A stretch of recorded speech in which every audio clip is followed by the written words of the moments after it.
Yo. Alright, I think the ad is over. Okay, hello. Hi Vessel, congrats on first. And hello Vanilla, how are you doing? Um, hold on, let me give... Vessel, do you still stream? I I haven't been able to check. Uh, Apologies, but I do want to know. Do you still stream? But yeah. In any case, check out Vanilla, my... Why is this not working? Did I misspell? No? Uh-oh. Uh-oh. Is my streamer bot broken again? Ah, not connected.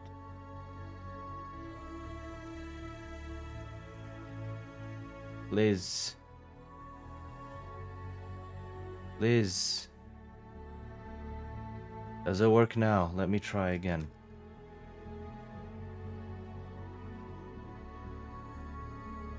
There we go. Okay, so I updated streamer bot. And that basically caused it to disconnect. And nothing worked. Okay, good thing I caught it now before other things happen and I would be wondering like what the heck is going on. Okay, hi. Yes, please do follow Vanilla, my VTuber brother. Very comfy streams and also sometimes some horror streams, I guess. But yes. Welcome. We're doing some Baldur's Gate. I am atrociously late. I didn't sleep a lot last night. But we'll try our best. Okay.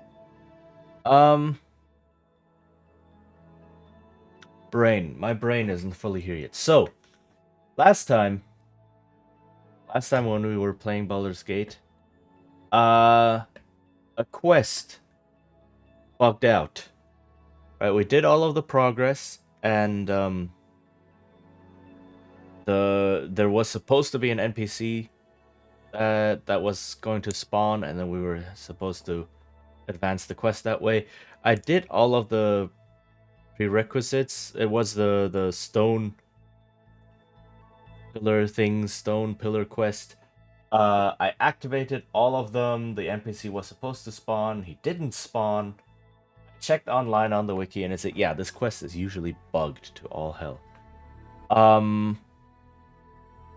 So I was thinking, what do I do? There's multiple things I can do. I can just ignore it. But that feels unsatisfying. And instead, I was thinking, you know what? Baldur's Gate is an old game, which means you can just go into the files and you can, put your own code into the files, be able to activate the console, and then you can go into the game and go into the console of the game in order to reset and mess around with the code of the game while you're playing it. Well, not with the code of the game, with the variables of the game. Same kind of difference, though. So I'm gonna do that, which might be very interesting to see. So, let me get out what I need to do. Siege of Dragonspear, Menhir, Ancient Menhir bugged. Okay, I think this is what I need to. Yes. Okay.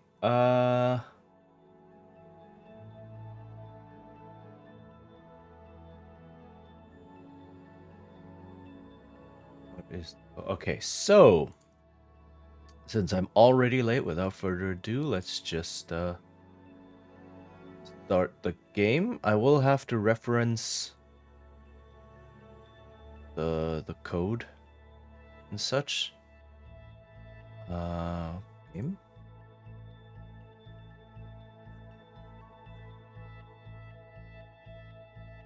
Please load.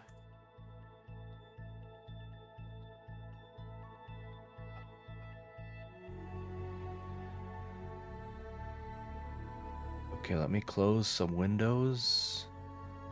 Because I have way too many open. Alright.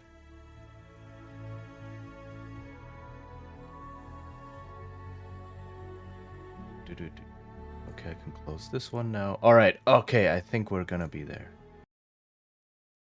Group, come over here. Child of There. God of murder. Oh my god. Ah, what happened?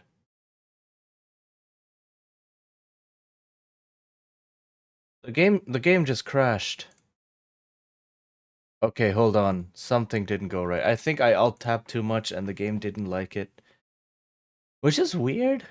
I didn't think that was I thought the game was modernized with it being the extended edition and all, you know. So, okay. Let's try again and I will be a bit more patient with it.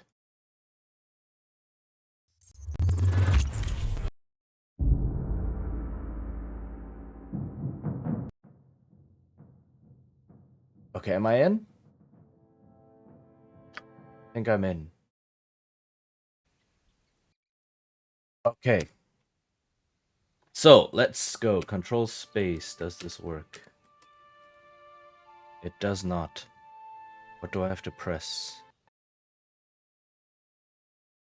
I thought I enabled the console.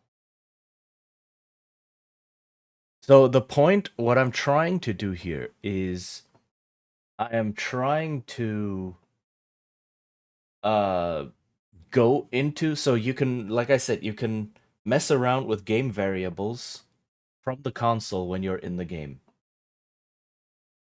And what I'm trying to do is I am trying to reset the menhirs. So you in this quest, the first step is to activate 6 menhirs that you find in the area. And once you've activated the last one, an NPC is supposed to spawn. But for some reason this quest is super buggy. Probably because there's a lot of things happening with it. So what I want to do is I want to go into the console and reset. Did it get rid of the? I think it got rid of.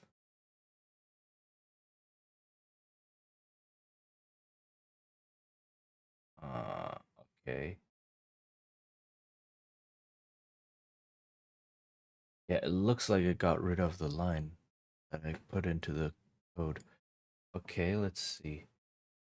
I may have to stop the game. I'm not gonna edit game files while the game is running. So, quit the game. This is why we do this, right? This is why I don't I usually have some sort of chatting bit in front of it. And this is not the first time I'm doing this, by the way. Like in the old games, you could do this as well in the not extended editions. And that used to work as well. Like I would edit the variables and reset certain things or reset timers or such. Um yeah, it looks like when I launched the game. Ah, because it's synced. There we go. That's what was happening.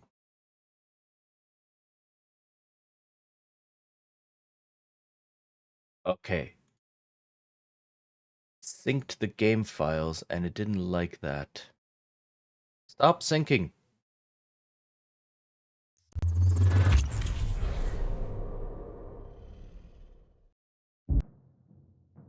Okay, let me check. Oof. So I bought this on Great Old Games, which means that if you want to play the game needs to sync with the server. And the server really doesn't like. Yeah, no, the version of the so there's this Lua file. Lua is the code that was used to code the game or some part of the game, and the Lua file on the GOG servers doesn't have the debug enabled in its Lua file. And so whenever I play, it syncs with the server and says, "Hold on, there's a difference in files.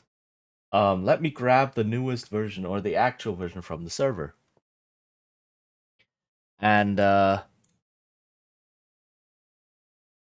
then it just overrides the change I just did. So I need to make sure it doesn't actually automatically update to newest version. Sync local saves with Galaxy Cloud. Okay, so if I update all of the syncing, maybe that will help. This is tech stuff right here. Okay, let's go. And apparently this is tech knowledge that's getting lost. Like, yeah, just go into the file and put in your own code into the file, into the game, man. Just code your own game. Not really, just like manipulate the code that's in the game. Okay, it did not sync this time. Let's hope. Let me check if the file remained the same. And if it did, we can proceed. Wow, this constant changes.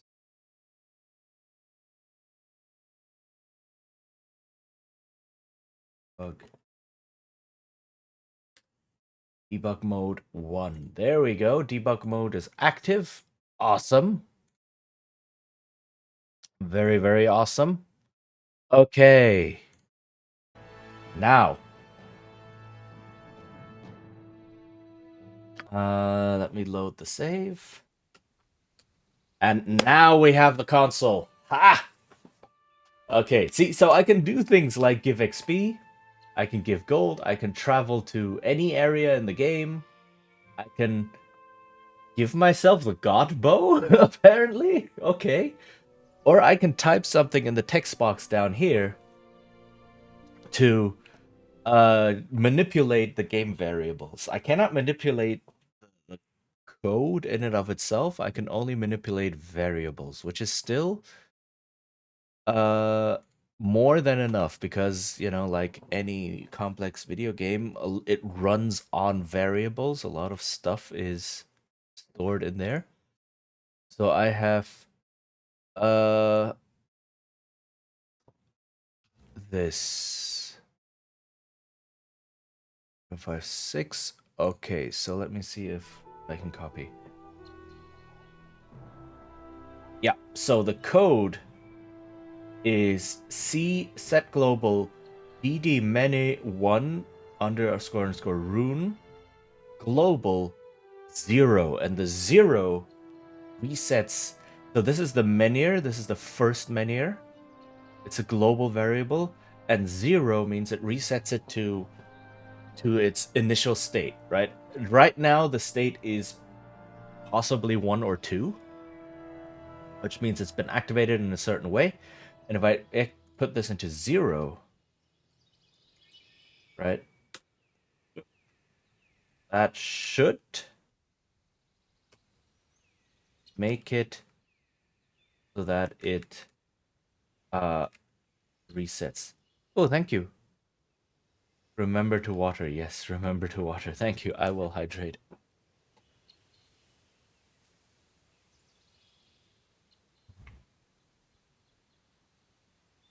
actually have water here. So that's rare. Okay. So what I have to do is I just have to go through all 6 of them, right? So BD Menhir 1, and then BD Menhir 2, BD Menhir 3, and so on, right? And then we'll see if that worked. Or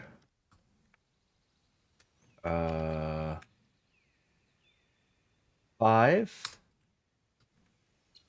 and then 6. Okay. So I have just reset all of these. Let's see if I can click on this, and let's see if it does something. Ta-da! Okay. So it reset the menhirs. So now I can activate them once again. And apparently the correct thing to do is you take a high charisma character and you sing at the menhir. And now boom, it says it's been activated. Okay? Now I go to all the other ones and let's hope. Let me pick a smarter path through the thing. Because the final one I want to activate is probably this one or this one. Because of the quest location. This is speedrunning thinking. Right? It's like I can go this way, I can go this way, but the final menu I eventually need to go into this cave, so the final menu needs to be one of these two, so that I don't have to walk all across the map again.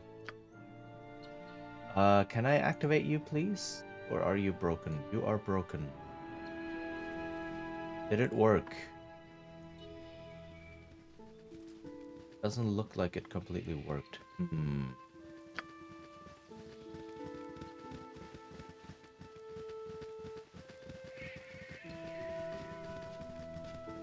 This is the most fun I've had in weeks. What? Oh, something just happened. Aha! Aha!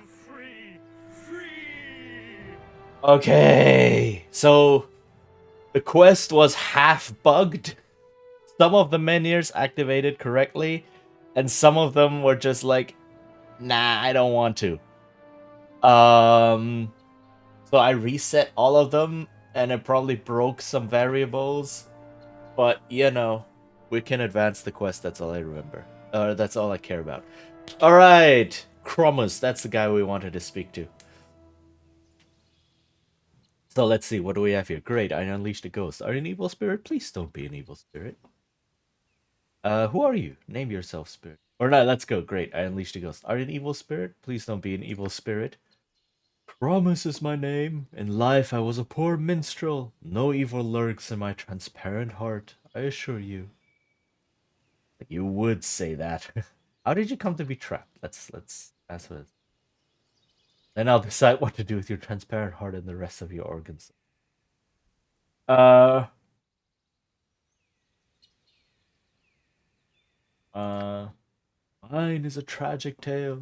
I grew up not far from here in a village now long turned to dust. A wealthy adventurer, Jeth Karnas, retired to the village and soon became our mayor. He had one child, a daughter, Carleen. Karnas arranged for Carleen to marry the wizard Artifion, a foul man, cruel and vicious, with the baleful gaze of a spider.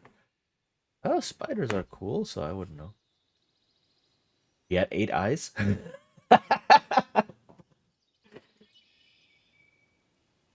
Yeah, let's ask that. He had 8 eyes.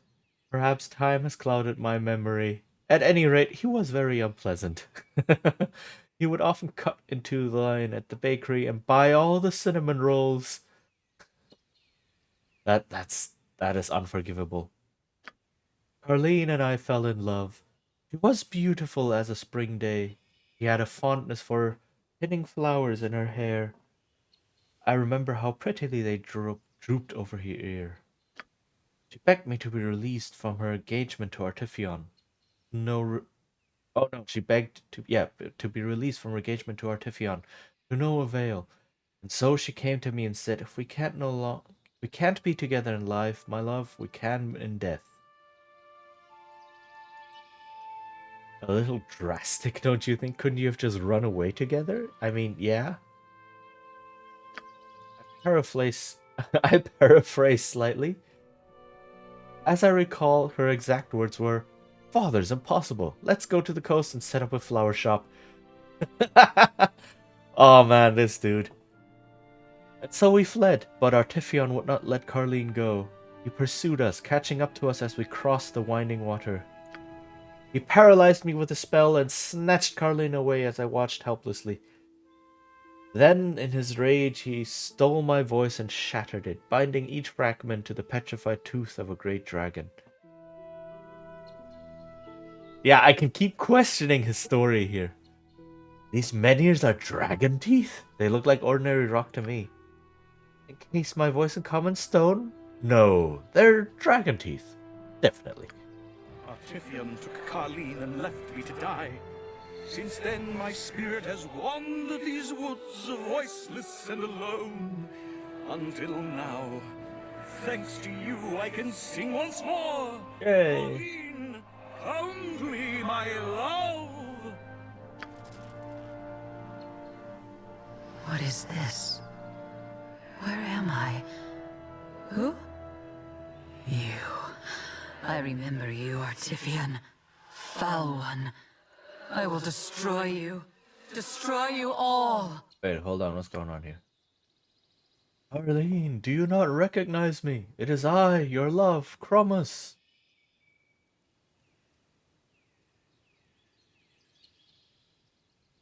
Oh, I can ask my NPCs for help. McKean, who is a shaman, can help, possibly. McKean, the girl's spirit is confused. Can you help her? Don't know. I'll try. Spirit, open your clouded eyes. Leave the past behind you. See the truth of now. I remember. Chromus, it's you. I see you. Oh, Chromus, my love. I like this. I like that a lot just now. Where it's like, yeah, your NPCs are not just there for combat, right? You don't just put together a party because you want to coordinate their combat abilities and various things like picking locks and detecting traps, right? No, in these social encounters or like puzzle encounters and so on, um, they have expertise and they can help you with it, right? So when we're dealing with spirits, I have a shaman in my party, so I can ask my shaman to help me deal with the spirits in the dialogue. And that is really really cool. So it means me, the player character, doesn't have to do everything, doesn't have to know everything, doesn't have to have every single skill in the game. Like that's the whole point of having a party, right? That you can have people who are specialized in different areas and then can tackle different obstacles. I really really like that, and I think in more modern games that is, I don't know if it's completely normal. I haven't played a lot of very modern games, like very modern RPGs. Um but it is like I have not really encountered this. This is to me exceedingly rare. Um, and I think it is definitely a more modern idea to have your NPCs not just be funny clowns that talk weird things and then have different ways of bashing enemies over the head, and that's why you pick them. But that they can actually aid you in puzzles and dialogue and like other encounters that are not directly related to mechanics, right? Dealing with combat or like stat checking against a trap and things like that. Don't actually know. I may have to play more modern games to know. But yeah, I honestly I don't see this very often.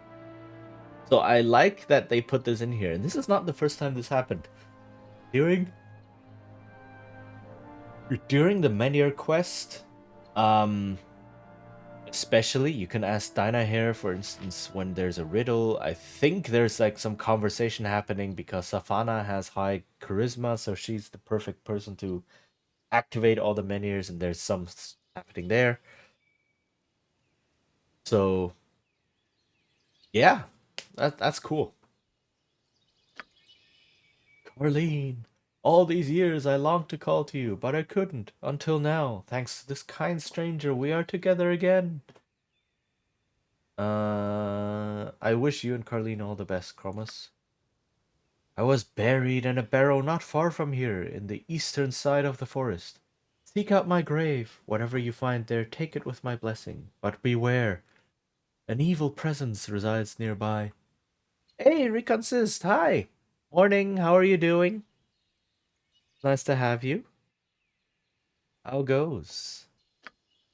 May you find comfort and solace in the melodies of Milil until we meet again. Farewell. Okay, so that's what I wanted to do. Oh, 6,000 XP. That's not bad. Right, so that's all I wanted to do. I wanted to solve this. And then he tells us, oh, he has a bunch of treasure somewhere. The treasure is mostly useless for us because it's bard treasure. And I don't have a bard. But I'll take it nonetheless. Caught COVID, been down for oh no. Oof. Then I hope you'll get well soon and that it doesn't impact you any further. Yeah, please do get lots of rest. And yeah, get better soon. I did hear though that apparently Paxlovid can help. I know my mom got some when she had COVID, so I don't know if you have that or if you're able to get that. This is the most fun I've had in weeks. That's good. Um, but yeah, definitely take care. Hope you'll get well soon.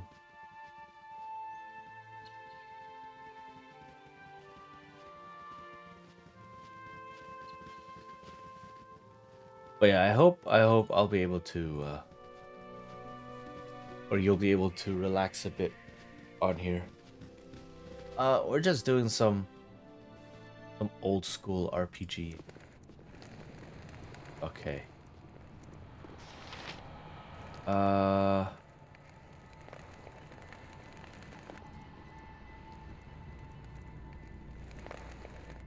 ah, I think this is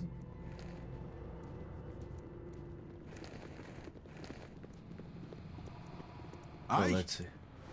Yep. Okay. I should have really done this before giving away the mirror. That lets me identify things. Also, give her the boots. She's a bit slow. Okay. Yeah, I should really have kept the identification mirror.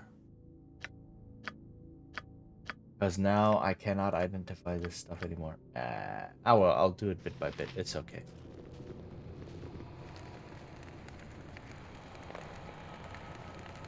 Alright.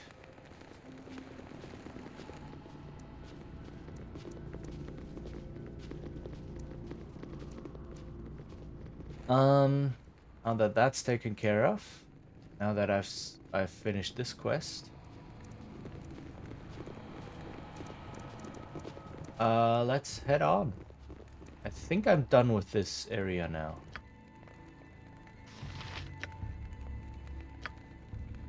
You must gather your party before venturing forth. Yep. Okay.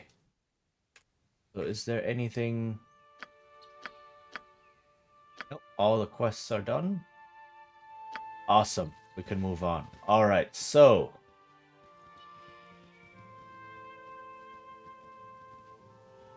the bridge is out. Right, which means I have to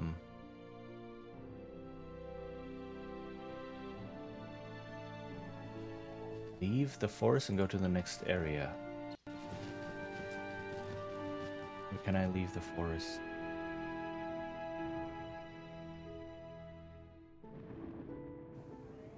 Down here, down here. And then we can continue.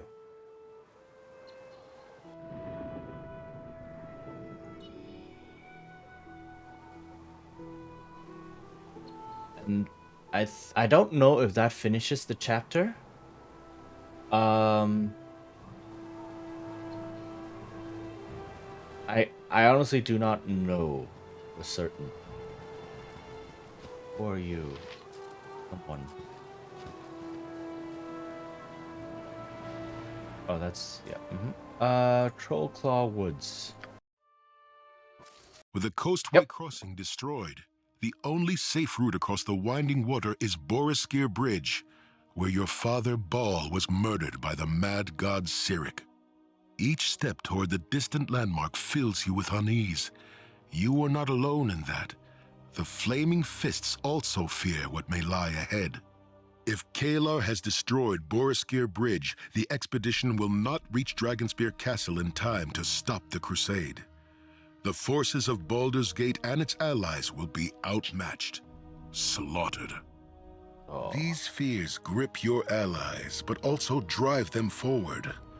The anxious whispers fall silent when the march is called to a halt less than a day's travel from Boriskir.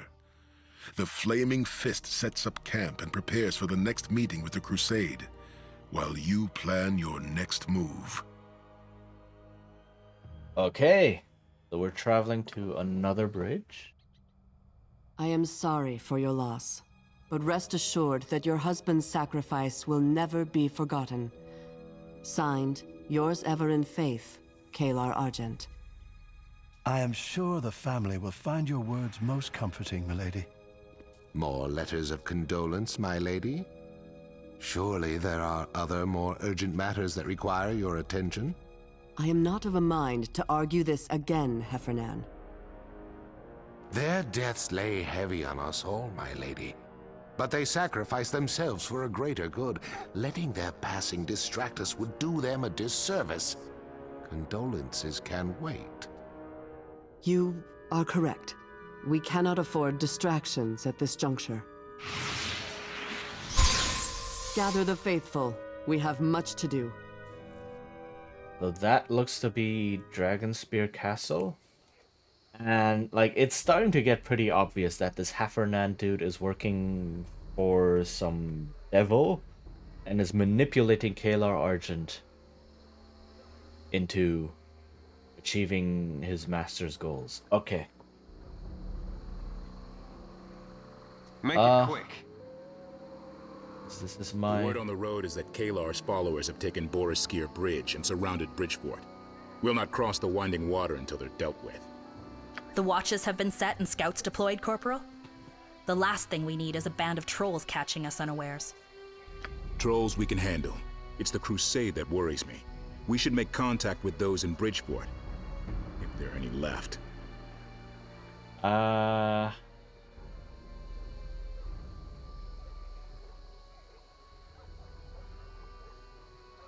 Okay. Scout.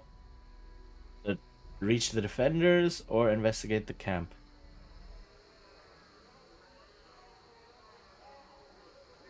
Be prudent in your ranging. One of our scouts stumbled onto a troll cave to the northwest. She barely made it back alive. Okay.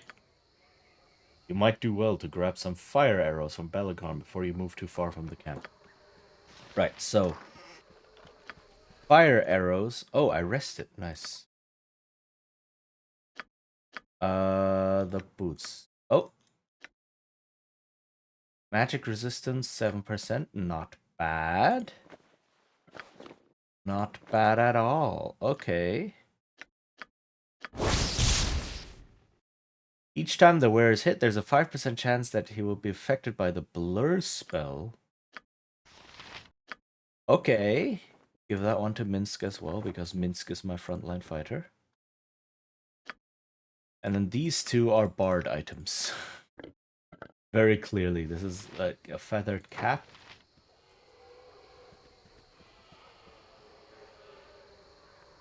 You want now, Benz? It's Corporal Duncan Fist. Why aren't you doing drills with the rest of your squad? I've got better things to do.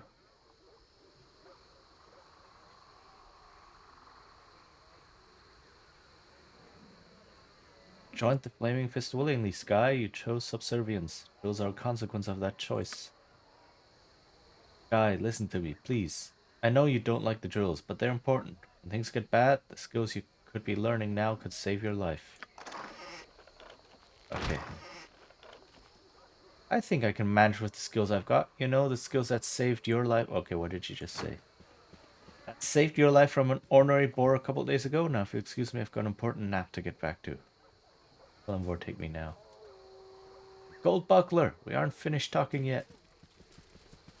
What is... Okay, she's just a teenage brat, essentially. A spoiled brat.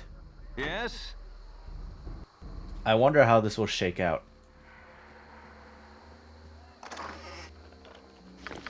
Ooh, okay. Oh, and she leveled up. Nice, nice.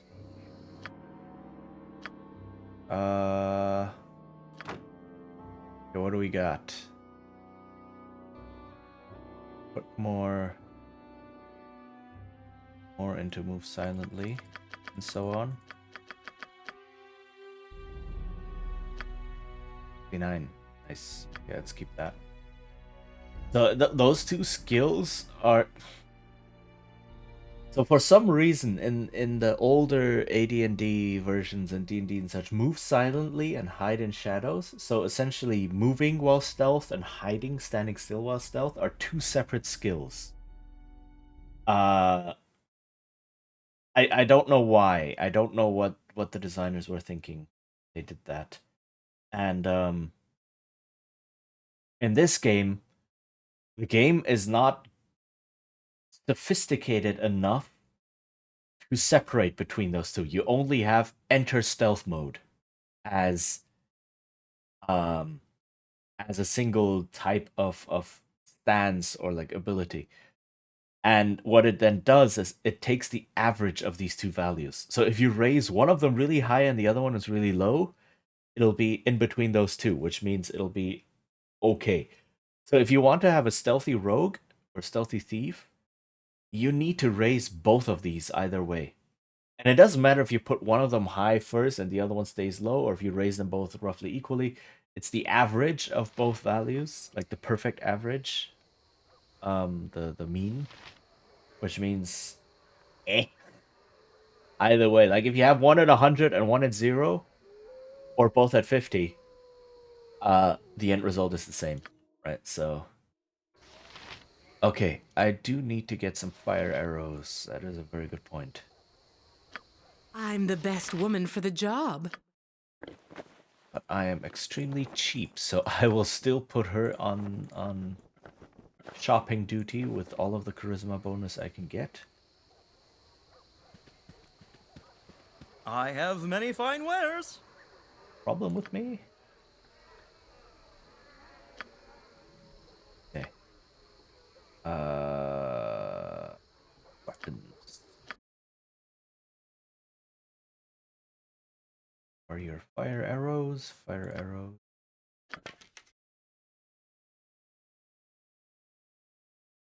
Get more fire arrows. Okay. Anything else? No? Okay.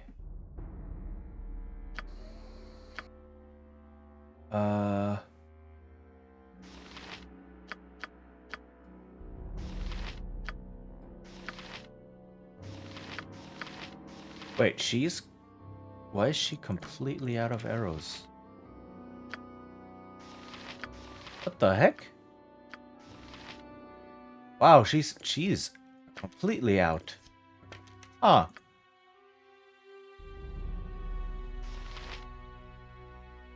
Okay. An army marches on its stomach.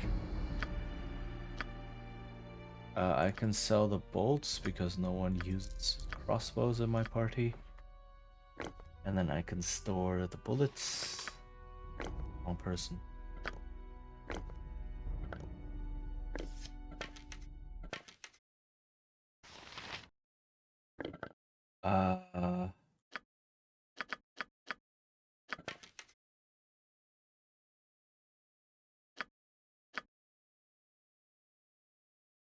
Just just grab a whole bunch of these.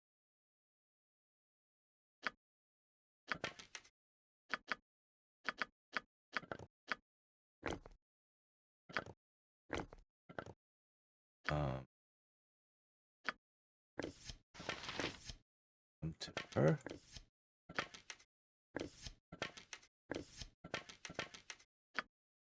Then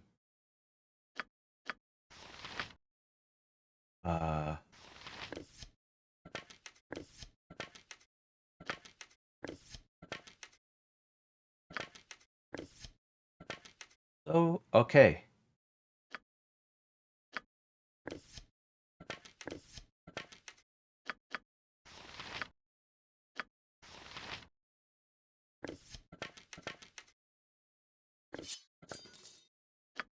Alright, this is weird. Why was she completely out of arrows?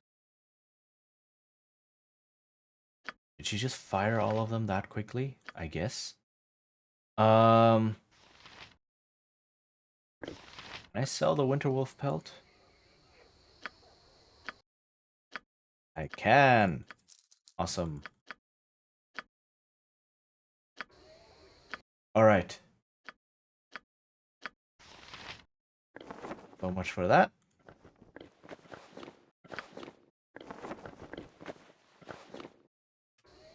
As it should be. Okay, and now we start exploring. Thy called. Except I have this spell. Means I can reveal the whole...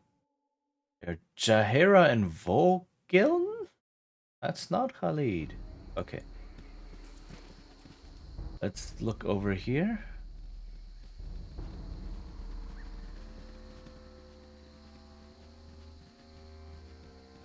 Smells like troll. Dumb and dangerous, and more dumb. Yeah, I mean, this is called the Troll Woods, so I do expect there to be trolls. Panther.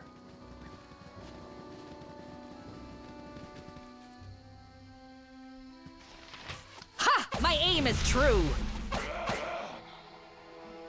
When in doubt, fireball.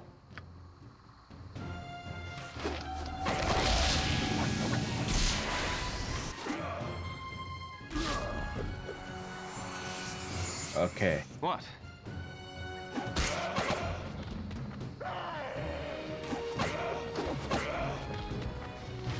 Wait, but if there is a troll...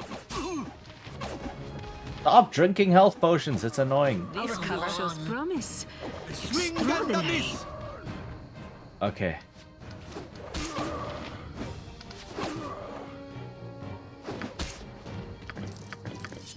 Alright.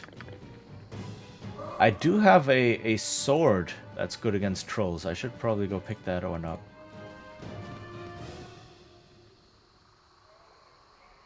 Yeah, let's see. What was those? Half This ogre. is so much better than my old life. That's nice to know. And I think the sword also deals fire damage, which is very useful against trolls, because the only permanent damage they take is fire or acid.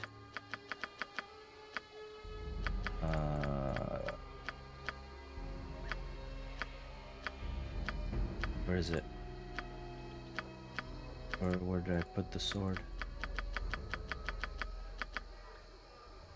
Huh?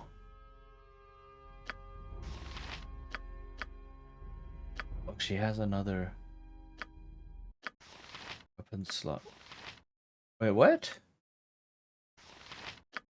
Did I not have that Troll Slayer blade thing?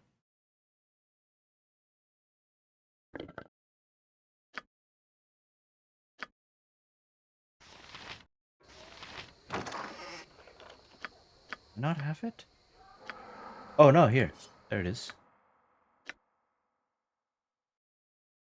The wearer gains +1 strength for 1 turn. Yeah, see, +1, +3 to trolls, +1d10, +2 to fire trolls, +2 fire to trolls, so it deals fire damage. So, put this here. What is this? The longbow +1. So I'm likely going to find some troll. Okay. My toes itch, boo. How much longer must I wait before we find a nice evil face worthy of kicking, do you think? There's no shortfall of faces deserving a good kick in this world. I'm sure we'll come across one sooner than later. And then Minsk does what he does best. Yes? Nice. Okay, bye-bye. Panther attacked me first. You all saw that.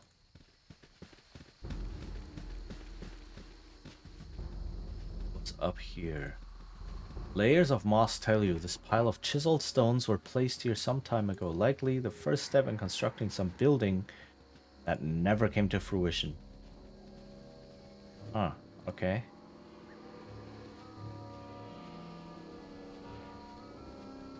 This is a nice plateau, though.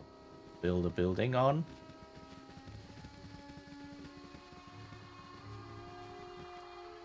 Oh.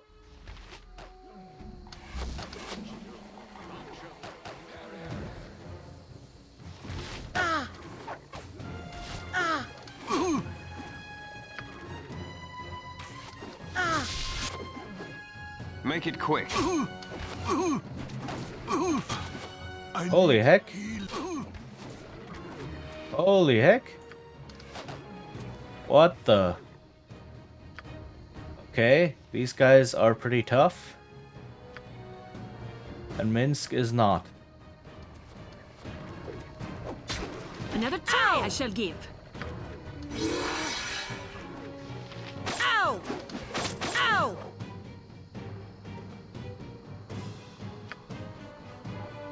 What happened? How did he get charmed?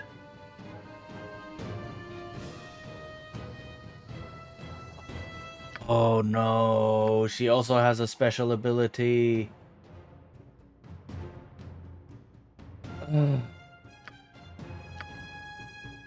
Please do not use special abilities without me commanding you to do so. My aim is true. Ow! Medic! Yes?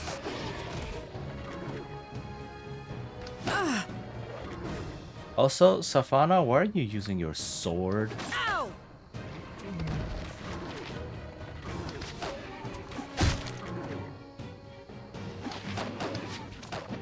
Oh my goodness.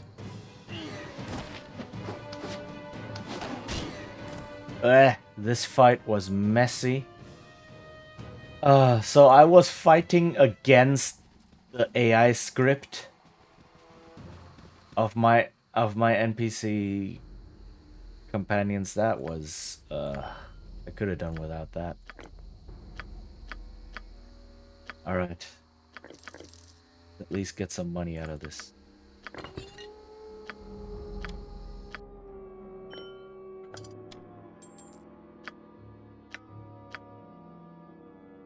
The mace, okay. Bad.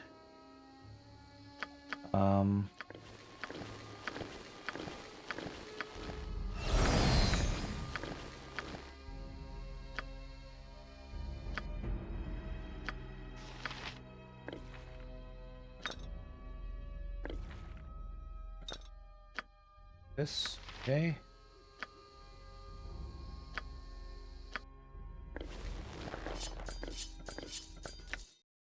Potion of Fortitude.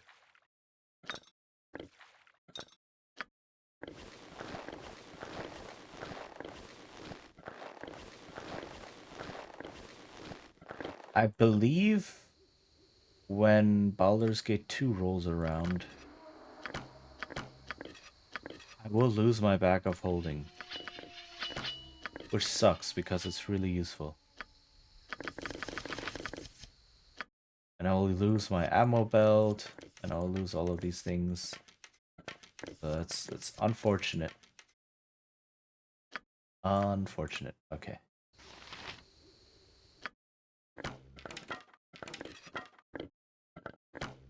Like the ammo belt and the back of holding were added in Throne of Baal, which is the expansion of Baldur's Gate 2. Which is like completely new chapters, completely new areas, like nothing. It's a continuation and the conclusion of the story rather than side missions and such. Yeah? And that means you don't get them in the base game. They added them in here. But yeah, because Baldur's Gate 2 never had them. I don't know actually if the extended edition adds them.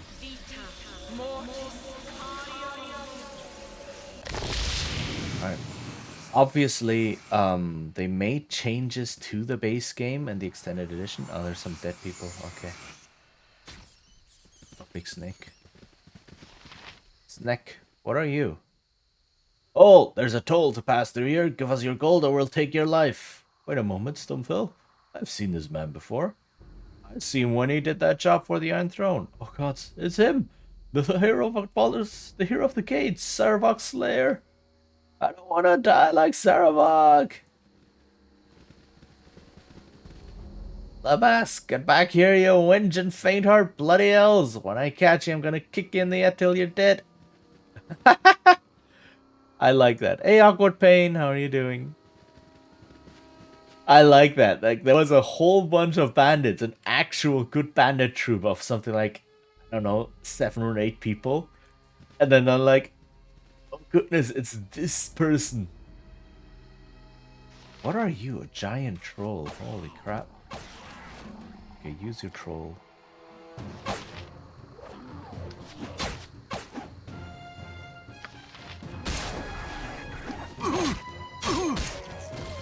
You want boo?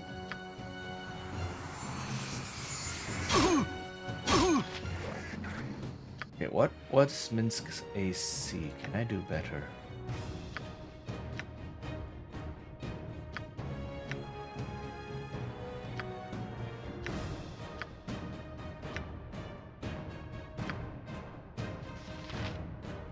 I don't know. I think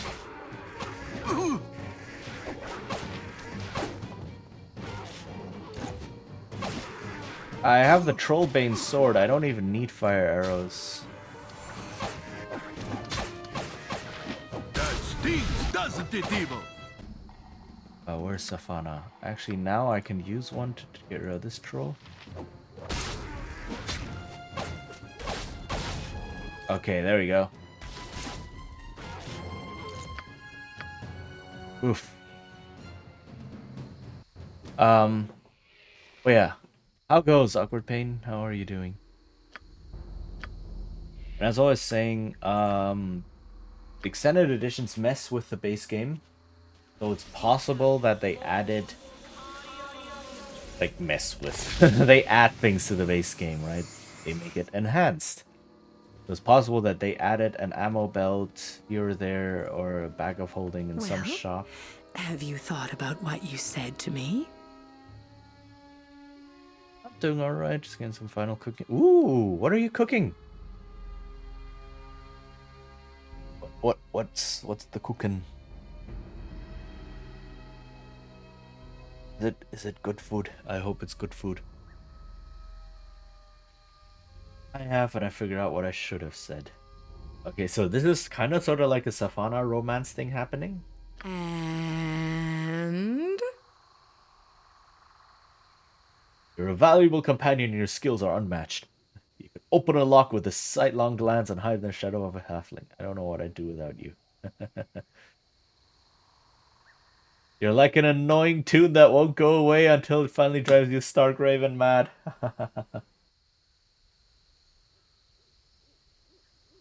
Okay, so I let's keep her happy.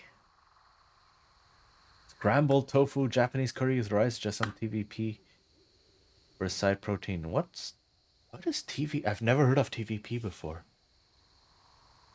Should I add something else? But yeah, scrambled tofu and Japanese curry with rice. I love Japanese curry with rice. I love it so much. So good. Textured vegetable protein. Huh. Okay. It's the first time I'm hearing of that. I guess I can. I'm guessing it's vegetable protein that's been molded into some sort of shape, hence textured. But okay, okay, huh? That's yeah. I've never heard of that, but okay. What was it? What does that taste like? I'm curious. But yeah, Japanese curry. I'm so glad there are food courts and places around here, and you can just uh find Japanese curry quite readily over here. It's made similar to the way that cereal's made. Oh, okay, okay. So is it like flakes or like a block that you break apart or something like that? I'm guessing. That's interesting. I mean, I shouldn't be surprised in any way because there's a lot of awesome like Endure. In oh there's an ad. enduring, grow Well, okay. strong. A lot of awesome like protein and like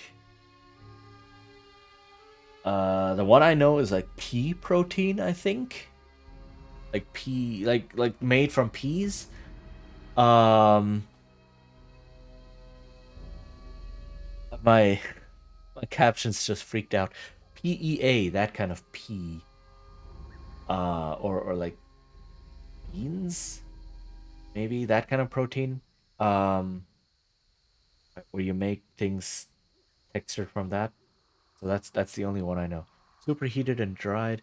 Comes a lot of ways. Small ground chunks can be made from soy, pea, wheat, gluten. Oh, okay. Okay, yeah, then I've probably had something like that before, but didn't know that it was called TVP. Okay. Interesting. I may have to see if this exists over here actually. I don't know because like tofu is huge here, so you can just, buy 20 different kinds of tofu and have at that. Which is awesome. I love tofu. There's so many different shapes. There's the standard one that many people know, but that has a lot of different types. There's like more rough and more silky and more chunky types. Then there's like tofu skin, which is when you make tofu. It's like when you boil milk, right? Or heat up milk. At some point, you get that layer of, I think it's just whey. Is it? Or it's like the proteins on top that float and then form a skin on top of the heated milk. It's that kind of thing, but for soy, right? For tofu. Um, and that's tofu skin, and it tastes really really good as well. And there's things like frozen tofu. There's various types of dried and smoked tofu. And there's stinky tofu. Stinky tofu is amazing. It's so good. Oh, bean curd skin. Okay, okay. That sounds a bit better than tofu skin. Superheated. Oh, wait. Between tofu, TVP, lentils, and seitan, I don't need anything. Yeah, lentils are so good as well. Oh, I love them. Lentils and chickpeas. There's so many good lentil and chickpea dishes. Hummus, especially. I love me some hummus. It's so good. And you can just have it with some bread or with chips or with anything really. Oh, it's like that's a bit of a kind of some of the things that I miss around here. Like you can probably find lentils or chickpeas here, but they're super expensive. Whereas in Germany, they're relatively cheap. I haven't checked, but yeah, it's get the you can. I don't know if it's possible to make the bean curd skin yourself though. right? Because essentially you're just taking. Is it soy milk? I don't know if it's soy milk. You just take soy milk and boil it, and then it forms the skin on top. I don't know if it's that. Lentils also cheap here, just as cheap as rice. Well, yeah, rice is the cheapest here. We get lots of different types of rice though. That's also good. We get like, what do you call it? It's not unpeeled. Whole grain rice, I guess. Like various types. You get like purple rice. It's literally just called purple rice and such. Long grain. Yeah, all sorts. Like the wild rice, maybe. Like the normal the local one here is short grain rice. It's like Japanese sushi rice ish. Right? That's the type of rice typically that we get here, the local one. But you can get long grain rice. You can also get the whole grain which is brown, right? Where that hasn't been scraped, where the skin hasn't been scraped off and such. So you can get a lot of those as well, and they're good. They're good. Oh, this is making me hungry. Right, I need to focus on the game a bit, otherwise I'll be just like, I can't scream, I need to eat. Still has the husk. Husk! That's the word. Not sure I've had that. It's it's a little bit like the difference between just white bread and whole grain bread. Right? There's this earthier flavor to it.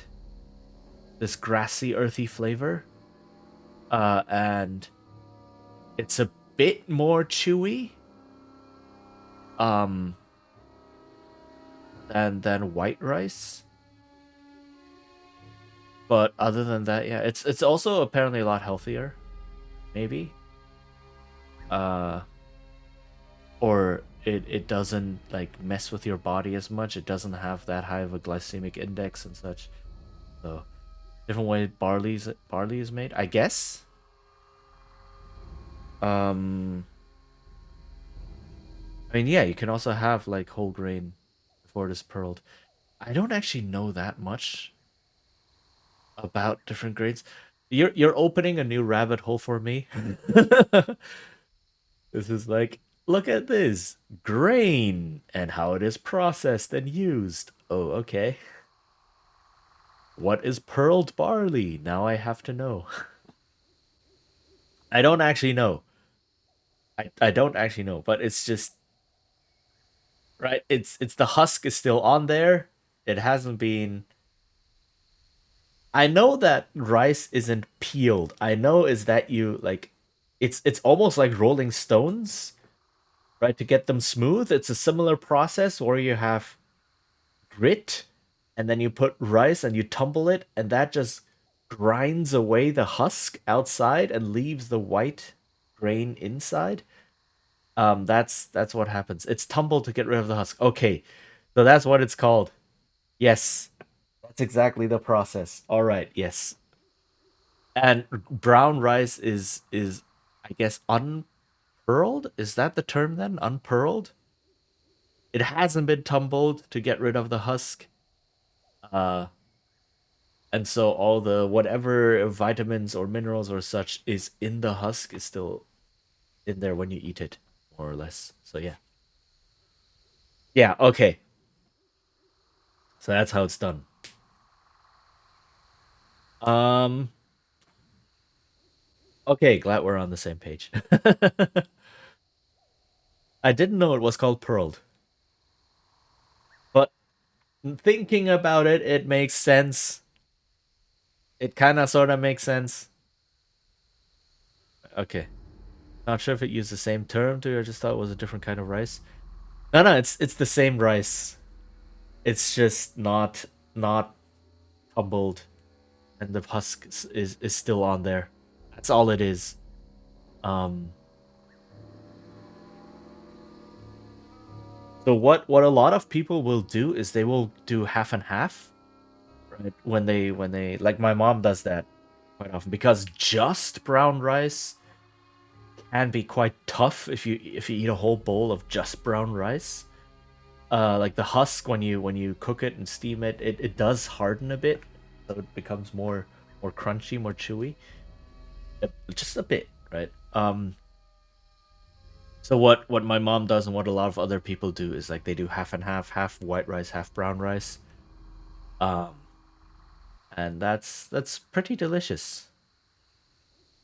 So usually when you have these special types of rice, like purple rice as well, like you cannot eat a whole bowl of pure purple rice because it's just very thin, crunchy grains.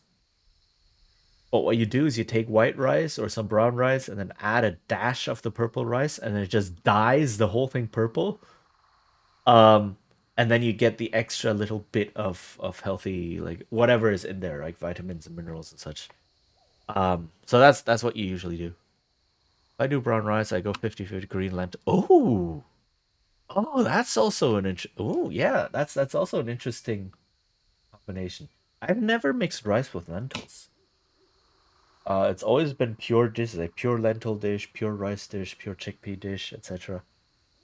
Um, but yeah, that's okay.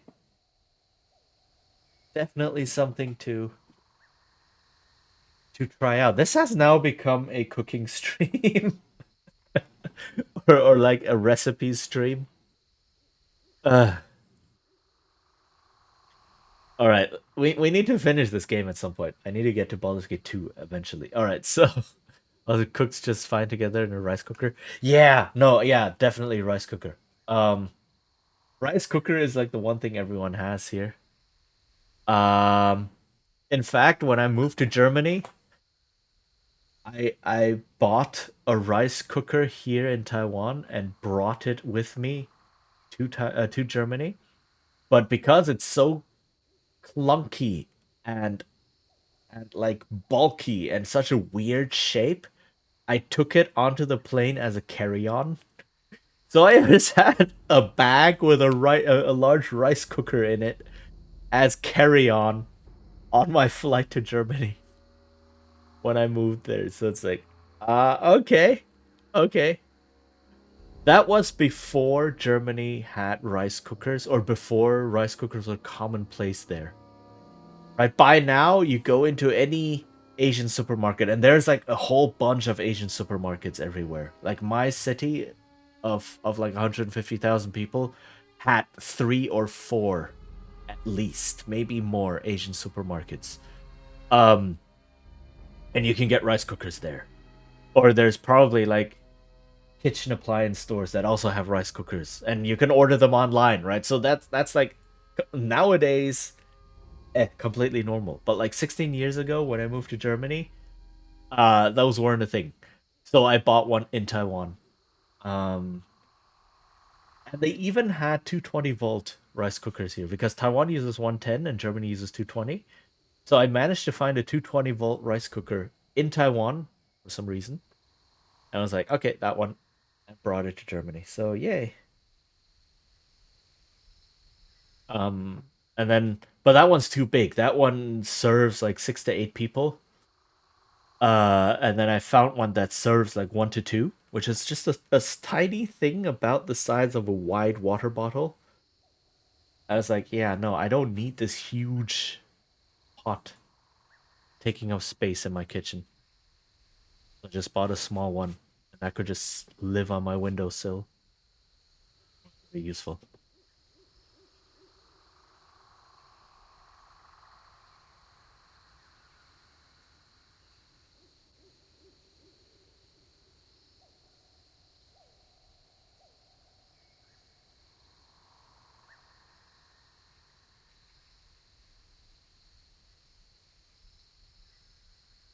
Then you are using it wrong.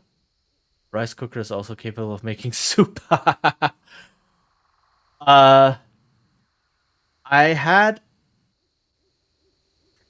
Now that you mention it,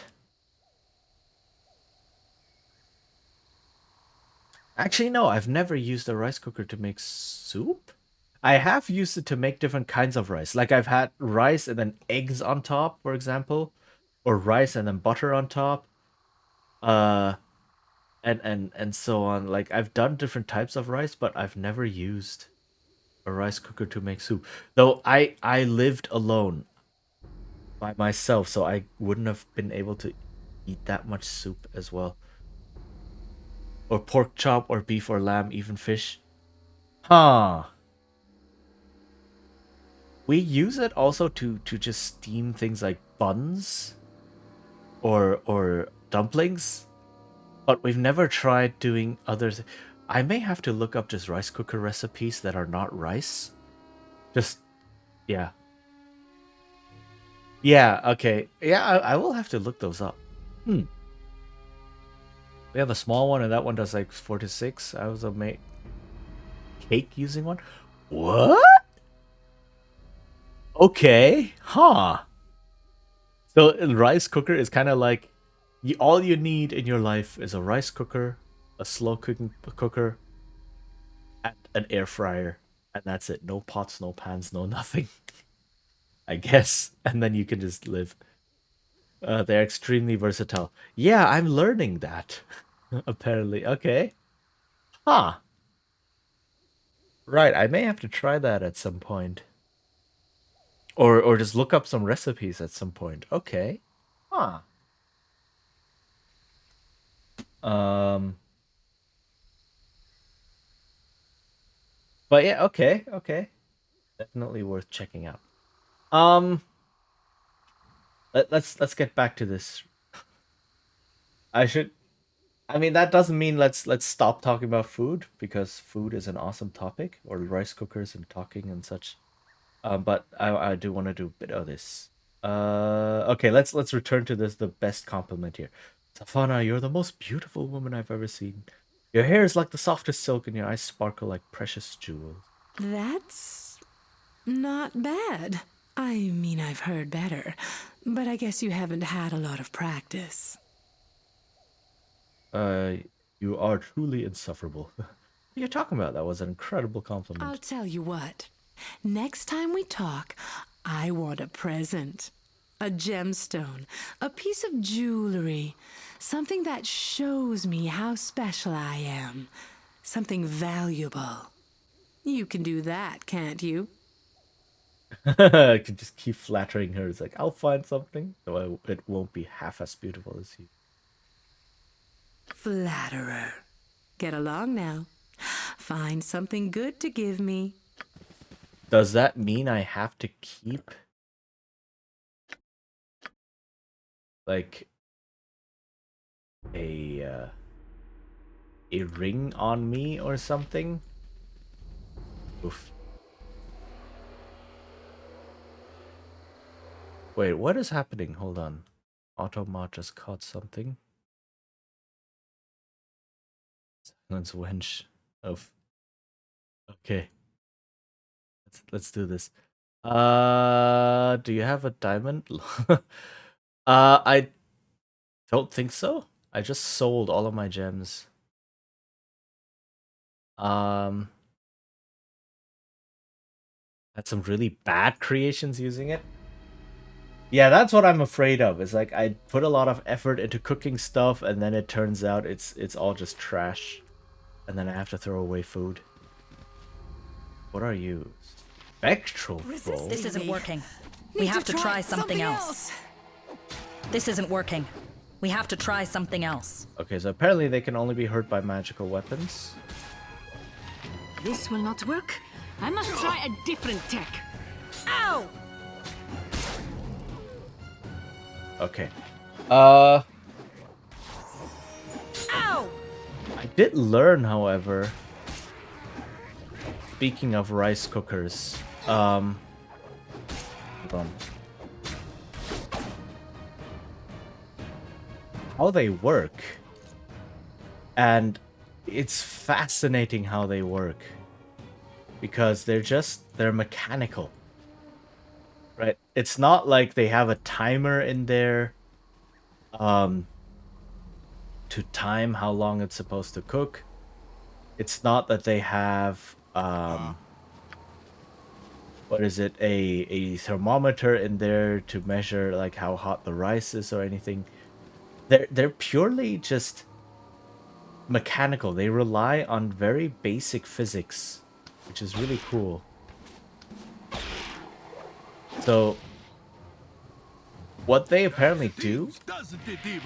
I'm not sure if all rice cookers are like that. Probably not. Some rice cookers are probably super fancy and are full of electronics. But like the simple rice cookers that are just a switch that you flick down or so, and then after, I don't know... Oh, what is that? Holy heck. Wow. Okay. And then after the rice is done cooking, it just bing, it just jumps up, right? Yes? Like those rice cookers, they just rely on a bimetallic strip and magnets, and that's it. That's really it. So what they have is they have a magnet. Let me see if I can still get this right. Wait, some of them have a magnet. No, wait, it was the water boilers that have a magnet, I think. Anyway, rice cookers have a bimetallic strip. So a bimetallic strip is just a strip of metal made of... Fall down now. A strip made of two different metals, right? And the whole point of a bimetallic strip is that these two different metals behave differently when you heat them up. So they expand at different rates or at different temperatures. So when you heat up the entire bimetallic strip, one half of it, and they're usually layered on top of each other, right? The two metals. So what happens is one of the metals bends or expands more than the other metal. That bends the strip. I've been thinking about what will happen when we reach Dragonspear. I've never served in a coalition before. Alliances bring strength, so long as everyone can get along.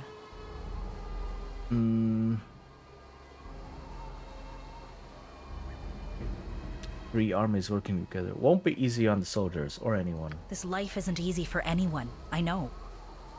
It was easier, once, when all I had to worry about was myself. A child changes things. I have responsibilities.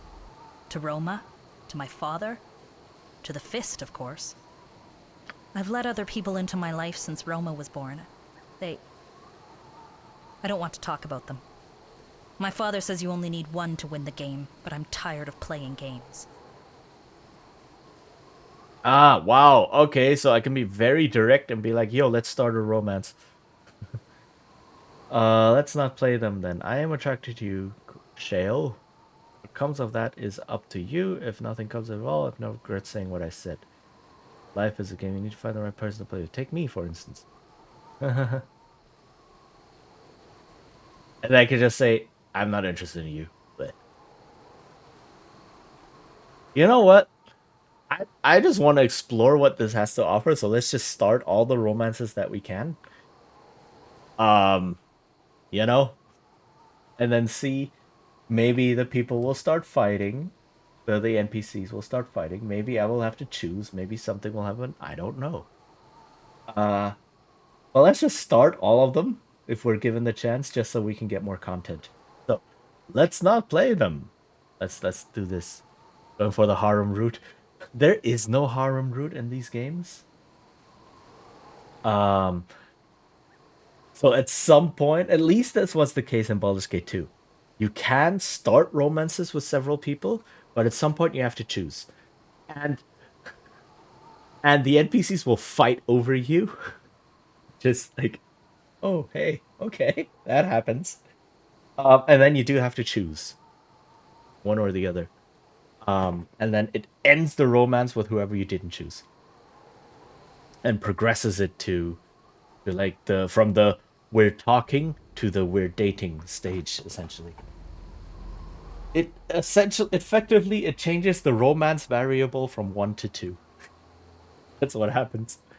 Okay, so yeah, let's do this. I appreciate your being so forthright. I won't deny I'm drawn to you. But after what happened in my last relationship with Tiana, give me some time to consider this. Please. All right. Okay. All right, where were we? Bimetallic strips. So yeah, if you heat up a bimetallic strip, one of the metals expands more than the other, so the whole strip bends. Right? Instead of just getting longer or so, it actually bends as one tries to expand and the other one is held back.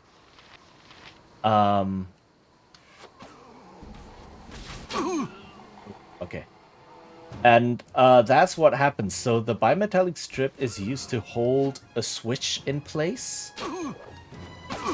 And as the metal heats up, Medic! whoa, okay.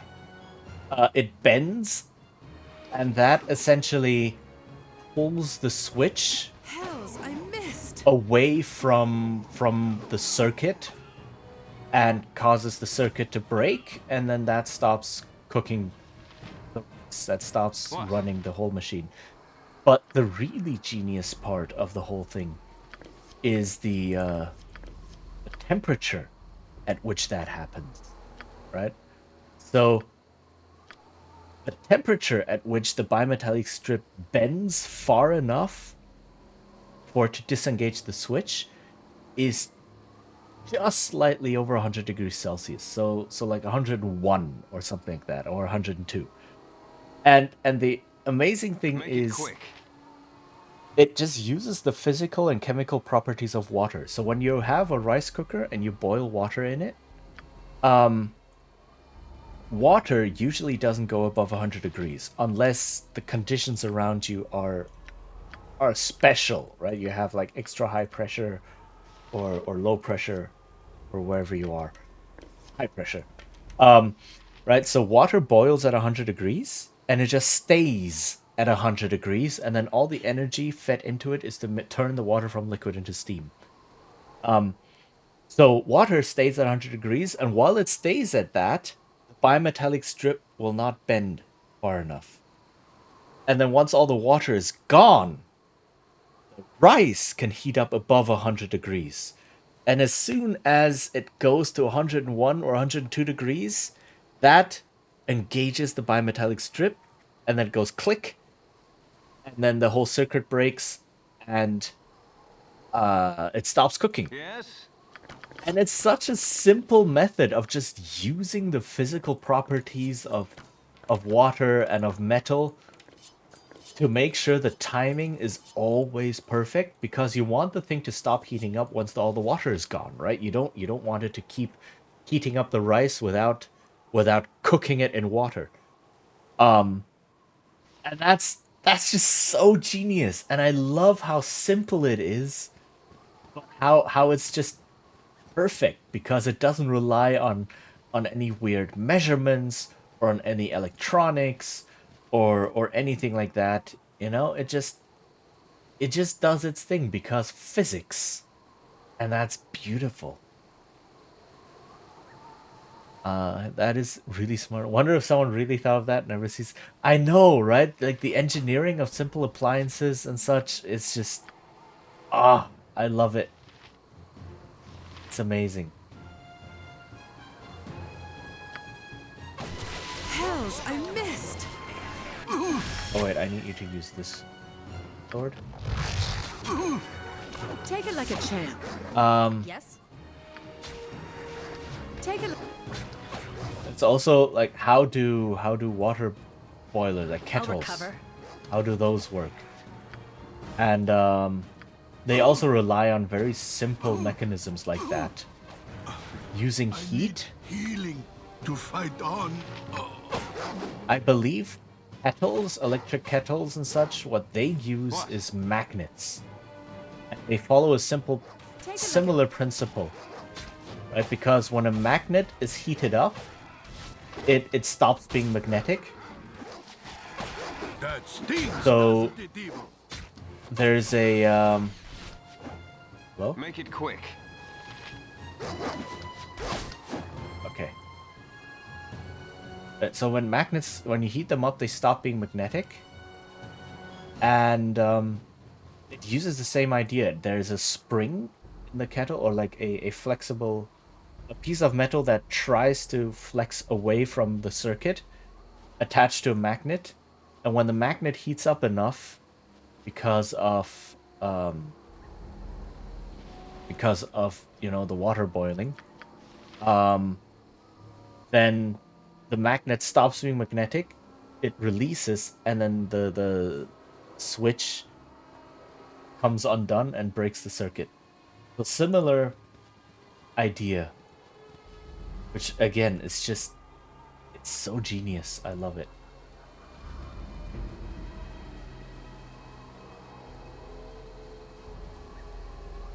Learning a lot during this stream. There's a reason I have the educational tag on there. So yeah, I don't know, I just love learning about things like this because it's so fascinating. I mean, I spend a lot of time on like educational YouTube. Back when COVID was a thing and I didn't have a lot to do during the day, I would just sit at my computer, play games, and just have educational YouTube videos running like 8 to 10 hours a day. So I was basically studying doing that. I like doing random deep dives on things that I get curious about. Yes! Yes, I feel that. Same. There's so much fascinating stuff to learn.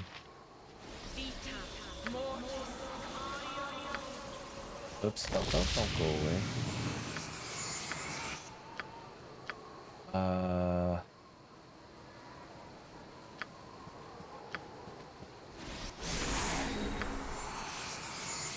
Oh, whoops, I still have an ability that I shouldn't have. That's okay.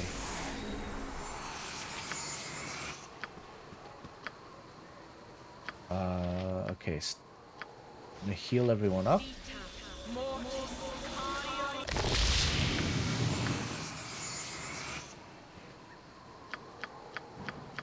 By demand? You are there. Heal everyone up so that I can rest. But there's a couple of channels I followed quite a lot from all sorts of topics. So things like civil engineering, just physics, math, history, music theory. There's a whole bunch of math channels I actually follow. So, yeah. There's also one really good one, which is from a math teacher in, I believe, Australia, like a middle school, high school math teacher. And what he does is he films his actual classes. Right? So when he teaches classes in the school, he films them. Only himself, not the students, right? And then you basically get all of those math classes on YouTube. And the way he teaches math is super engaging and makes math actually interesting. So I've just essentially been reviewing all of my high school math using his videos. So things like, oh, how does probability work, right? How does calculus work? How do all of those things function and such? So been doing a lot of that. What is the page? The dude is called Eddie Woo. WOO. So if you just search, that's also his channel name. So if you search Eddie Woo, and he has playlists sorted by topic, right? So if you want to learn about, oh, what the heck is set theory? Oh, how the heck does, I don't know, how do percentages work? Right? How do I do, I don't know, trigonometry, things like that, right? Then there are playlists where he just goes through his lessons and such. So really, really cool stuff.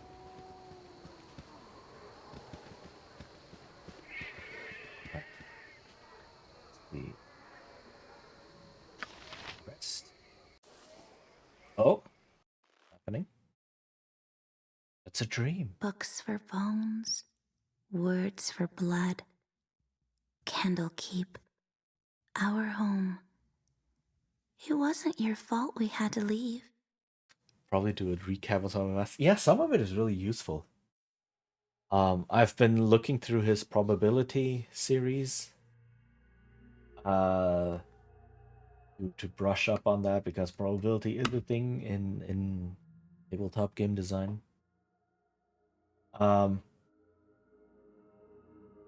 So yeah, it was really good. And sometimes when I don't know, go to the gym for instance and I just run on the treadmill, I just put his lessons on my phone and just listen to them. So you can like just do that while relaxing or doing exercises and such, and it's really accessible. Only it was, wasn't it? You were all I had left in the world, and you abandoned me. I've got nothing left now. Nothing. Please. Bye bye.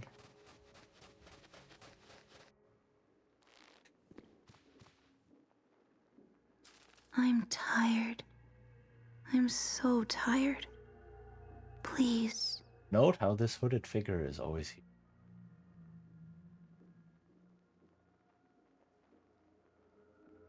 here. You think you're tired? You know nothing. Understand. I need you to do it. For me. Nope. Do as she asks. After everything you have done, everything you have put her through, you owe her this. I will do it, and happily. I never liked her anyway. Never. It won't happen. Her end may not come at your hand, but it will come. It cannot be denied. How do you feel?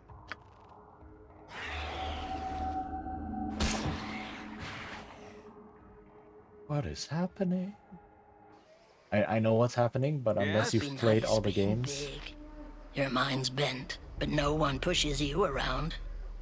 Who pushes you around, little one? Minsk will show them the pointy end of his sword.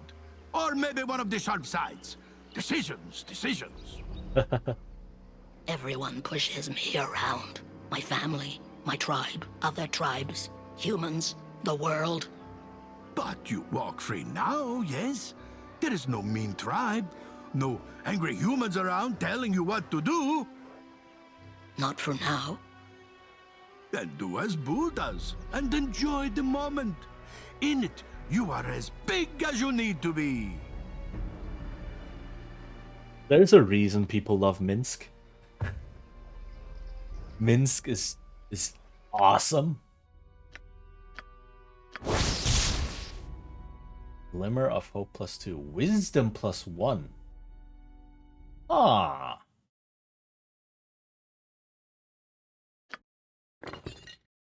He is, yeah, he is totally awesome. What? Like, he was one of the characters that they brought back for Baldur's Gate 2. So from Baldur's Gate 1, Baldur's Gate 1 had a huge amount of NPCs that you could put into your party. Like, you could, have join your party. Something like, I don't know, 30 or some ridiculous number. And then Baldur's Gate 2 cut that in half. So you had like 16. But only some of them returned, right? A whole bunch of new ones, and only a handful of old ones from Baldur's Gate 1. And Minsk, very prominently, is one of them. So, yeah, I can totally understand why he also pops up in other things. Holy heck, what the heck? Okay, wow. Okay, this is gonna be rough. Let's This.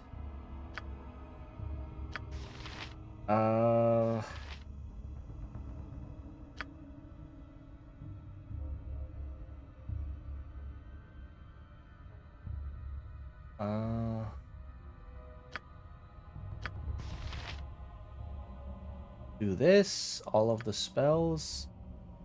Attack. There's a troll spellcaster. I do not want the spellcaster to get anything off.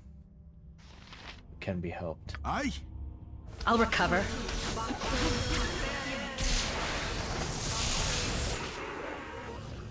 Okay.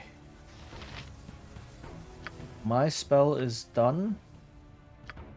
Get everyone hasted. Her spell is done.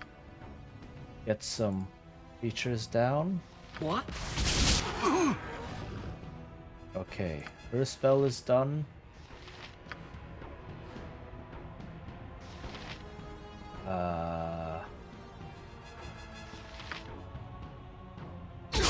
Attack some people. Ow!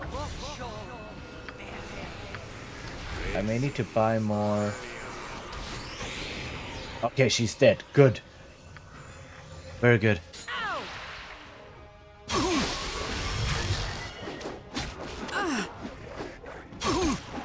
It has been too long since me. Yes? Okay, I need more people to use fire damage.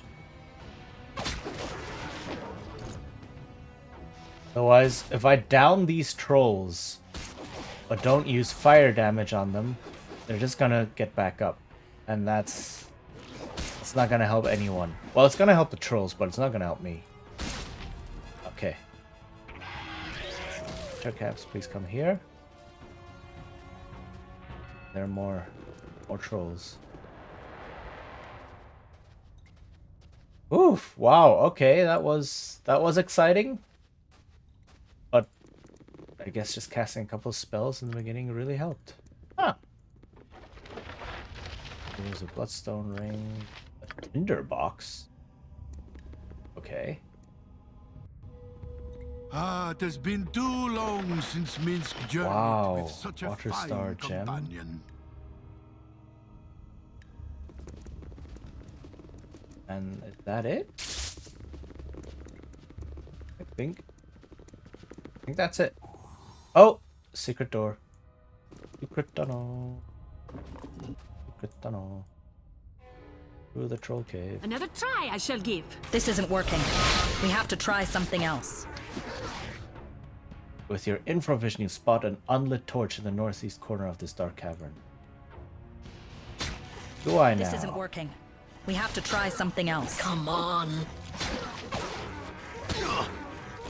This will not work. This isn't working. I must try a We have to different try tack. something else. Okay. An unlit torch. Light of the torch reveals a half-eaten corpse and an old rusty chest nearby. Okay. Please come. Search for traps. Just use a torch. True. I can. This is also like, yeah, no. If you're actually going to be gone for a bit, okay. Have fun, and good success on your cooking. Thank you for the lurk. But yeah, that's also like, if you are playing this on tabletop and you down a troll, someone can just take their torch, their lit torch that you're likely to have if you're in a cave or dungeon, and just, you know, be like, okay, I'm gonna just hold the torch to the troll and just burn him a little bit. But here, because it's a video game with limitations, have to use things like spells or fire arrows.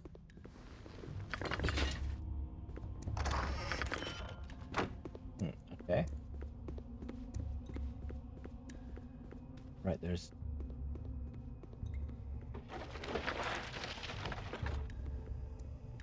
Oh, that's why I had the tinder box. This is the most fun I've had in weeks. Light the torch. Wow, so they just give you a tinder box for this one torch here. I see how it is.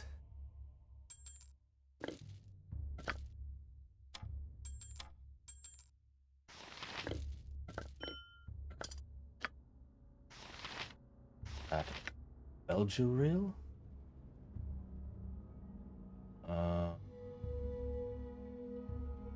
It looks incredibly valuable. Incredibly valuable. What else do I have? I have some items. I have a mace +1. I have some scrolls. Ooh, enchanted weapon. Sure, why not?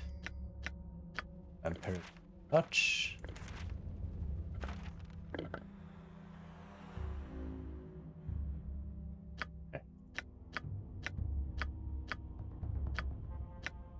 Medium shield +1.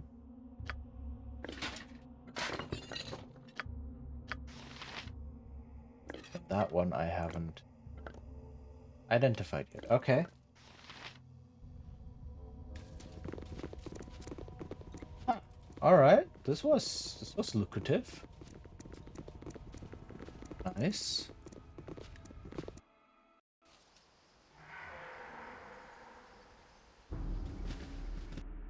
All right. So what I'm seeing here is like these areas are all really big. Right? These outdoor areas are all pretty big. They're not as big as the Baldur's Gate ones though, I think. Slightly smaller. However, they are also, how do I put this? So this is more depth, but only when compared to Baldur's Gate 1. Right? So Baldur's Gate 1 had a whole bunch of large areas that you had to explore, but every large area basically only had one feature, and sometimes that feature was just random house sitting in the center of this. Just a big tree. Or so, right? Or a random cave. Like one room cave with 2 monsters. Hooray. Right? So you had a huge amount of areas, but these areas were comparatively empty. And so it's a lot of width that you just explore the whole Sword Coast, but for every area you go to, you're done with it relatively quickly because there's not much to do. And this one has fewer areas, it seems, and they are not as large as like they're by far not as large as the Baldur's Gate ones. Um but each one of them has something more, kind of. Oh, more trolls. Come on. I'll recover. Okay. A bit more structured, a bit more content overall. So it feels like, I don't know, I don't know if there's actually more to do. They claim there's more to do and there's more stuff in here. In this expansion, in this interquel. Maybe. Like the story is a lot tighter. It's not just random NPC gives you one line that's kind of sort of irrelevant and then just leaves, right? Or just talk to random NPC and murder them because that's what you are. Okay. Also, lots of trolls to kill. Ow! How much does this troll give? 1400 XP. Nice. Medic! What are you doing? Hells, I missed. That stings, doesn't it, Come on.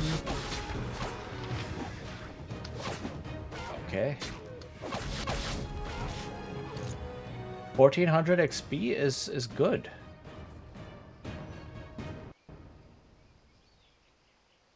Two vertical stones tower to the side of the roadways. Stone sentinels watching over travelers to and from the trade. Okay. Yeah, nice. Gives me quite a bit of XP. This is always welcome. I won't say no. XP.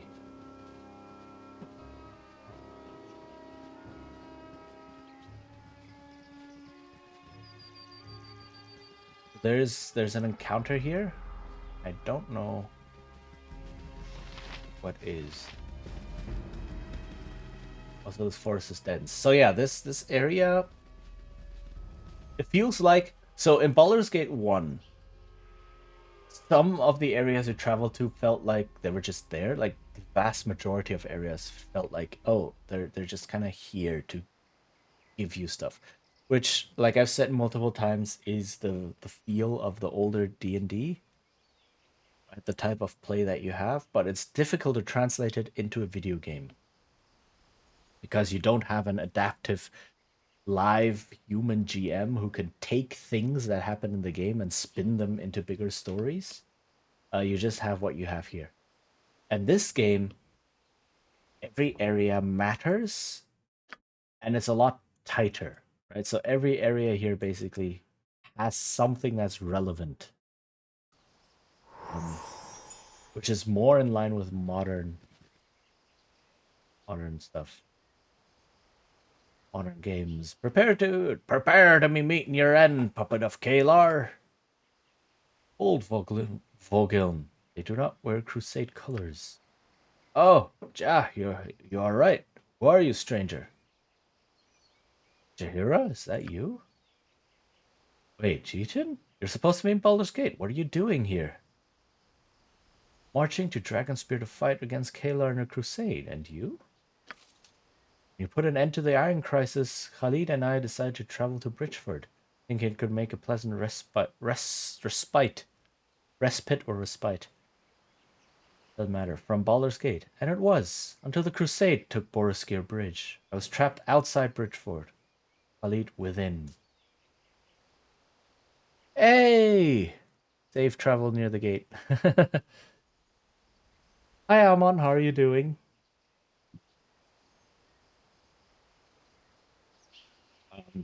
Not so safe anymore. Join me, Jaheira. Together we shall liberate Bridgeford and reunite you with your husband. Together we are more powerful than apart. I shall join you. You would have this ragged beast join us? Not a man. I thought you a man of better taste. You have not seen a looking glass in some time, or you would hold your tongue. Right, you have not seen a looking glass in some time, or you would hold your tongue. There's another way into the fort, a magic circle that can teleport a small number out of the fort. If we can find the activation ward stone, we could use the circle to enter Bridgeford as well. Shortly after the crusade arrived, though, the ward stone disappeared, lost in the chaos of getting everyone into the fort. I witnessed a woman in a purple robe near where the ward stone was lost, likely a priest of Cyric. There's a ruined temple of Baal in the area, rumored to have been converted to the worship of Cyric. I'm trying to find it to see if there is any sign of the Mad God's disciples and their ward stone. It is the slimmest of hopes, but it is a hope. So the gentle Jaheira will go at this man's side, and what shall Vogiln do in the meantime? Forgive me, Chieftain. We are in the scheduling phase for a new setting at the table. Replay today will wish you just the game day. Ah, yeah. I get that. Scheduling the first big boss and final boss often of any RPG game. This is Vogiln of Luskan. A bit too lusty, but a worthy fighter. He would have been taken by the Crusade. Oh, we would have been taken by the Crusade if were it not for him. Come with me, Vogiln. Any friend of Jaheira's is a friend of mine. I would not call him friend, but he is useful. Oh, Vogiln will fight with you, and after, we will celebrate our victories with wine and song. Mostly wine, yeah? Oh, he's that. Alright, so I have 2 extra people in my party. Let me check what these people have. Let me kick out Dinner here in Minsk for now.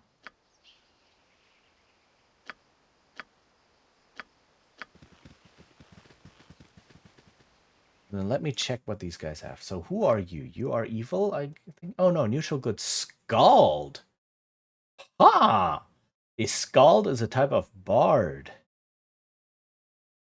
So, that's cool.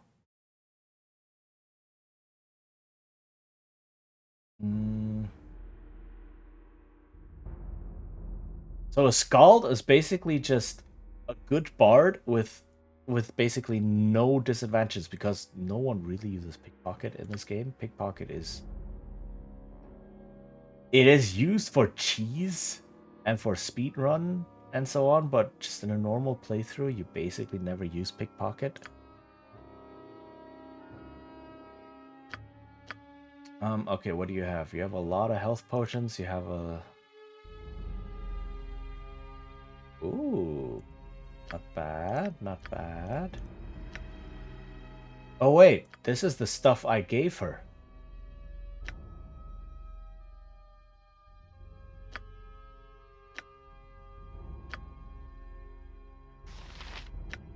Right, this is the stuff. Ah, right. I remember now. This is her equipment from the previous game.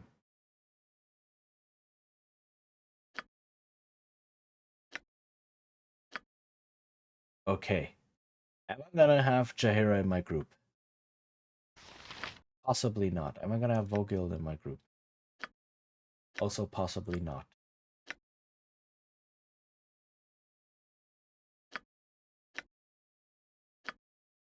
Oh, he's not wearing armor. Oh. Oh, okay. Can he not wear armor? He should be able to wear light armor. Right? Ah, but then his spells get disabled. I remember now. That was a thing. Yes, bards can cast wizard spells. That's my newbie.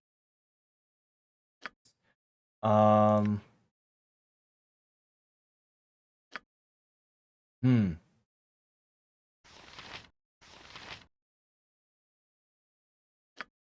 Where is that? Oh, he has 18 strength, 16 dex, 16 con. That's not bad. That's not bad.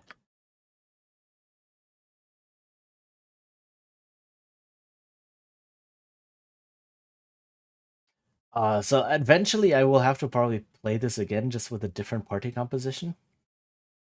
But right now I think I want Minsk and Dinner here. Because they're just too. So yeah, let me grab what I can.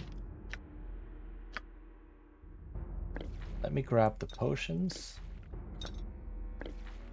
You don't need the throwing axes. The rest, sure, you can, I guess. But let me take these as well. I'm not gonna use Vogel. I'm not gonna use Jaheira.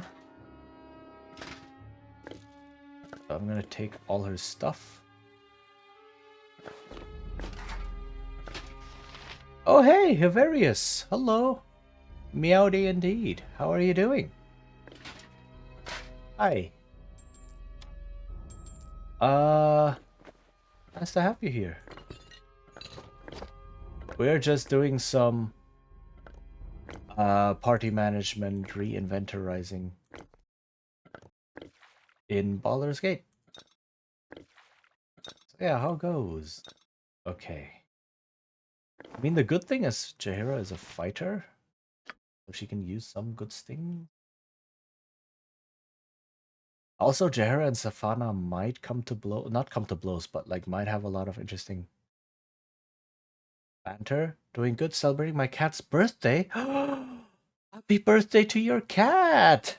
How old? How many kitty years are happening?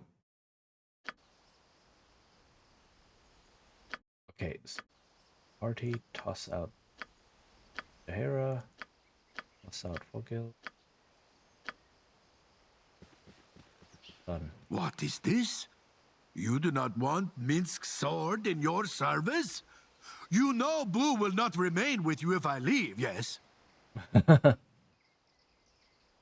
8 years old. Wow, that's quite a bit.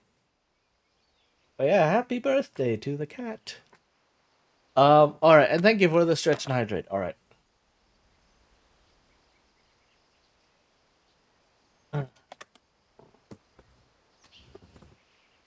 I will do the hydrate, and then I will do the stretch. Oh my god. Oh, my back. Ow.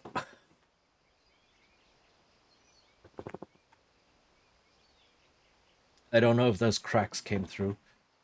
All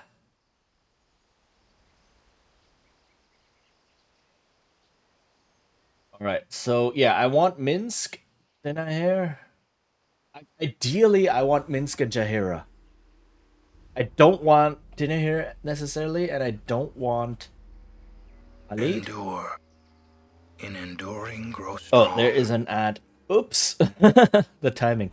All right. I will be right back. I need to go grab some food. All the talk about food earlier made me really hungry. So yeah, I will switch to the be right back screen, which has some words on stream right now. So yeah, I'll be back in a couple minutes. Get up, have a stretch, etc., and I will see you soon.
We were so close.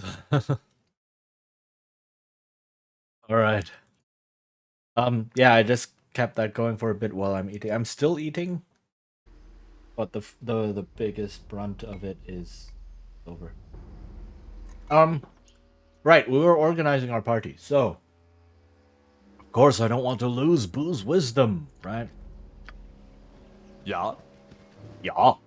You've dismissed the conqueror of the Nightmare clan from your company? This makes no sense to me. You can head back to camp. This is a thing I can do. Take care of yourself, my friend. Thou wouldst have me leave thy company?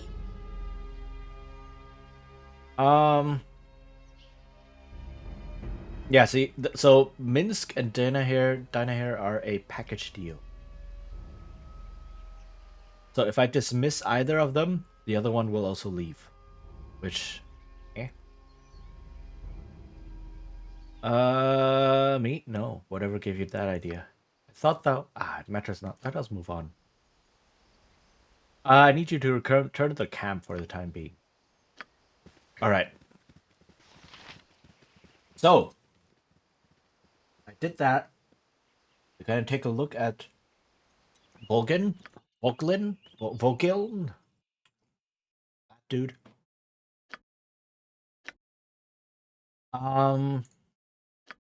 And wait, what is this? Weight 7. Oh wait, she cannot wear heavy armor. They only wear leather-studded hide. Okay, so that's already the heaviest thing she can wear. And she'll walk into that rock and disappear. Want to see a magic trick? We'll make this person disappear. Drops a rock on them. Ta-da! They're gone.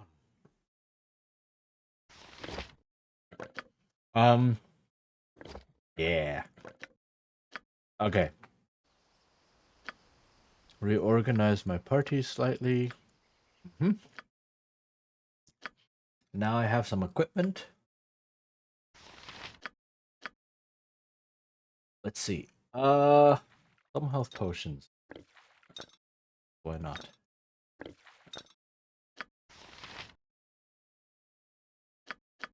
Oh, she gave me her... They gave me their containers. Okay, that's good. So they keep their equipment, but they give me their containers. That is very good to know that that happens.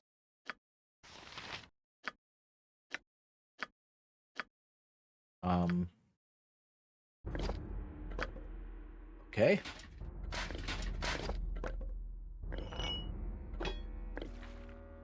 Potions.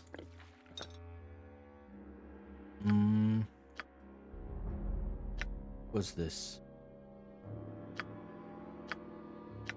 Your cloak is... Alright, the blur spell, I don't need that. I need you to have better AC. There we go.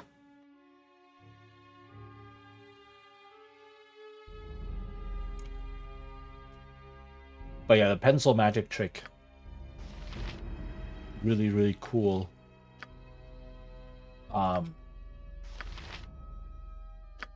Scene from the Dark Knight. You wear this new. You now have a dexterity of 19. Dang, that's amazing for an archer. Look at her now. She has oh, she has 3 attacks per round. That's why she went through her arrows so fast. Her AC. Thaco. Base Thaco. 13. Dexterity modification, -3. Missile adjustment, -2. Proficiencies, -3. Cordon's bow, another -2. So this is what, a -10? Yeah, she has a Thaco of 3 with her bow. That's freakishly powerful. That's really, really good. So,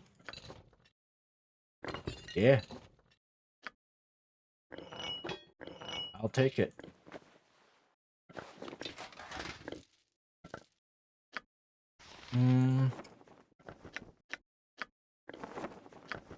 you have a cloak? Do you have a cloak? What are these cloaks?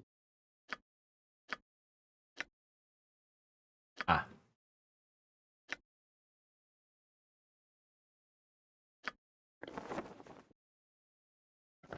You have a cloak? You do not have a cloak. Do this. Alright. Helen's shield. No one really uses a shield. No one can use a shield. Cannot use this. Can you use this? Does that help? Spells cast 6 out of 6.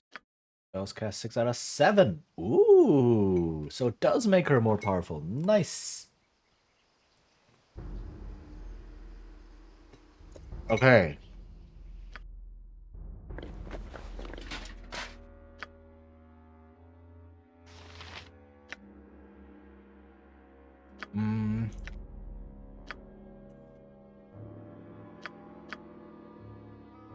Alright. And this helmet is very, very good.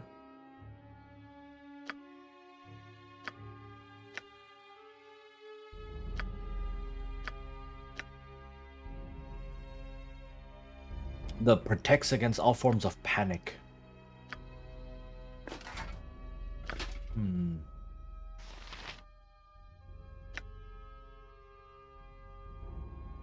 But having the resistance is also nice.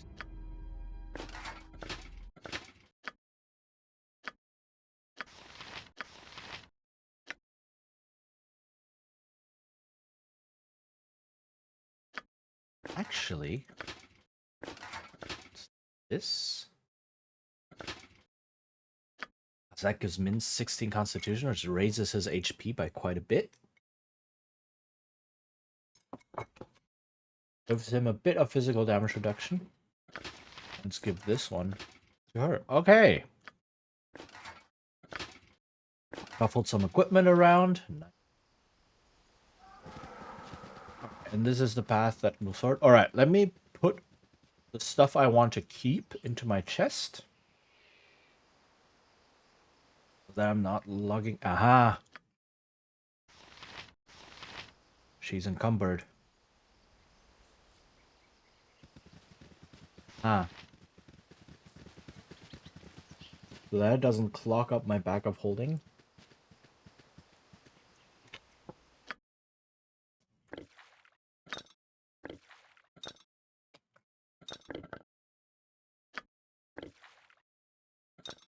The container is full. Oh no. Too many healing potions.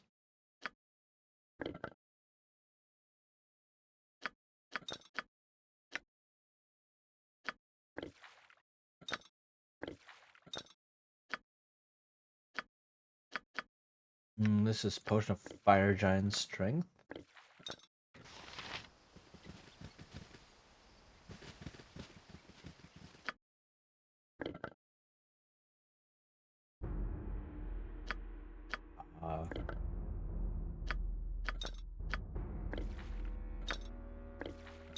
Okay.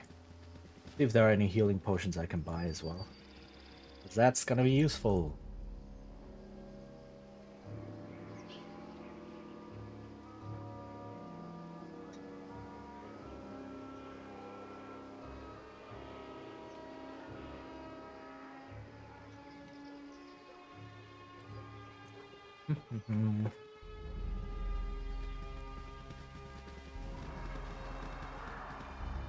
I believe if you activate the console in this game, there is a keyboard shortcut to teleport the party to your mouse position, which can be used for a lot of cheating, or it can be used to just cut down on travel time like this. But again, it's a single player game. There's no such thing as cheating in a single player game. Alright, let's.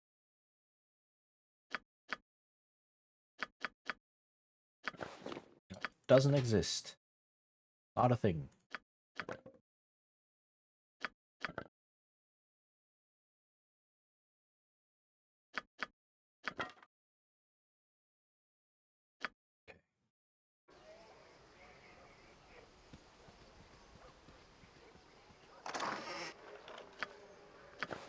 cheating is only a thing if you are... Cheating is like a meta rule set. Breaking the meta rule set. Right?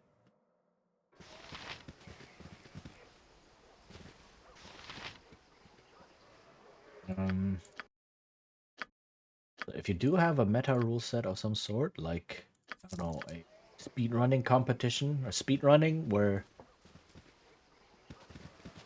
yes, you're often playing single player games, you're mostly just playing single player games, but you are in a meta competition against other speedrunners, then cheating exists. But just playing a game like this for yourself, single player game, cheating is not a thing.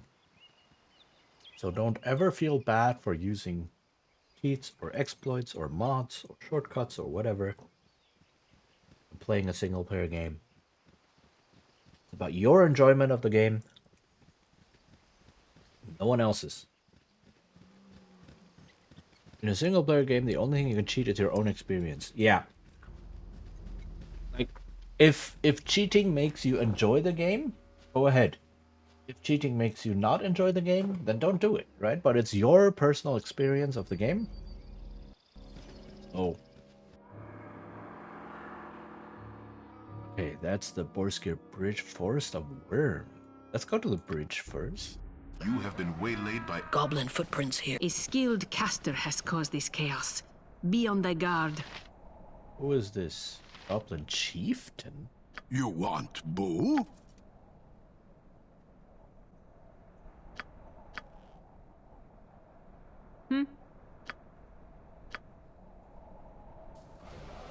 Usually first time I do things...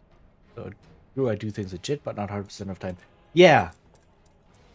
Definitely, like, it's like, yeah, sure, you might want to experience the game the way it was designed, right? The way the designers more or less intended. But if that means it's no longer fun, then go ahead and mod it or use shortcuts or whatever, right?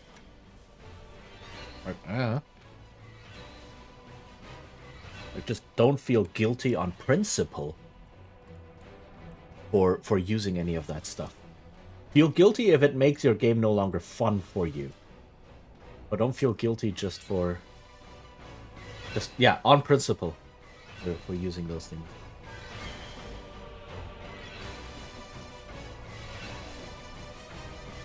I used once cheats in a game because of a broken save to reach the same place again where I used to be. Yeah, sure, see? And that's... yeah, why not? Do it. Just like I used the console just now to reset a quest that was bugged.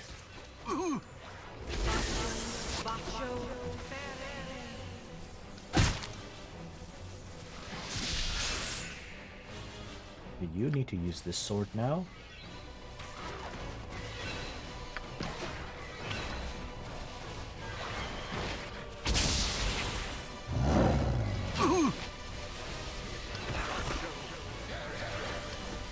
Yes?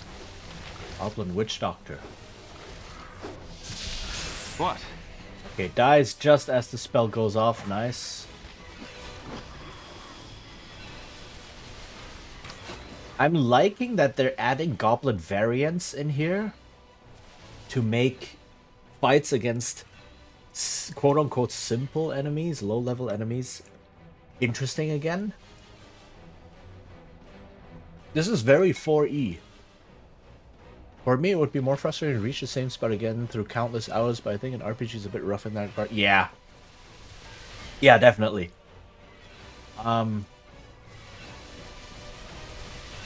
It's like, do I go through 100 hours to play through exactly what I've just played through just to get to where I've been? Or do I just... I've played through this already, but, you know, the game broke. So now I'm gonna use cheats to save my safe game essentially.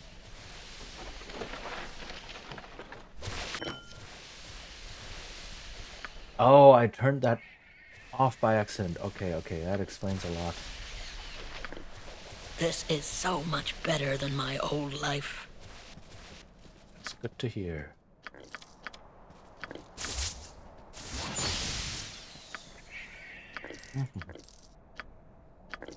The forest is so serene. I always catch myself watching for bandits, though.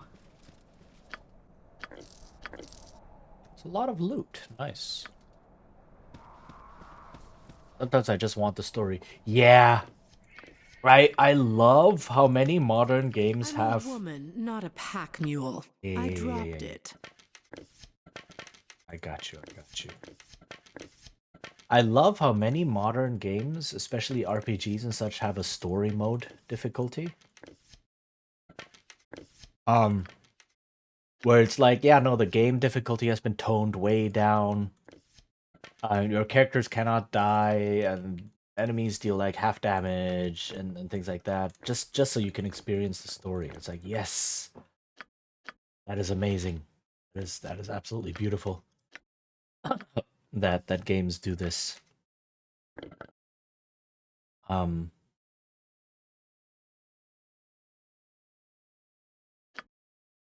I really appreciate that. Because sometimes, you know, you don't want to go through all of the tactical or difficulty skill things. Sometimes you just want to experience the story. Sometimes maybe the difficulty is beyond you. Right? That's very possible. But you just go, I'm not good enough for this game, but I would like to experience the game. You know, experience the story, experience the lore, or look at the pretty graphics, listen to the cool music. But because my game is, or my skill is not high enough, I can't do that. Right? I am denied experiencing the game because I cannot progress in it. This is actually a point in educational games. Educational games have to be so simple that you are not locked out due to player skill. So they must be designed in a way that anyone can access all of the content, no matter their skill. Well, their educational skill, the thing you're trying to teach them, sure. Right? If you're trying to teach them, say, math, and their math isn't good enough yet, I guess, yeah, okay, then you lock harder math behind the easier math. But like player skills, like, I don't know, clicking on things or shooting things or moving around and jumping or whatever, that cannot be an impediment. And I wish more game designers would look at that and see, yo, how can we make our games more accessible?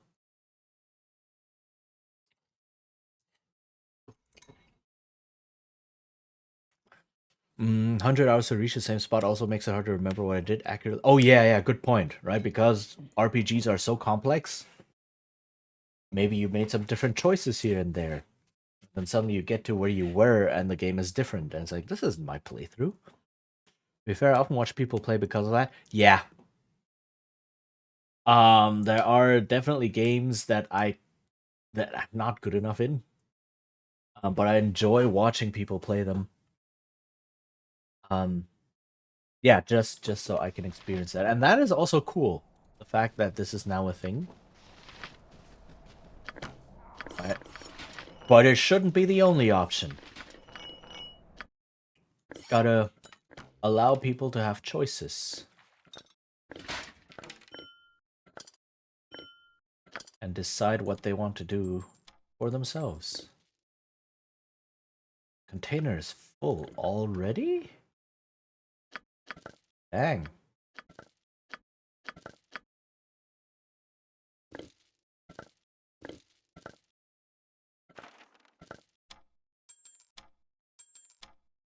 That's a tiny gem bag, I guess. Okay. These two things put into my chest.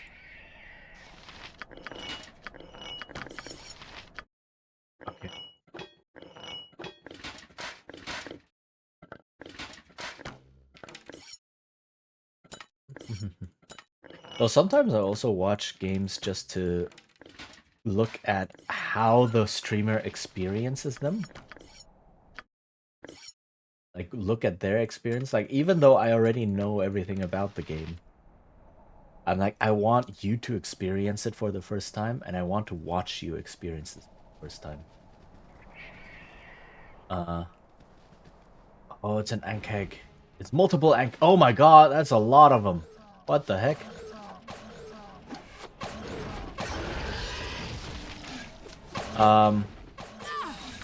There are a couple games that are like that for me. Back to lurking. Okay, half good lurk.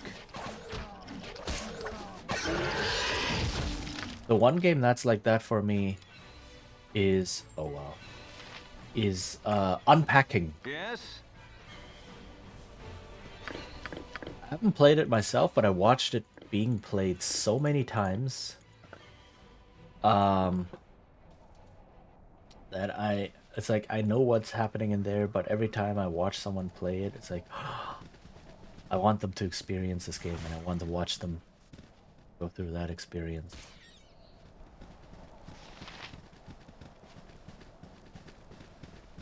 I don't know if the snake will attack me or not. I just stand around. Yep. It gives me 175 XP. Not bad. See, I'm just murdering all of the wildlife because the game tells me murdering wildlife is the whole point of this game because it rewards me for doing so. I will murder all of the wildlife.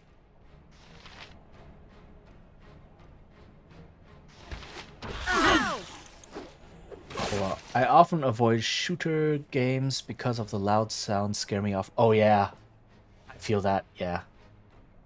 That's the reason I don't play horror games. I'm really bad at horror games. I'm pretty bad at watching horror games sometimes. The explosion has opened up a large hole in the ground. You think you may be able to climb down? Wouldn't give for a cozy inn and a hot bath. You must gather your party before venturing forth. Oh? You must gather your party before venturing forth.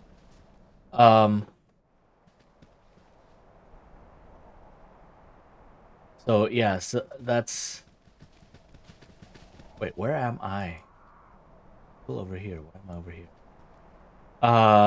But like I will sometimes watch horror games because that's the only way I get to experience them. Okay. I'll recover.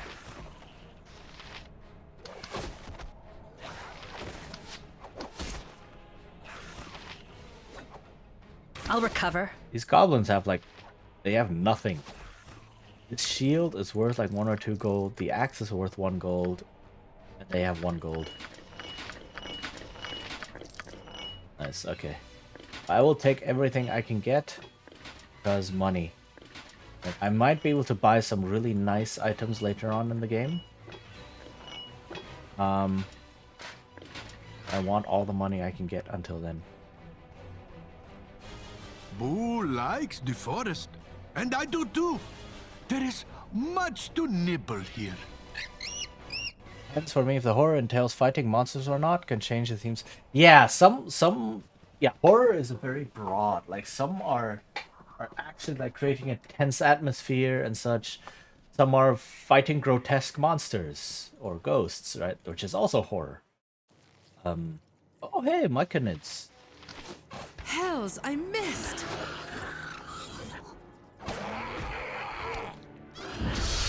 I'll recover.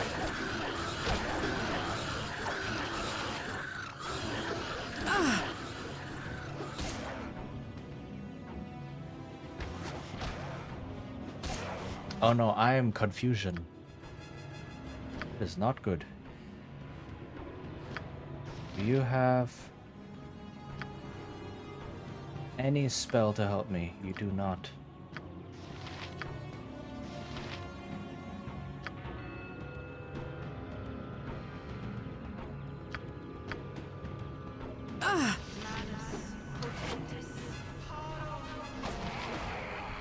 Keep watch for ancient tomes or any scrolls Where that danger might contain goes, lost Minsk arcana. answers. Sword first. Oh, that spell took a long time to cast, but okay. And a letter. Let's see. Lower resistance. Ah, okay.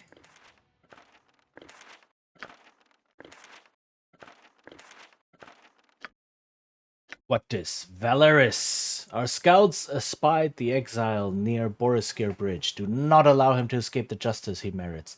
Our queen is merciful, but you and I both know that he has fallen too far to be saved. You are the strongest of our mages. Use the power at your disposal. You must ensure the safety of Soldanesalar at any cost. Okay, I like that. That is more foreshadowing. And more like what is going on. Again, I won't spoil if you haven't played Baldur's Gate 2 yet. I won't spoil anything. Just note, what is the exile? Right? What is Soldanesalar? What is happening here? So yeah, I like that. That is pretty cool.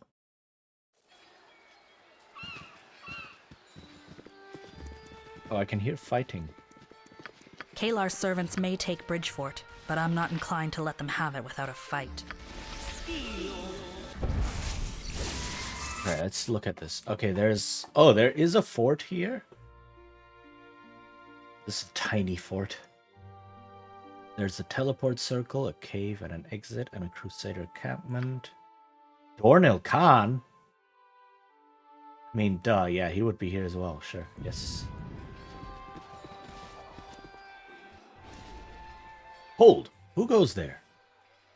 You don't recognize me?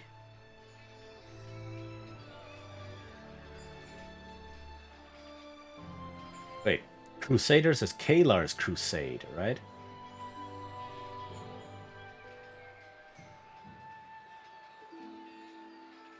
Who's journeyed far to join the Shining Lady's cause. You're too late. Kalar accepts all people of good faith through her cause, but good faith is hard to come by of late. Many have attempted to enter the camp under false pretenses, hoping to find a way to retake Boriskir Bridge. The Barghest has declared that none who haven't proved themselves will be allowed to enter until Bridgeport has fallen and the provisions stored there are ours.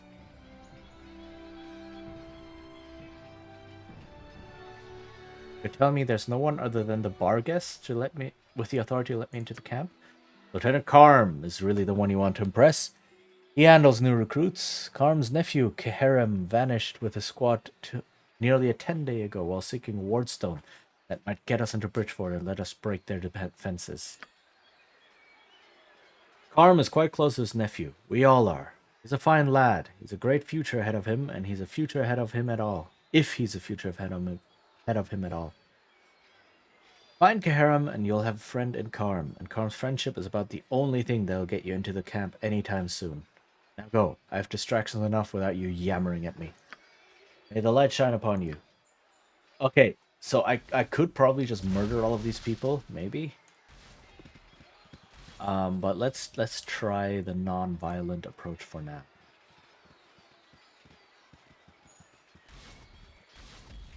Hello, brown bear. How much XP are you?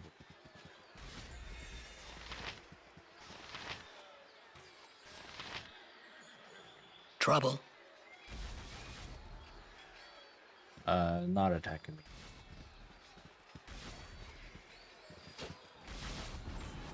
Okay, you can see there's definitely fighting. Can I loot them from here?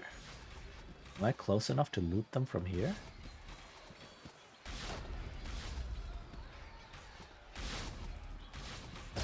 It popped up just for a split second. At the looting. Okay.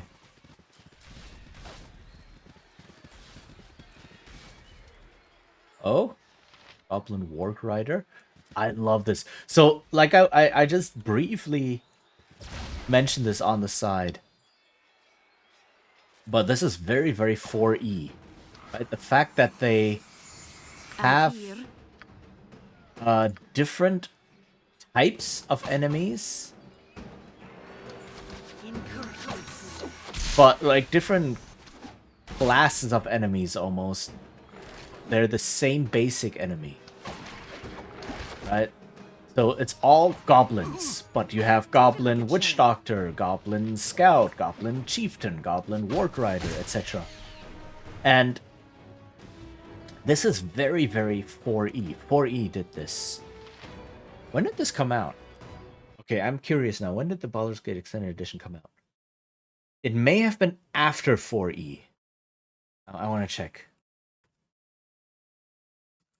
Extended Edition release date. Or Enhanced Edition. 2012. I believe 4th edition came out 2008.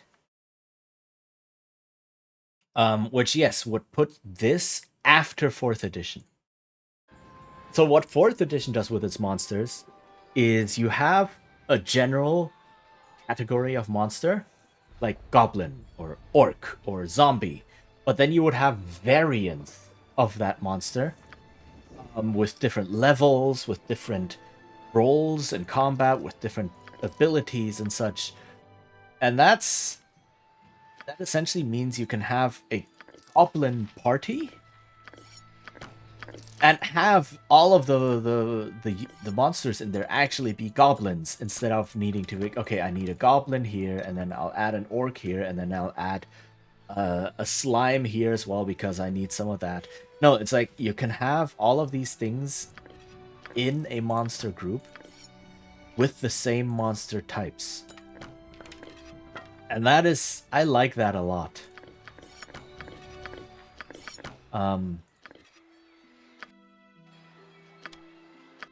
That really helps with generating encounters. Wait. Okay, let's see. What is this? It's a potion.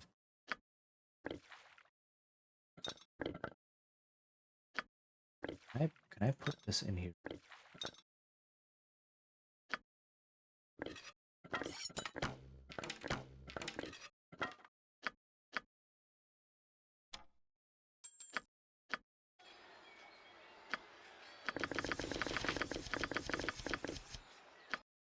Let me just pick all of these up for now.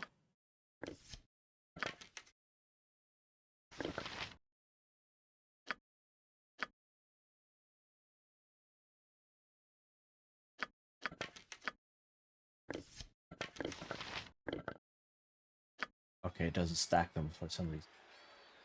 That's fine.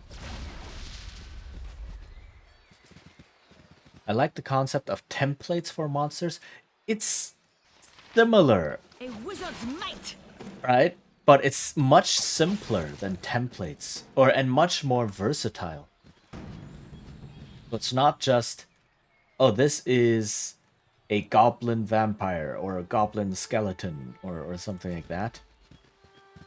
It's like, this is a goblin scout, and the goblin scout is very good at ranged attacks. This group shows more than promise. anything. Extraordinary. Coogan. Who the heck is Coogan? Good day, and hello to you. Oh there, friend. Word to the wise, there's spiders all over these parts. Small ones, big ones, really big ones. If you value your life, don't venture into any caves you might come across. May tomorrow favor thee. Farewell. A girl needs her beauty sleep. Oh, people are starting to get tired. Okay. But different versions of monster often are nice to have as an option. Yeah.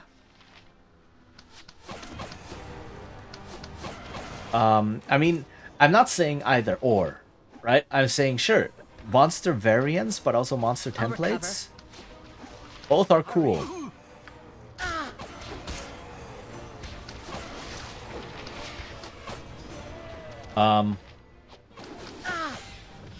So that's... Oh, she's poisoned. Antidote, antidote, antidote, antidote.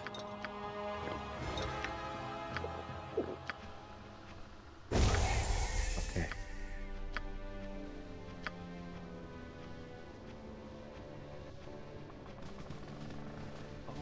My sleep got interrupted by the goblins, I remember. Kobolds can be dreadfully dangerous when you build a lair, yeah, with their trap building nature mind. Yeah. There's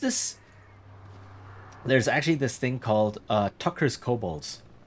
So that's the thing, is that a lot of people run monsters just like stats, bags of stats that you throw in front of the players, right? Interchangeable bags of stats. It's just, are these stats low or high? That's the only difference. And then you just throw a bunch of them into the players, and the players hack them to bits, and that's it.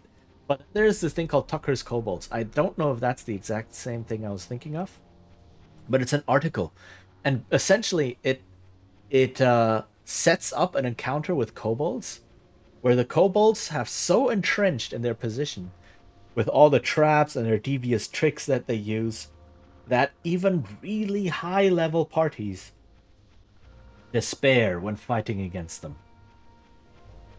Right? And it's just a bunch of like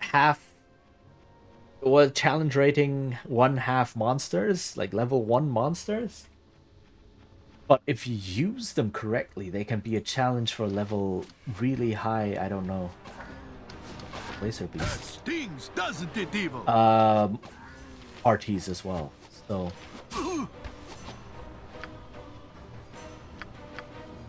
definitely works, right? And it's supposed to teach you the name Tucker. Yeah, it's an article in an RPG magazine of some sort, and the article is Tucker's Kobolds, right? And it's about how to use your monsters cleverly, and using them cleverly and thinking from the perspective of the monster also makes the monsters unique, special. Like if you run into a bunch of kobolds or goblins or gibberlings or svards or whatever, what's the actual difference? Not really anything, right? They're just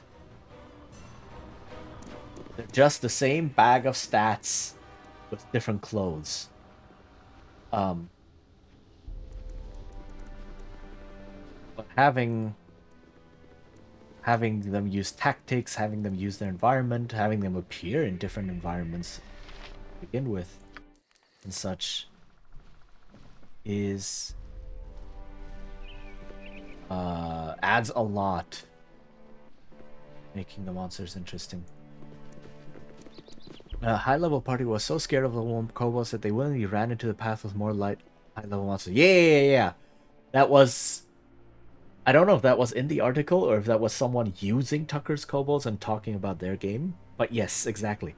Like, they became so paranoid of any hallway that they knew belonged to the Kobolds because there would be traps everywhere. Traps, or like hallways with a large with a double wall, so to speak, so the kobolds could hide behind the walls and just shoot them and then run away, things like that, or move through the dungeon.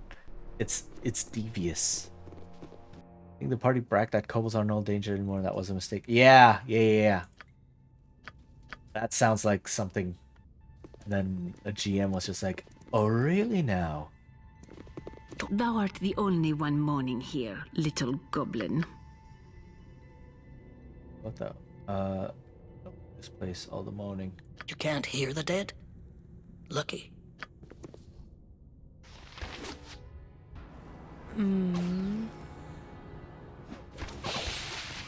Make it quick. Oh, I'm out of my errands. Okay.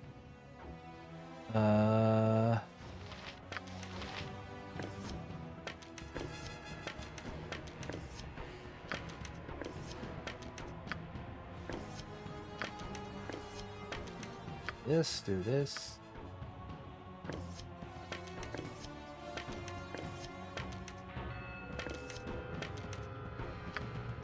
This. Combine some arrows.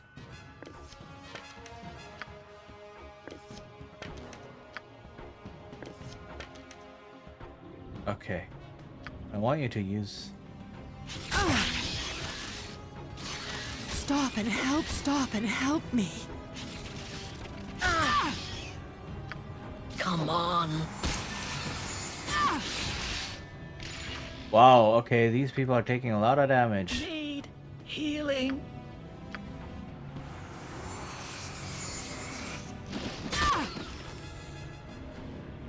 Ouch. Take it like a champ. I'll recover. Okay, some people are poisoned. That is not good. Do I have elixirs of health? I will drink those momentarily. Actually, you go here. You go here. Everyone else, please fight. Oh, Vanilla, you have a fun rest of the stream. I'm heading to bed. Oh yeah, good night. Good night, Vanilla. And thank you for hanging out. Have a very, very good sleep. Everyone, please check out Vanilla. Yes. Good night, good night. Alright. I found funny that a DM I read about had players who grew too complacent and arrogant that their level will carry them over some encounters, and DM picked up Tucker's calls to teach them a lesson in strategy. Yes! Yes, very much that.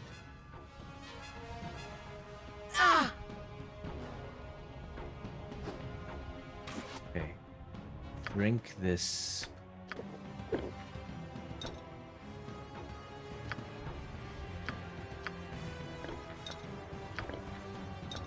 You drink this.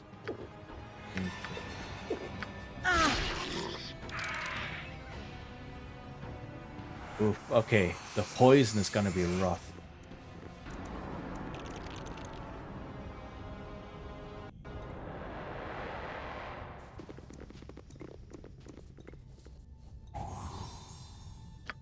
Crap.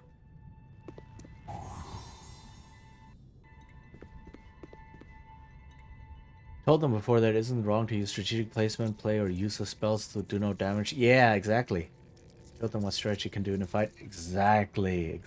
Boo doesn't like this place. He had a bad experience with a web once. He does not want to talk about it. Okay then. What is this? Severance +2. Hit points +5. 15% chance per hit of draining 1d4 hit points from the target and transferring them to the wielder. Ooh, okay, so it's a draining sword. I don't have the short sword? Bastard sword, okay.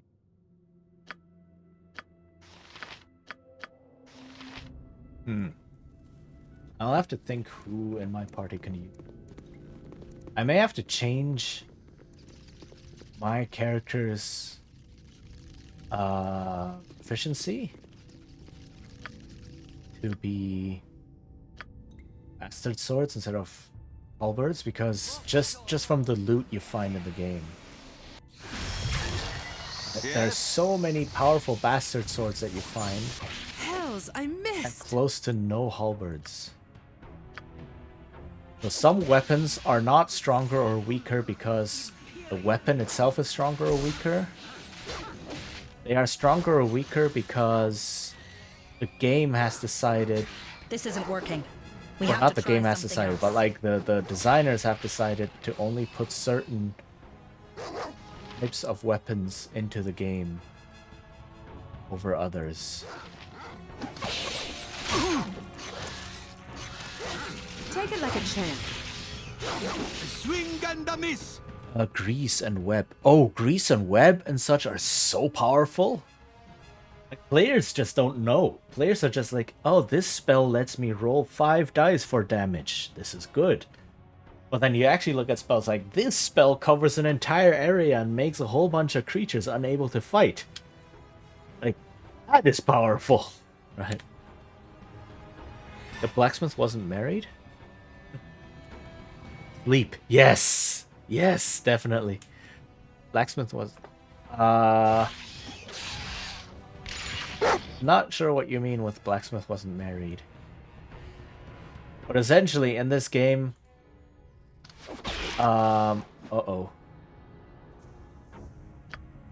only some, like, magic weapons are super important. Fast. Doesn't it, evil? Good one. Okay. Wow. Okay, that's a good one. I'll give that to you. Your orders? But yeah, like, there are a lot of really powerful two-handed swords and bastard swords in this game. But no powerful halberds, really. A team like this can't be beat. Right? So it's not that halberds are somehow weaker than bastard swords per se. It's just that you won't find any good halberds in the game. You will only find bastard swords. So that effectively makes the halberd skill worth a lot less than the bastard sword skill. Does that make sense?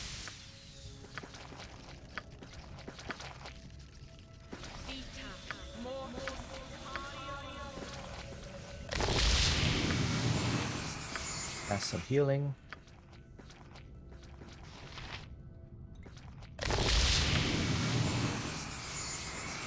Make it quick. I totally forgot that I have a slow poison as a special ability. I have slow poison twice a day. As a special ability. Okay. What's here?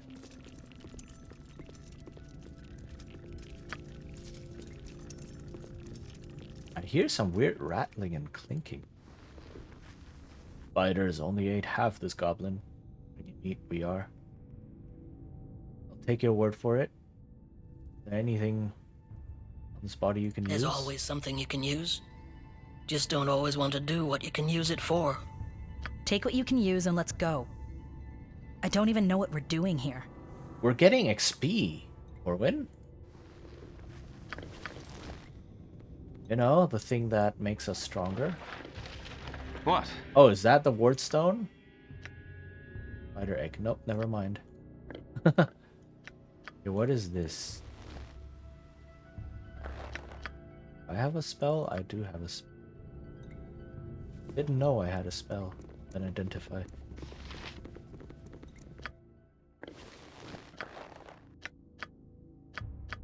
Okay, let me identify this first because this seems more. Cast level +1. Clerics and paladins can memorize 2 extra first level divine spells. Not use item.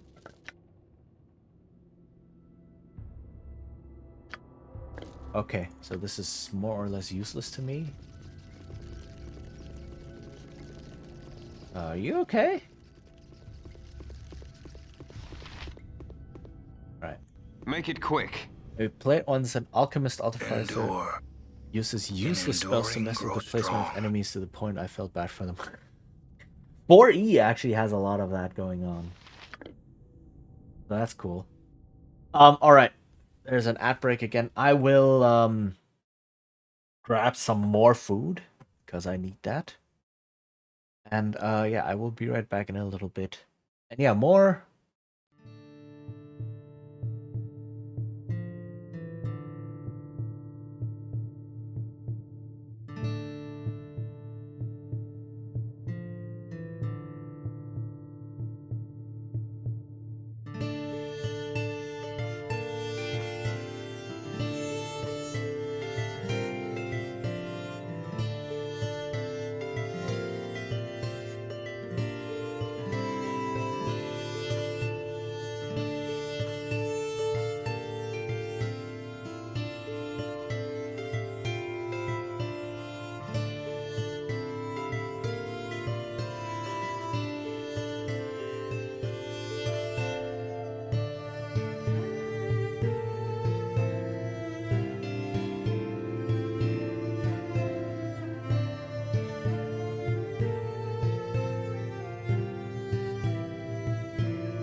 Okay, I'm back.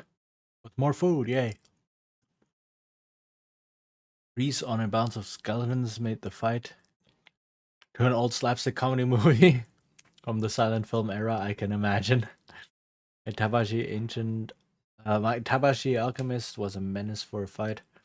She used contraptions fueled by alchemy and distant magical energy from the herbs she found. My draft bast wasn't really magical, but knew how to create a magical catalyst for contraptions. Also, I found the idea interesting of using magical energy of items occasionally for spells. Huh, okay. True, okay. That's interesting. But yeah, all of those... It's like at low levels in D&D, sleep is one of the most powerful spells. That's why it was continually nerfed from edition to edition. Until now, it's practically... I don't know if it's how it is now, if it's still useless or not. But it was nerfed from edition to edition. It's just such a powerful spell.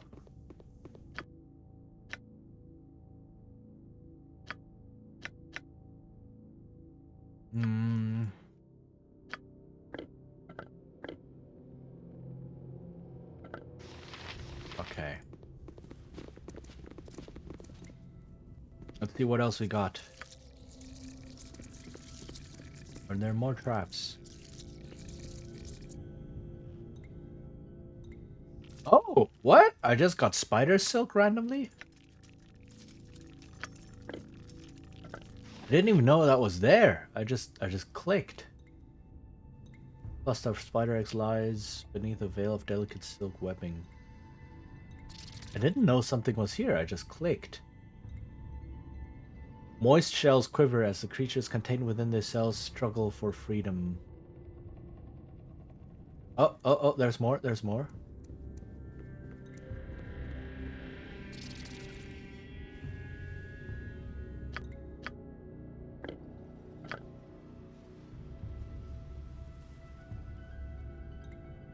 In the murk of the cavern lies a pile of eggs. Behind translucent shells, monstrous arachnids stir.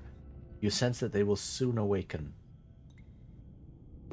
Am I on a timer? That's what's happening here. Like these areas I can spot, right? These are loot. But the spider silk is just randomly somewhere on the walls. There, like, there's nothing here indicating that there's something other than just the cursor changing. What's that? What did I just pick up?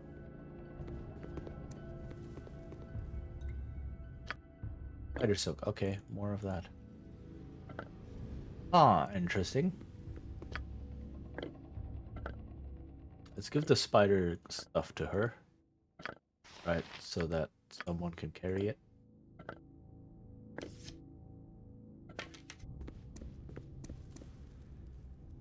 Yeah, and it would lean so much more into the creator of magical potions and objects as being a mage who crafts items. Yeah! Like the flavor of some classes is just sometimes a little bit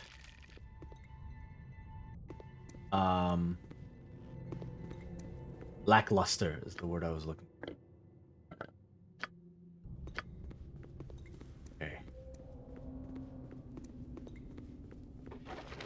Another spider egg. Bring in a potion. Okay, nice. I love dungeons. They're usually bursting with gold.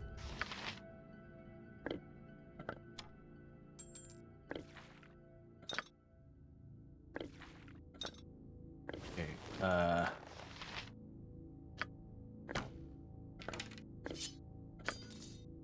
just short sword +1, composite longbow +1.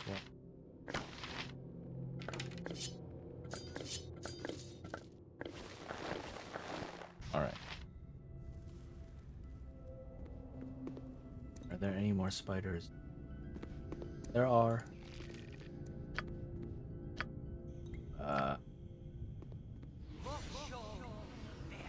And I found the image of a cat using skills and alchemy to heal much more interesting than she's strong with magic herself. Yes? I can see that, yeah. What? Alright, let's fight some spooters. Oh, they are phase spiders. That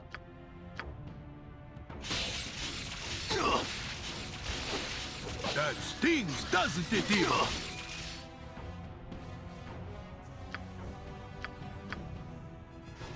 That stings, doesn't it, dear? She can't cast her spell. Thy called.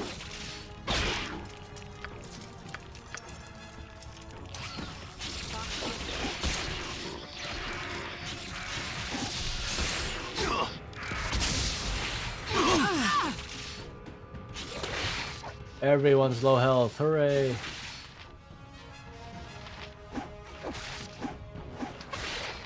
Gargantuan spider. Okay. What do you have? Doom. Sleep. Well, Minsk is asleep. Okay.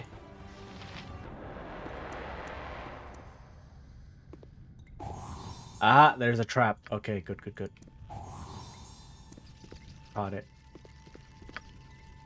Well, Minsk, I'll let you have your nap. More spider eggs. More spider silk? Don't see any. Okay. So that was an interesting trip to this spider cave.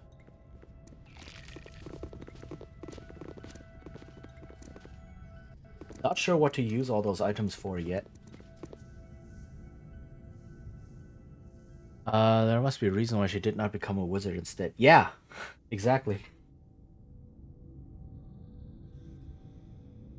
Played as a happy and optimistic character who tries to help her friends and family. Reason why she used her coming of age travel of her village to bring her inventions back to her village when it was over. So no young girl might lose a love for... Ah. There's always this tragedy. God dang it.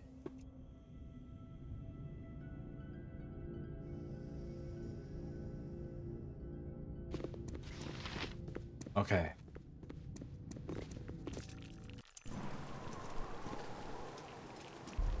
So that was the spider lair.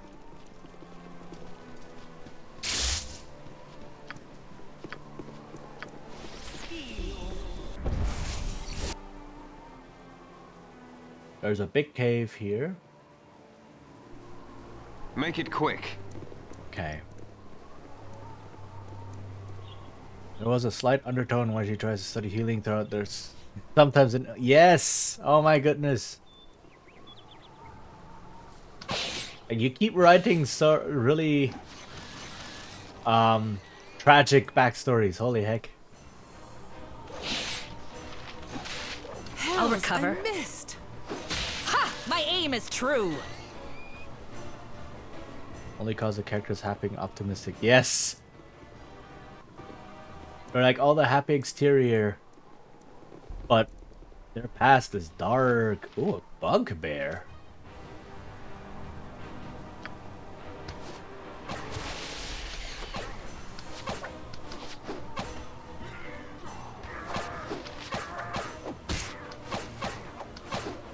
These aren't part of normal Baldur's Gate.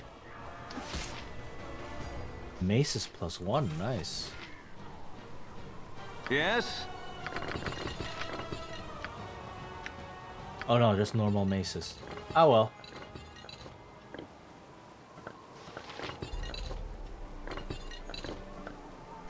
That's all good. Alright. I kinda don't want to enter the spider or the big cave without knowing what's behind it. Without being rested up.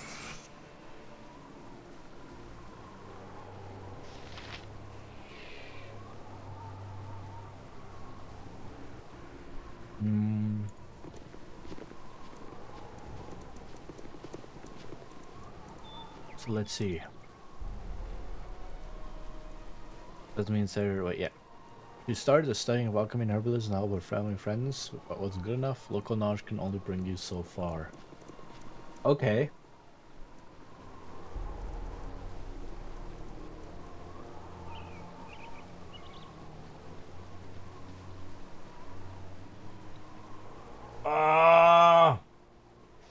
wyverns.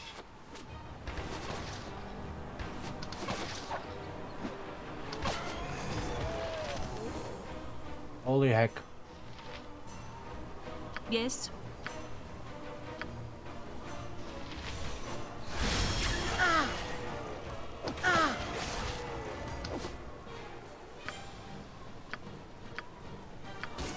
Need healing.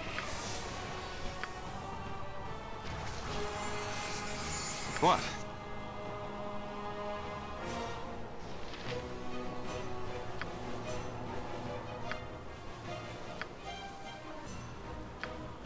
Thy demand? I need healing. I kick bad butts and I cannot lie. Make it quick. What the heck was that line? I kick bad butts and I cannot lie. Really? What? He was a snow leopard Tabashi, so medicine to treat something else can be priceless. Okay. I'm not sure what the types of Tabashi are. What makes them different. Sounds like it's something serious.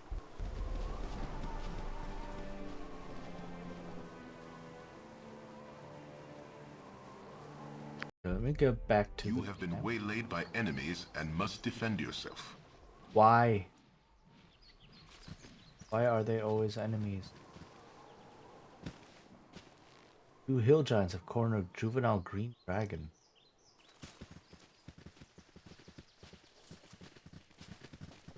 Huh.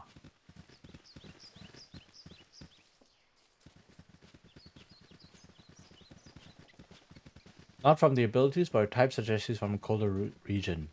Okay, fair.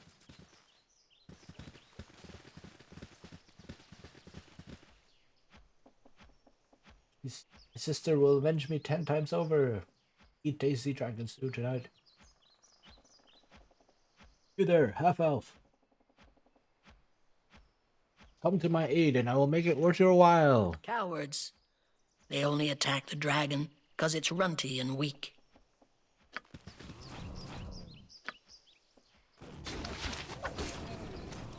Ha! My aim is true! Ha! My aim is true! Hells, I missed! Oh, you are not worthless after all, half-elf. Very well, I will keep my word.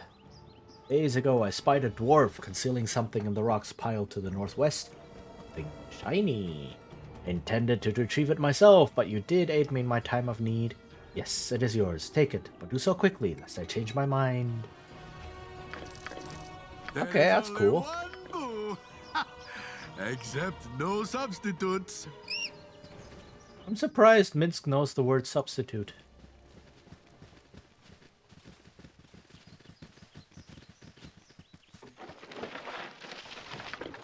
Yone stone and diamonds and ooh.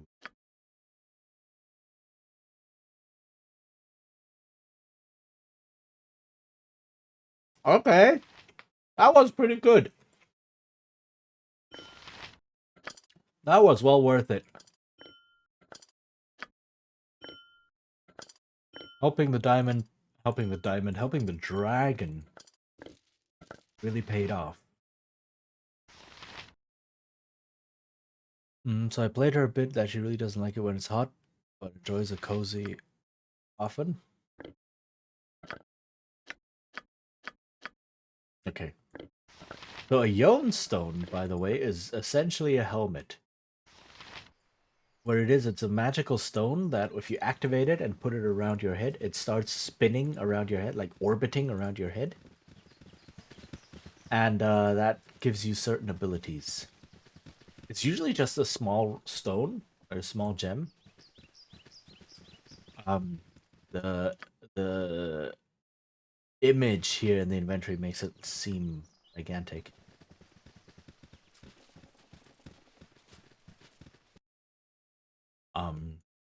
And it's a helmet that people who can't usually wear helmets, like wizards, can use. The cat that crows around the heater. Ah, yeah.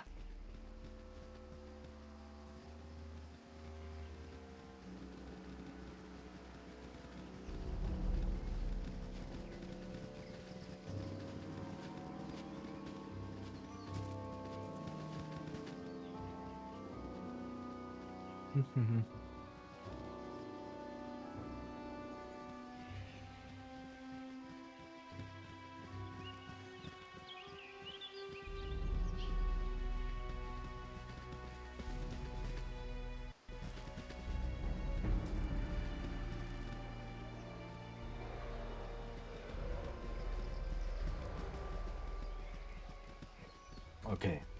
Empty my inventory a little bit. And maybe rest up a little bit.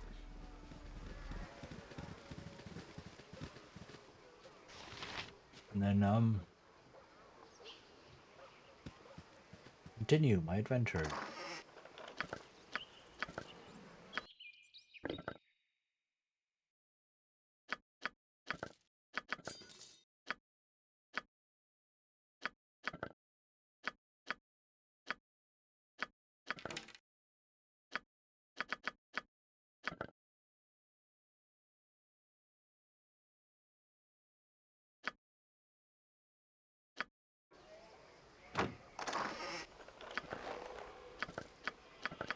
Here, I'm so glad I have a stash.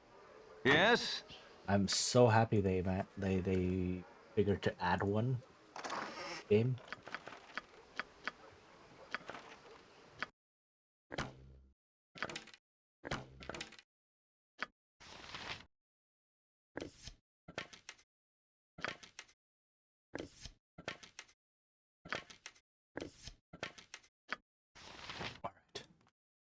Last often looked out for others in the party, asking how they're doing, how to build contraption to ease their worries. That's nice. Mm.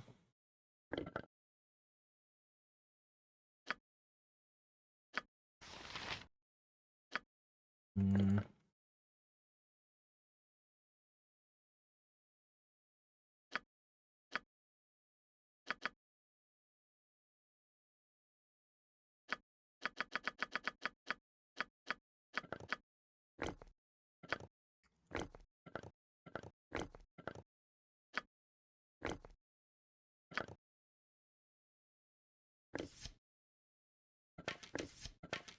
Aha! I knew it! Those can still fit. Now it's full, but I managed to get a whole bunch of stuff in there. Okay, nice.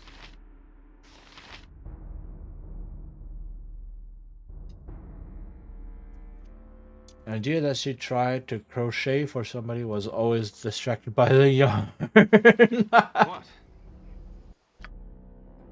That is amazing. Alright, there's this book. I love that. Make I way, actually love evil. that. I'm armed to the teeth and pecking a hamster.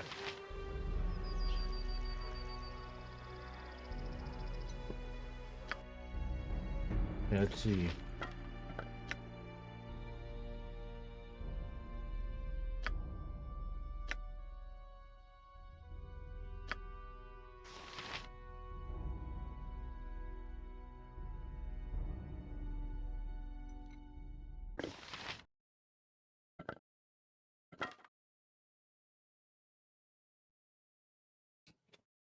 I want to look something up real quick.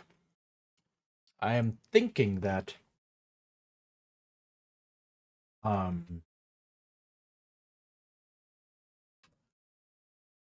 the sling proficiency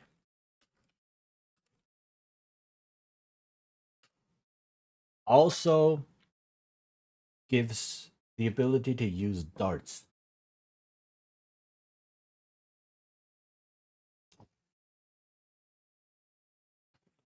I'm not 100% sure.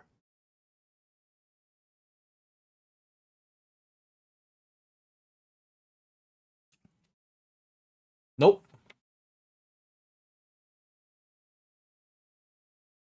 Dart is its own thing. Okay.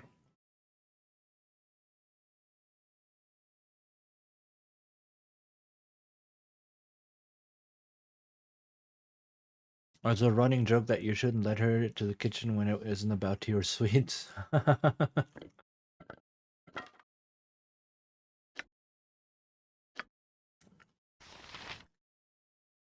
Okay, so this I can all put in the box. I should check what wands to pick up.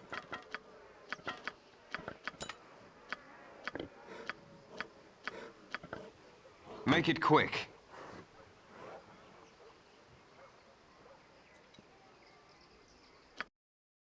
Hmm. I don't know what this is for.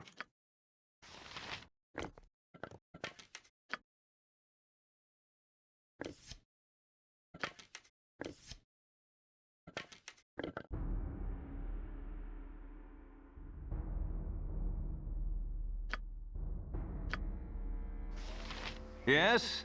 So I'll keep it for now. Hmm.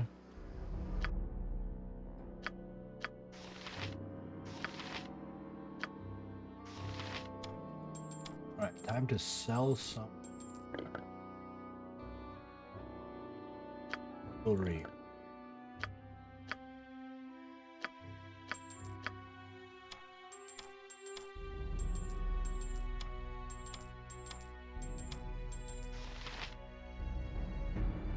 I do want to check what Safana wants. With her, give me something shiny.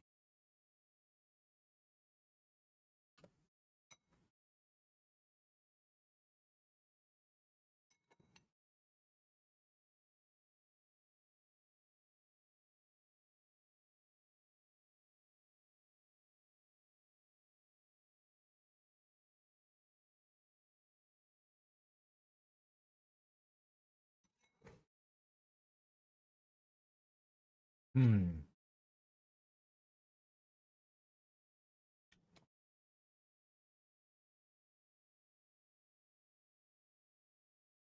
Oh yeah, it's different voice actors.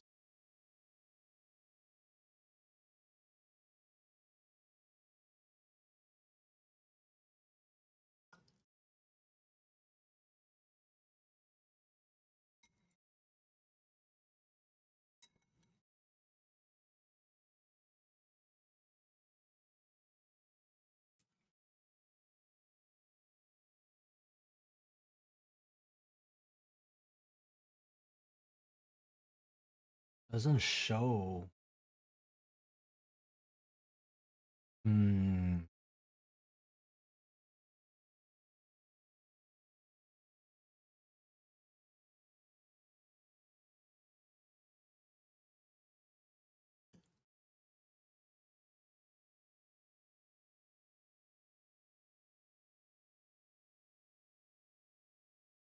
Okay. Hmm.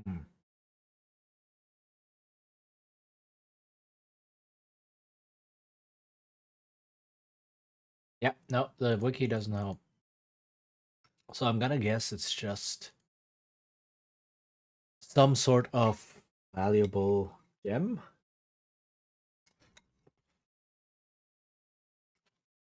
Bass sometimes did her come experiments when she gets bored from cooking.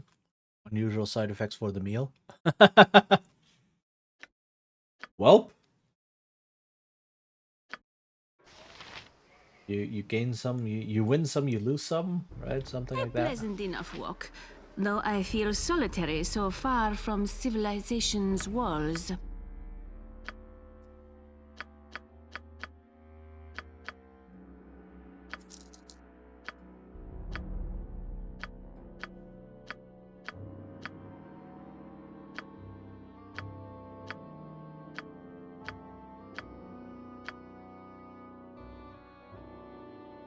Wow, the ruby ring is worth a lot.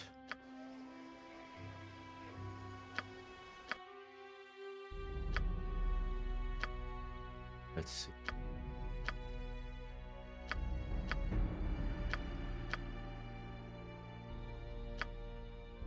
Let's only sell gem rings and such that aren't too valuable. Okay. I have many fine wares.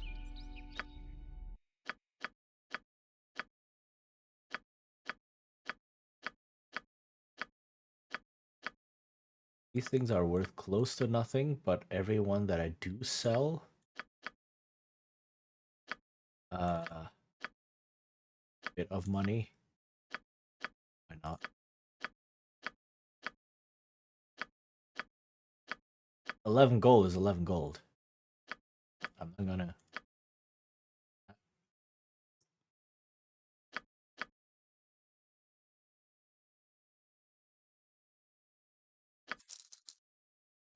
Okay. What?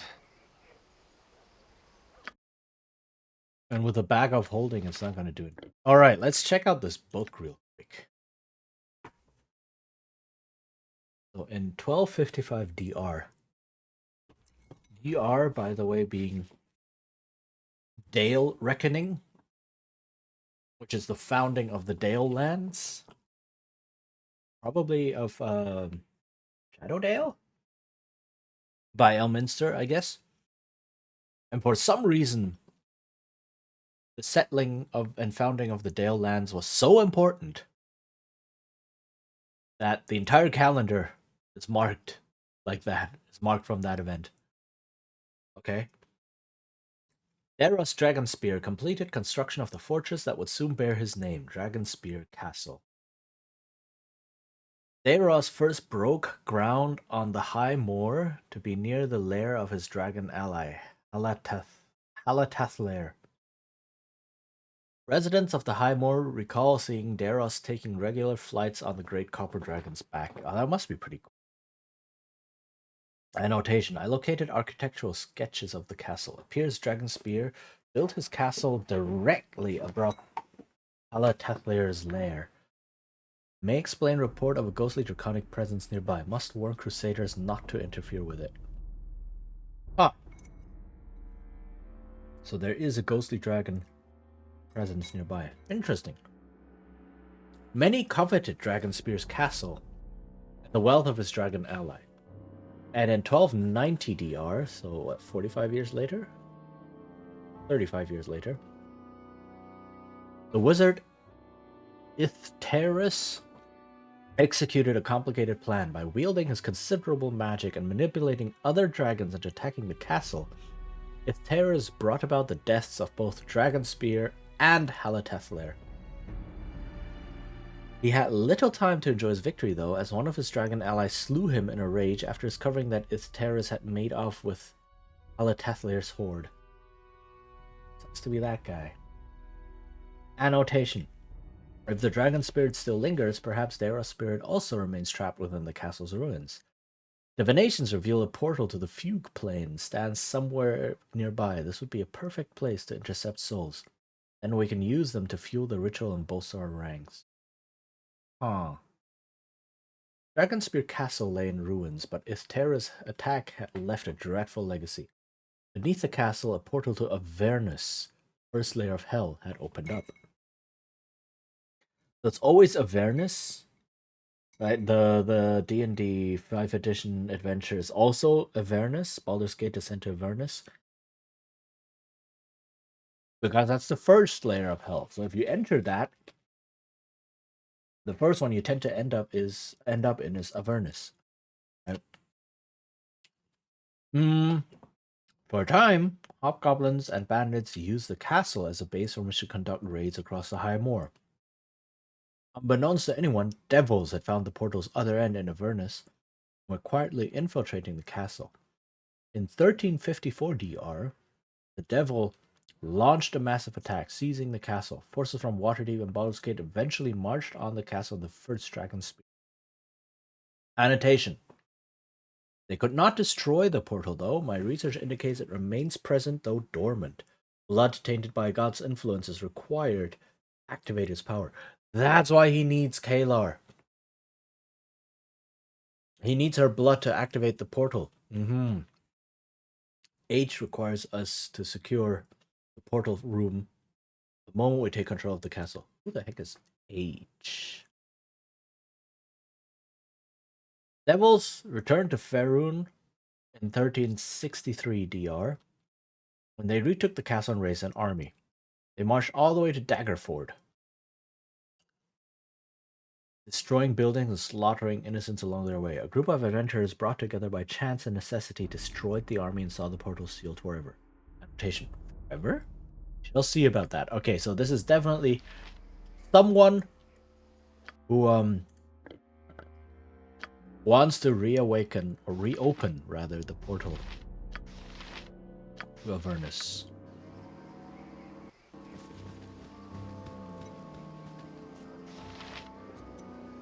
Okay, so let's rest.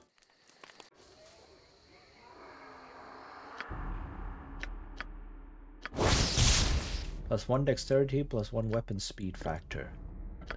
Give her. And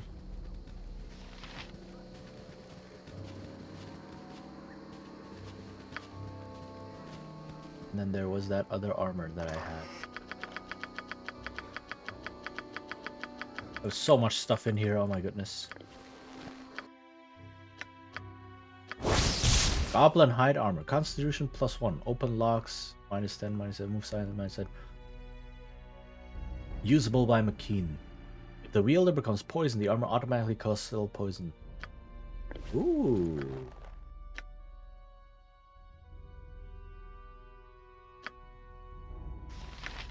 I mean, they're both nice. I can make McKean really tough this way. The forest is so serene. I always catch myself watching for bandits, though.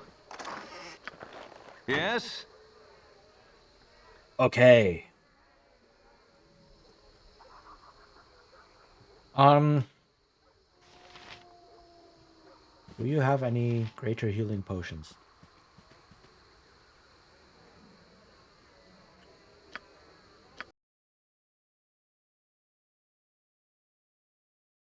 Or did I buy them all already?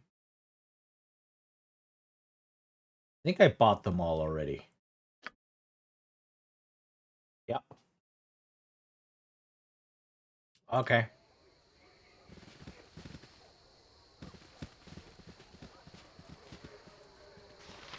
You're rather outlandish folk to be wandering round here. Sure.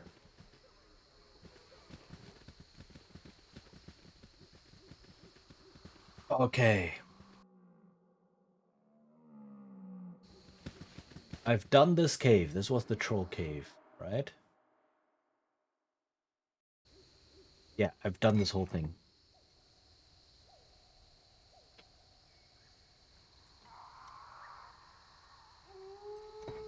Hmm?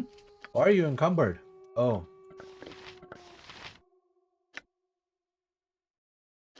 Cause this thing is heavy. Okay, you know what?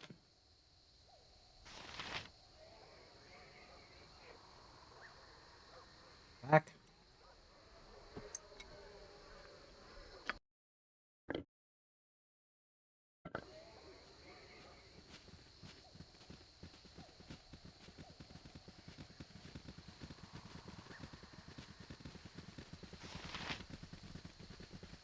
What's her strength?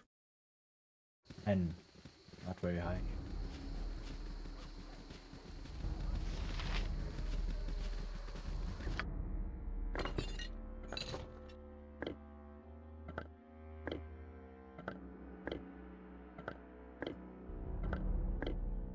Well, giving her the containers is probably not a good idea.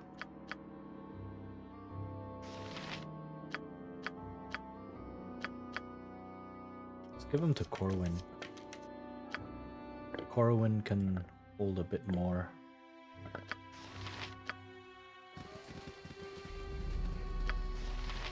What? What? What? Make it quick. Okay. Oh, I can exit here?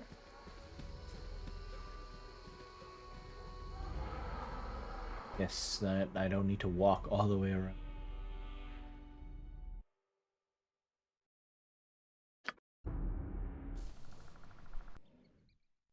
Okay. So tell me, Captain, how did someone like you rise so high in the Flaming Fist?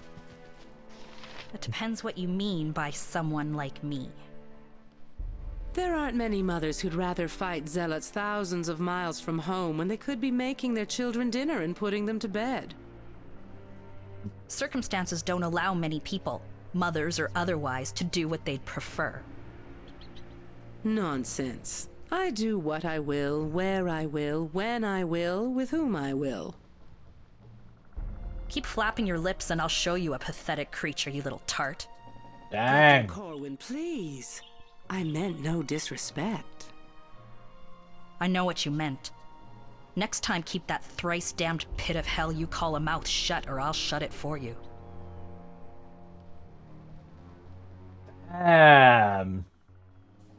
They do not like each other.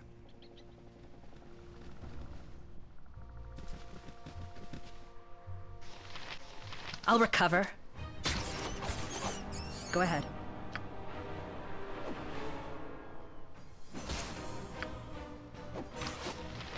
Huh? Come on. Ha! My aim is true!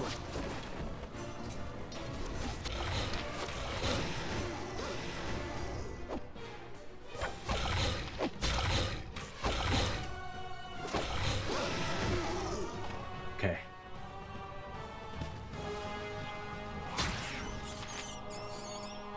What is this? Gauntlets? Thy wish for intelligent conversation?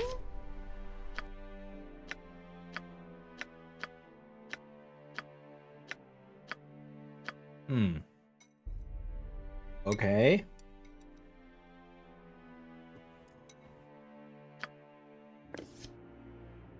Interesting.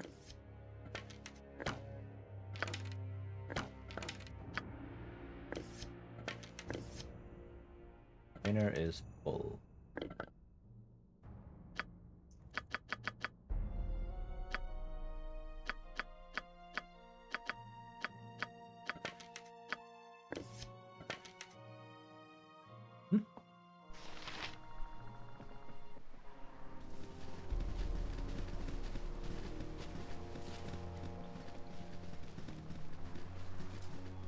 I just found some special gauntlets and I don't know what they do yet.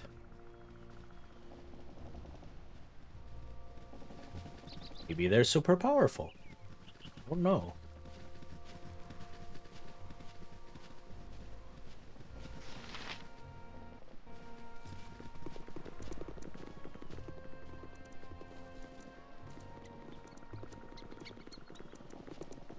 Okay, so there's this big cave up here. Let's see what's inside. Possibly a lot of spiders. I don't know. In which case it might be annoying because spiders poison, and poison is just a really fast damage over time. Okay. I see some spider webs, but this doesn't like. I hear some deep. Is there a dragon in here? Oh, is this a dragon cave?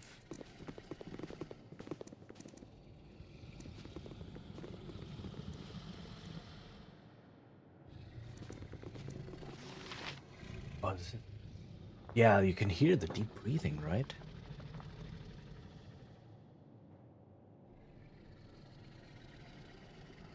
It's kinda there in the background. It's not very loud. But I'm thinking this is a dragon cave.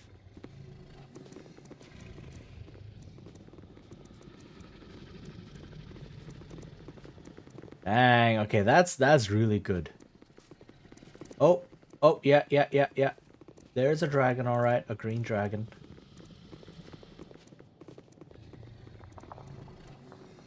A sleeping green dragon. Oh, hi. I'll recover. Hells, I missed.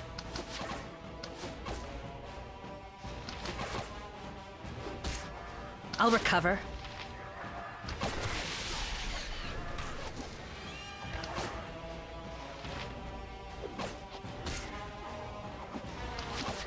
spells I missed.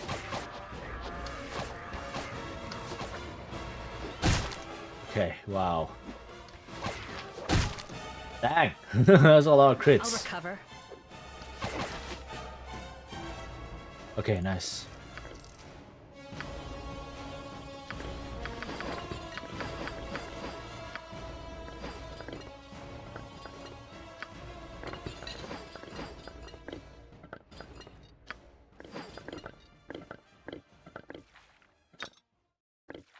Okay, health potions. Go. Right, what else is here? Greater Shadow. Oh! Oh, it's something from a different plane. Okay, let me check what this is.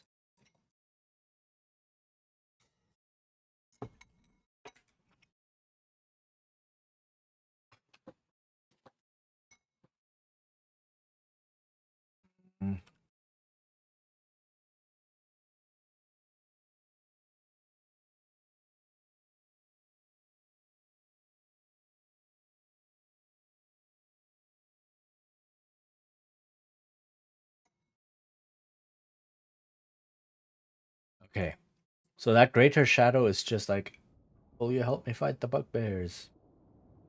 I don't need help fighting the bugbear. I'm good. Are there traps here? Yes, there are. Haha. Okay.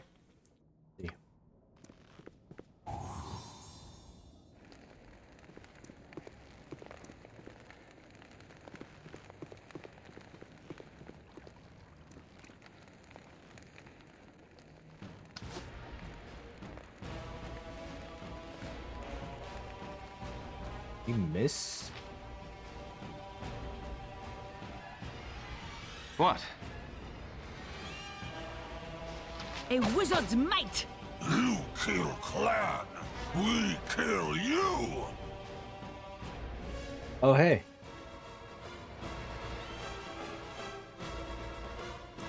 I meant your clan no harm. I was searching for an old temple and they attacked me. Temple priests give Snorgash food, weapons, make sores go away. Tell us kill outsiders and they not hurt us. So we hurt you. Okay. You can try.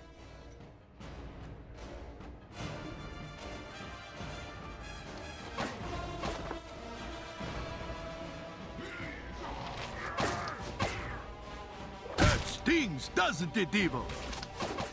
Fall down now.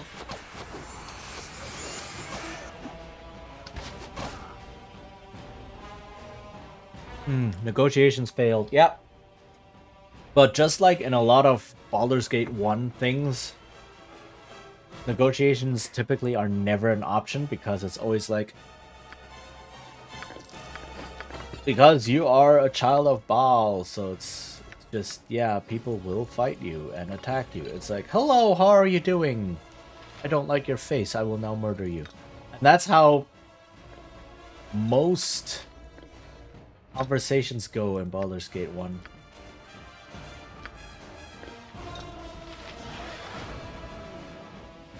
That's really exactly how it goes. It's like, hey, I'm a fellow traveler. Oh, okay. How are you doing? I am not well. I will murder you now. So that's how it goes. So I guess I'm used to it by now. People just walking up to me and say, yo, I will murder you. And all I can do is say, alright, I guess. Sure. What you want. I'm the main character. So sucks to be you. Okay.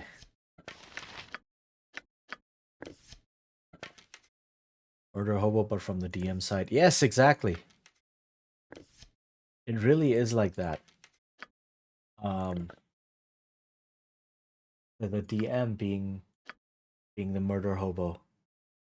I mean, the way they explain it is you are a child of Baal, so murder follows you wherever you go.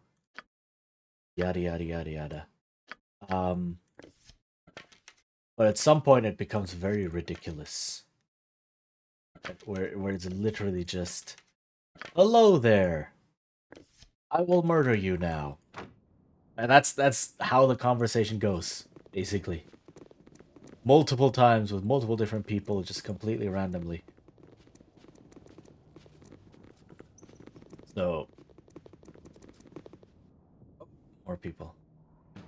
Another try, I shall. So yeah, it's eh.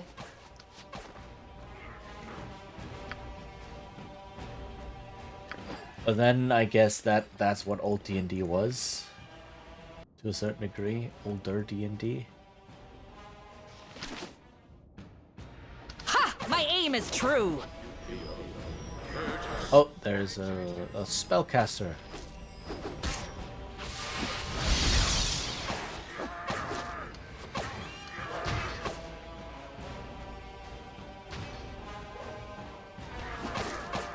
I'll recover.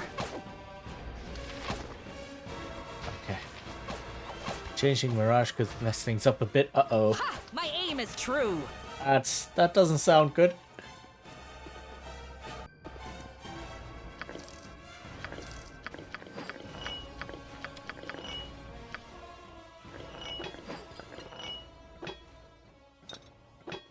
Okay. Potions. Ooh, does anyone need health potions? Oh, okay. Oh, Minsk. Make it quick. Minsk, old buddy. You're gonna be stuck like this for a bit, I guess.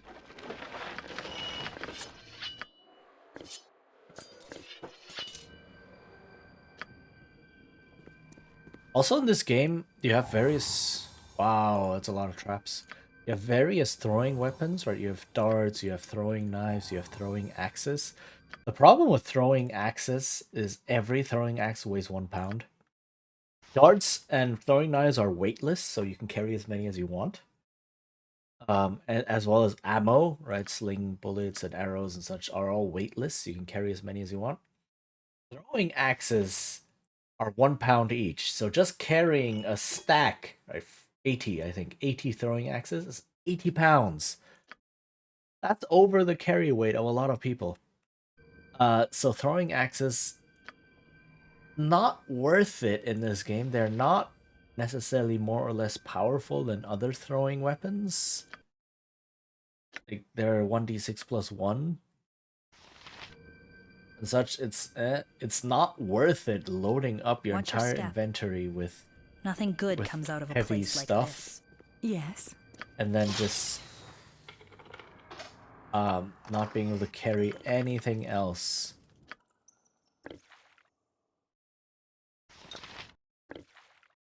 So that's another design thing where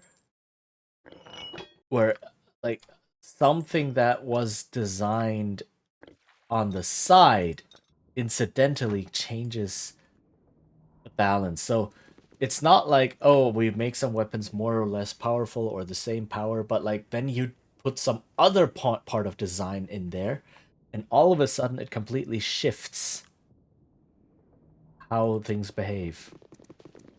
Design, either in game design or in level design, right? So the whole of clear water to the cavern's murk, fish glide through the pool. Okay, so the whole halberds and spears are really weak compared to swords is a level design issue. So they weren't inherently designed to be weaker, but because there are no good spears or halberds in the game, it's all just swords. Halberds and spears just become weaker by virtue of how the game was set up, right? How the levels are set up. And then this, like, you can either choose to use something like throwing knives or throwing axes. But just because throwing axes have a weight to them means they are inherently less powerful, inherently worse than any other throwing weapon in the game, any other ranged weapon in the game. Period. So it's like mechanics that are on the side of something, inadvertently affecting the main point you wanted to make. That stings, doesn't it, Evil? D.M. fears she could use her abilities for training combined with disguise of my opinion, D&D too many sword variants exist. Yeah. Oh no. Well, do you have any experience with older D&D and the pages upon pages upon pages upon many pages of arms? Can I interest you in a glaive guisarme, or a guisarme glaive, or a bardiche, or a bardiche glaive, or a bearded axe, or a lucerne hammer, or a hooked bill, or a hooked bill glaive, or a hooked bill guisarme? Or that was a thing. That was a thing. I love dungeons. There were They're so usually bursting many, with gold. so many pole arms in older D&D. Like holy heck, so many. Who are you? Actually, never mind. I just want to get out of here. Who are you? I'm a faithful of the Mad God, but I can no longer serve here. Strange things are happening. Voices in the dark, and the High Priestess locked herself into the ritual room days ago. I'll be careful then. Farewell. I have to go. Okay. Something wild is happening. I do wonder though, what's with the dragon? Can I, like, I don't know, talk to the dragon? Possibly. You can usually talk to dragons. And then some might be like, ahaha, puny mortal, I will murder you. Which, you know, is a very dragon thing to do, very understandable.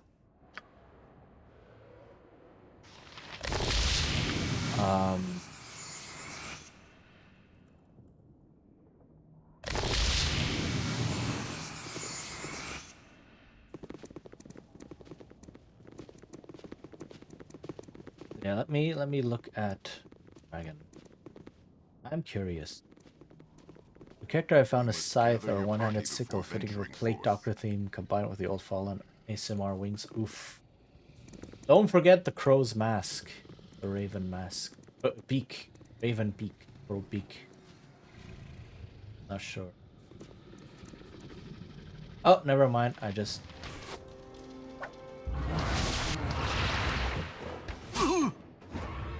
Dragon just wakes up. Okay. Okay. Never mind that then. Ah. Ah. Ah. Ah. There you go.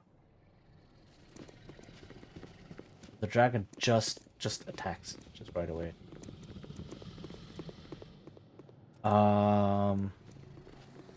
Let's deal with the cult first, then I will have to think about Stinking evil. deal with the dragon. Actually, this evil is not as smelly as it usually is. We come for you anyway. Well, scrubbed evil. It was a mercy monk, so it was built in. Ah.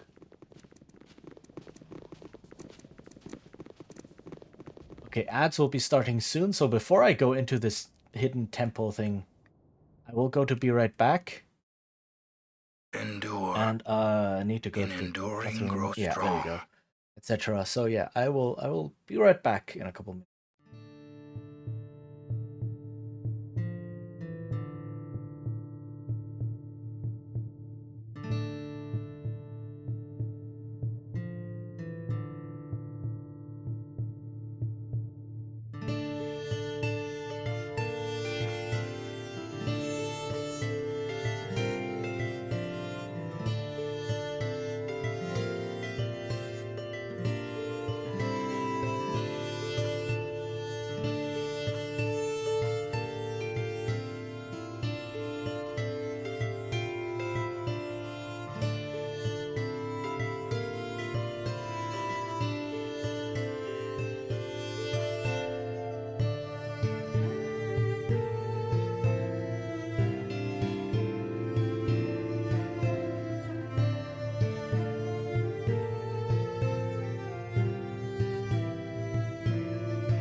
Okay. All right. Yeah, let me. Okay. All right, let me get back into the game. Whew. How long have I been going? 4 hours? 4 hours, dang. Okay. This is fun though. This is a lot of fun. Okay, let's see what the hidden temple is all about. Ooh, it's purple. Nice. Purple is all about unnatural magic and such.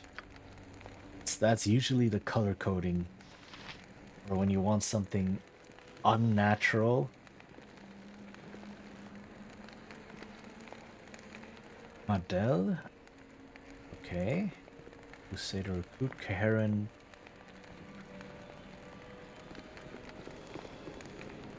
Hmm.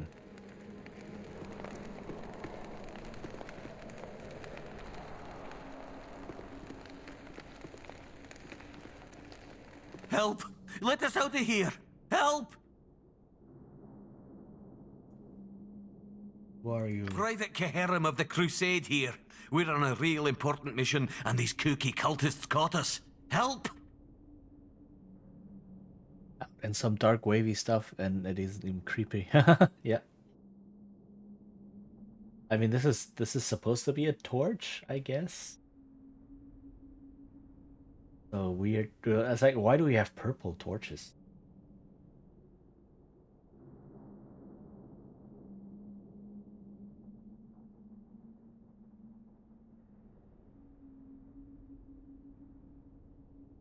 Oh, the spikes in the floor were designed to shoot up and impale you. One pull of that lever across the room, and it rid the world of 3 crusaders. I'll tell you fellows the cultist killed. Be happy to let you out if you'd help me join the crusade. I can do that. My Uncle Calm, he can get you in. I'll see to it. Just get me out of here. There must be a key around here somewhere. I saw a big lizard lady. Maybe she has it. Free us, and I'll do anything you say. A big lizard lady? What? I know a lot of people who just perked up. Probably just perked up. It's like, oh, big lizard lady. Where?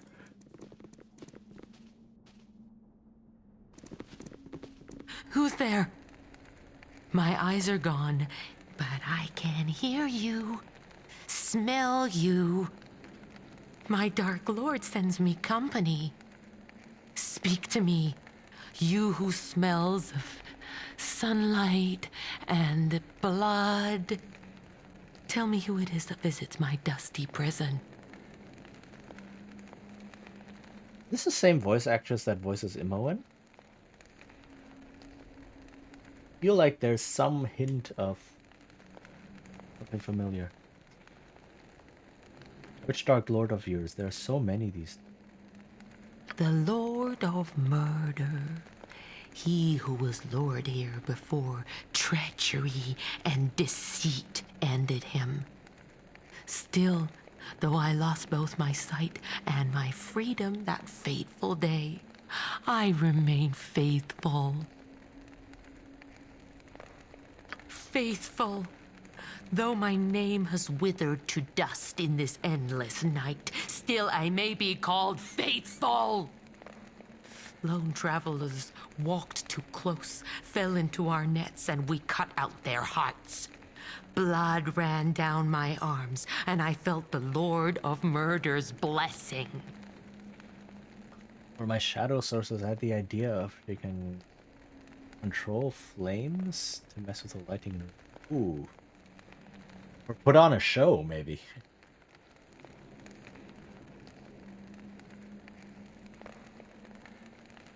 Temple. I can actually be like, I am one of Baal's children. That a child of murder should stand before me. All is ordained. It is no chance that brings you here, divine one.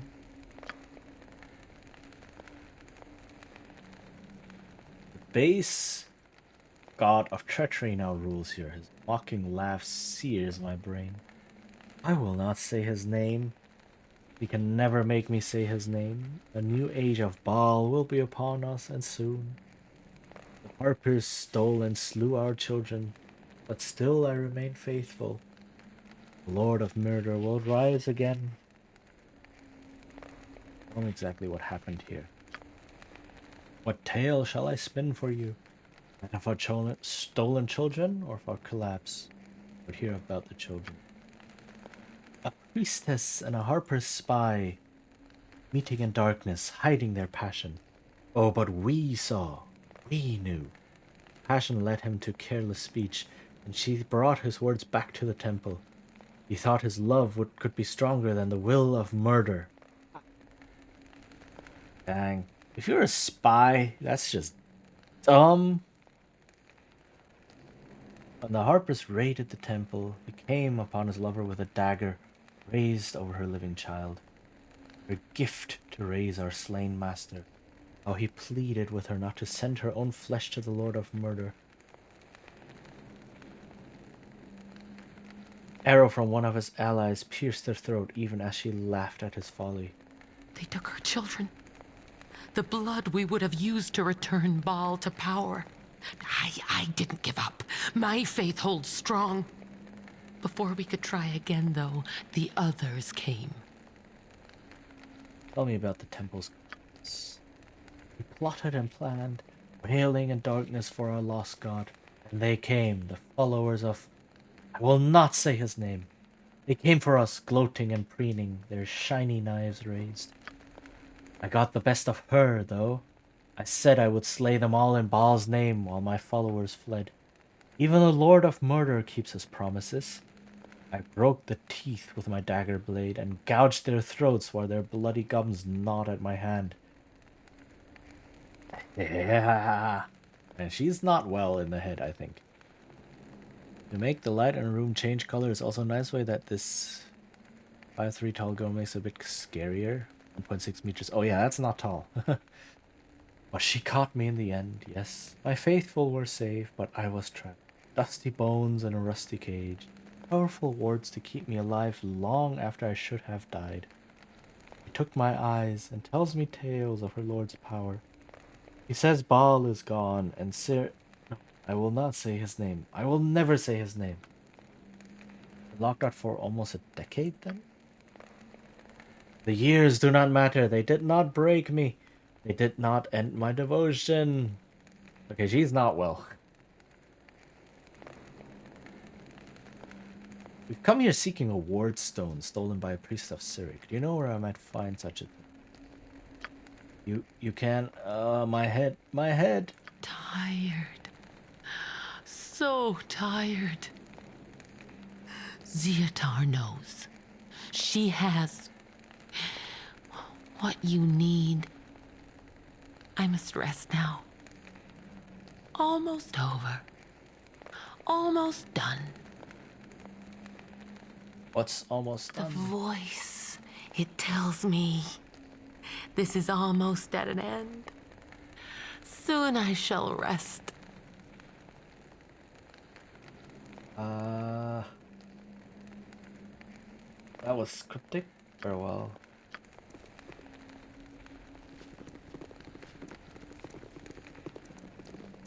The reek of excrement and rotting flesh wafts from this dark pit. That's their toilet.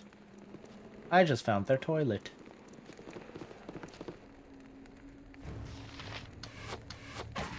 I'll recover.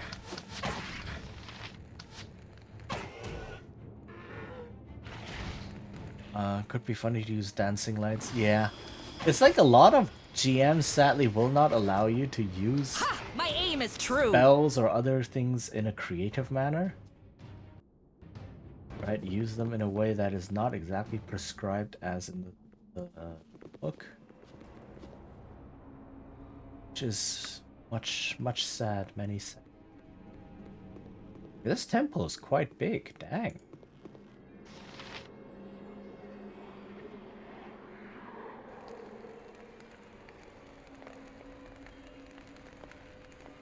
Are there any traps?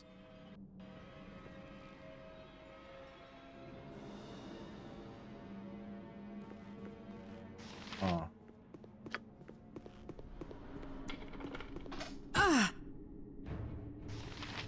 Aha! An invisible stalker?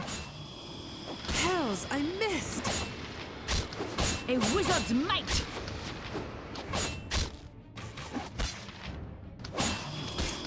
I like that you were able to hear the footsteps before the stalker actually came up.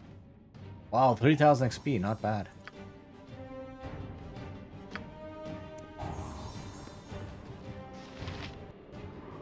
What?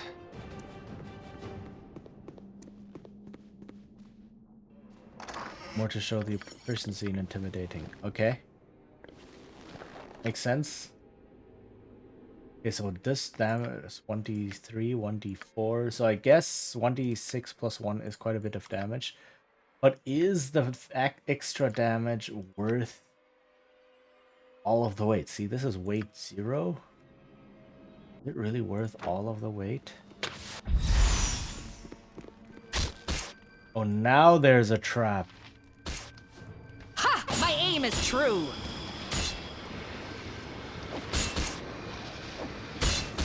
That stings, doesn't it, A Evil? wizard's might!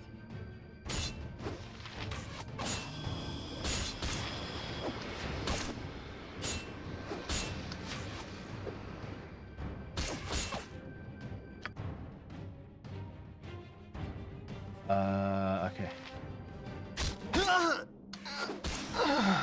RIP. I just got murdered.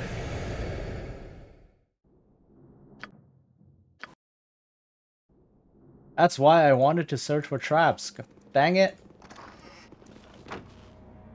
There is a trap here that paralyzes you if you step on it. Hey, there we go. There it is. Okay, now that's been dealt with.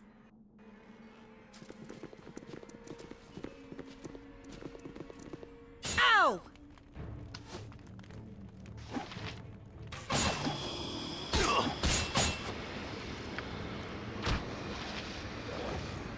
Come on.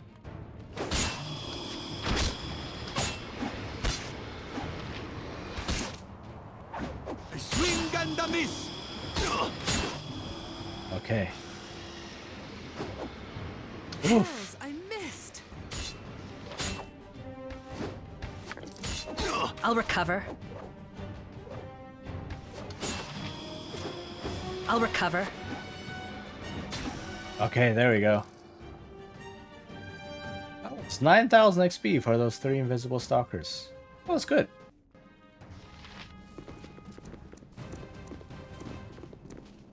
Okay. Let's see what's in this room.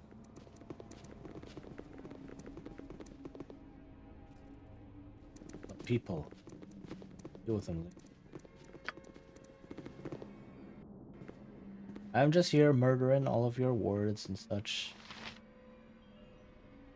When you are small and must be creative when trying to be scary. Yes, definitely.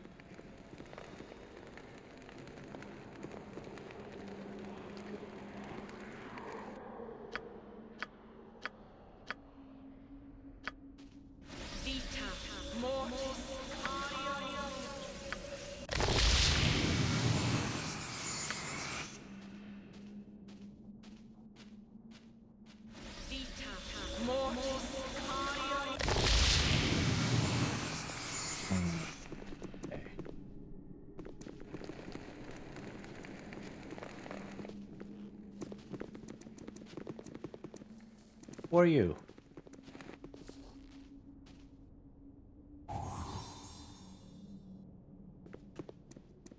Kneel and repent. Not supposed to be in here. Got separated from the tour. I first say I don't have my robes yet. Is that the best you can do? You'd best hope you better fight. You're a better fighter than a liar. Ha! My aim is true!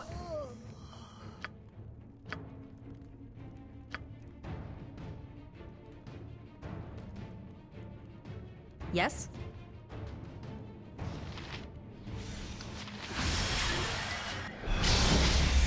That reveals the Invisible peoples.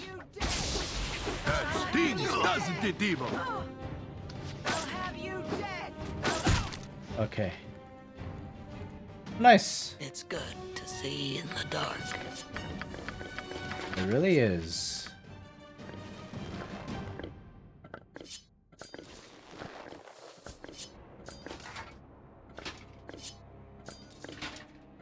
All right. Murder some random cultists.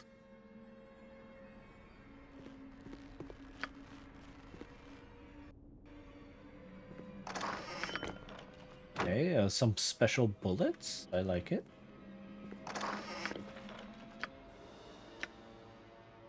Potion of agility, not bad.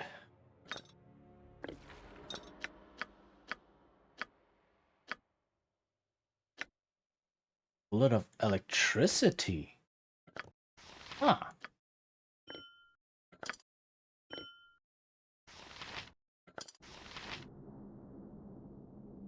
All right.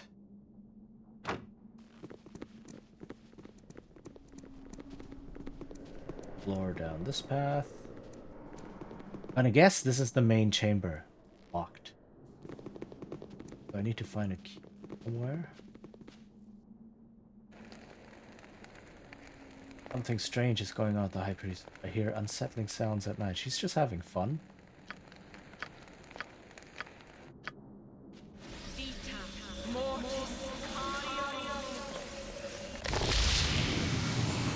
Okay.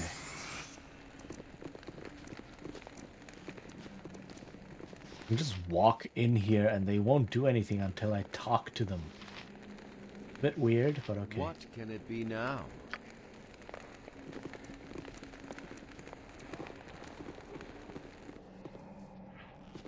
Death to the disbeliever! Are you okay? Did you just murder a bunch of other cultists? Are you attacking a bookcase? Repent.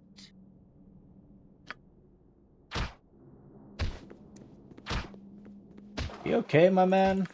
Death to the disbeliever! The History of the Dead 3. That's Baal, Merkel, and who's the third one that died? There's 3 gods that died, basically. History of Tethir, History of Dambrath.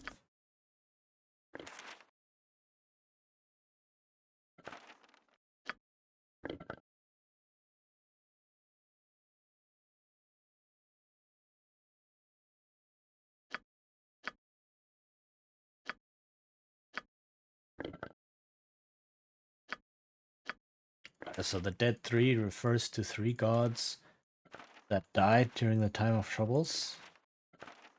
All of them evil, I believe. Which, coincidentally, is pretty cool. The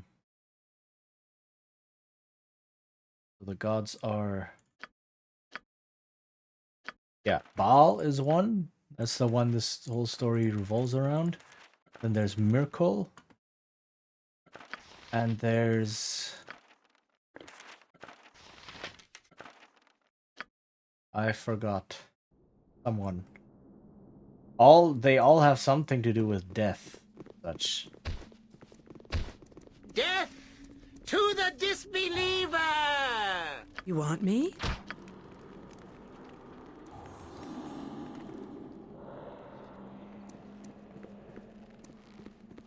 Doors.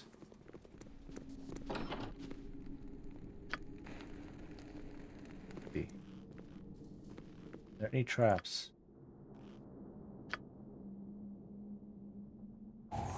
Yes, there are. Ooh. Okay.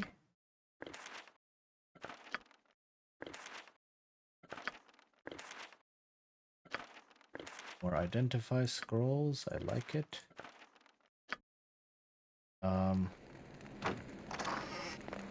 And some sort of letter? The following notes are scrawled in an almost indecipherable hand. There are the cultists from another group, so they are fair game. I guess. I lined them up side by side. The Lord of Murder likes order. He will return. Oh wait, for him. In Baal's name, I will not break. I keep him in mind, always, always, always. She is sent to try me. Oh, that's the one who's imprisoned. I lined them up side by side. The Lord of Murder likes order. He will return, I know he will, and then he will see how faithful I've remained. Then I shall torment Akana, or the other high priestess, as she has tormented me. I'll take her eyes, roast them, and feed them to her one by one, and then regrow them and make her eat them again and again and again and again. Oh my goodness, are you okay? It aches so badly. I feel someone whispering to me in the dark. Is it Baal? Has my lord returned?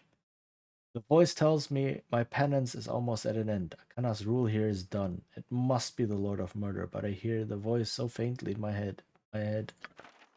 Okay. Huh. That's interesting. It seems Madele has been hearing a voice in her head. I mean, yeah, we kind of gathered that.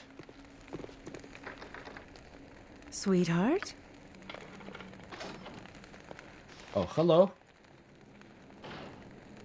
I'm not here. What are you? Theatar, I don't know how you made it this far, but your progress in your life ends here.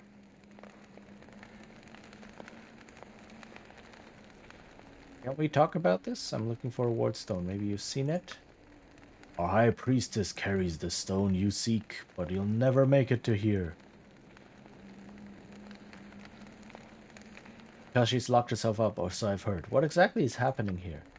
The voice in the dark is the only whisper of our mad god. It must be. Cyric speaks to our priestess, and whatever she does behind the ritual doors furthers his dark agenda. Or, you know, it's something else. Guards, defend me. Oh, I could have murdered those guys first. Okay. Let me make this fight a bit easier then. Hello.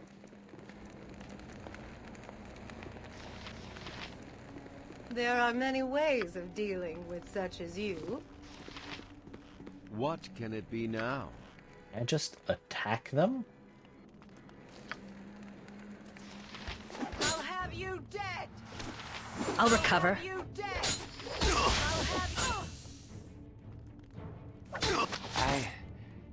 I am surely close to death.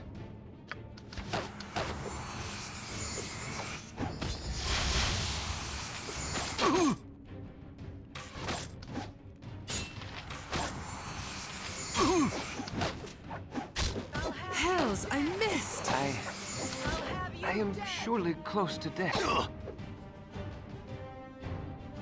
Another try I shall give. Aye?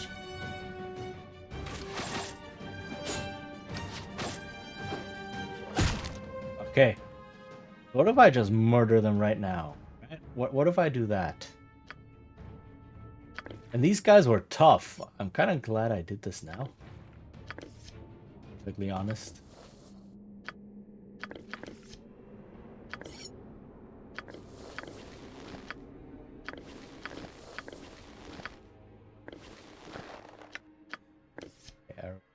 One.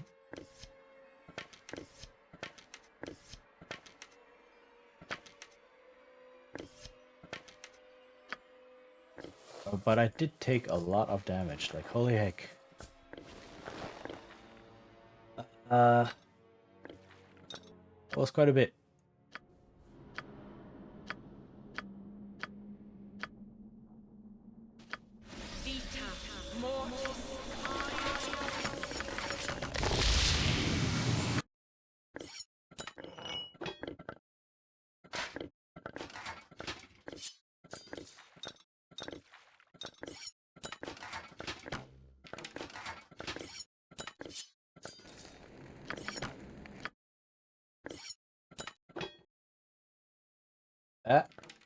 Okay, my clicking was a bit weird there. Alright.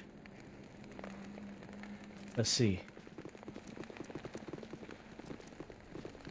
What if I murder... There are dudes in here as well. To the disbeliever!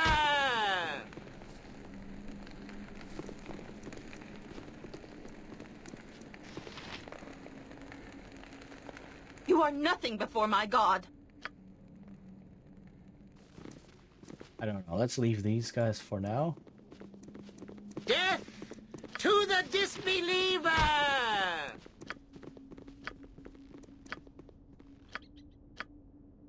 Tell me What? some more.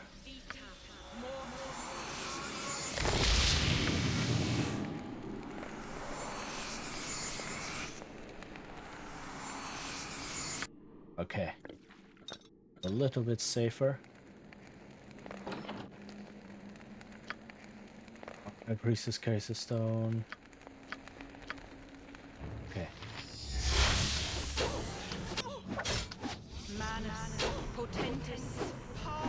Oh, what is she?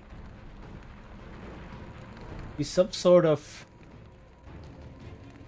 I thought it was a demon, but no, she's a person?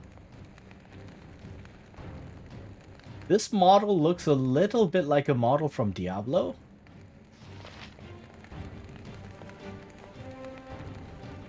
Just a little bit. Diablo 2, maybe? Something like that.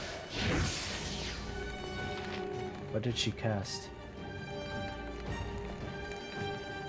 I don't know what she cast.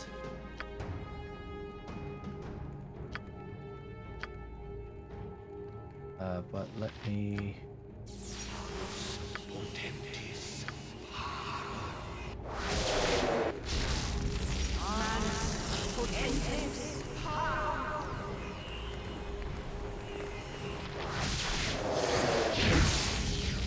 Oh, she casts Sanctuary on herself.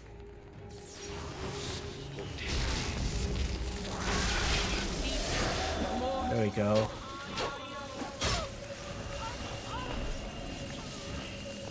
Yeah, it does look a lot like...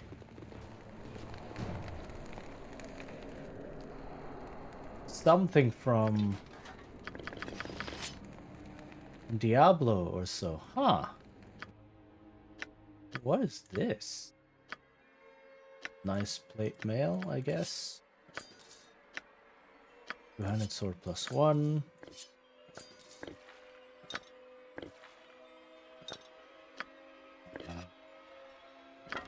Pond. Don't know about a jail key and a ritual room. Okay.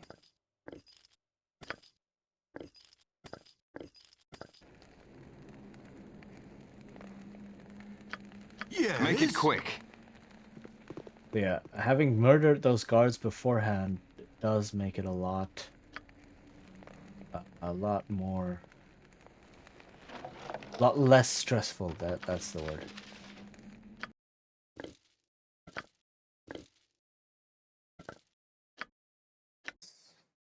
Akana's journal. The select entries from Akana's journal catch your eye.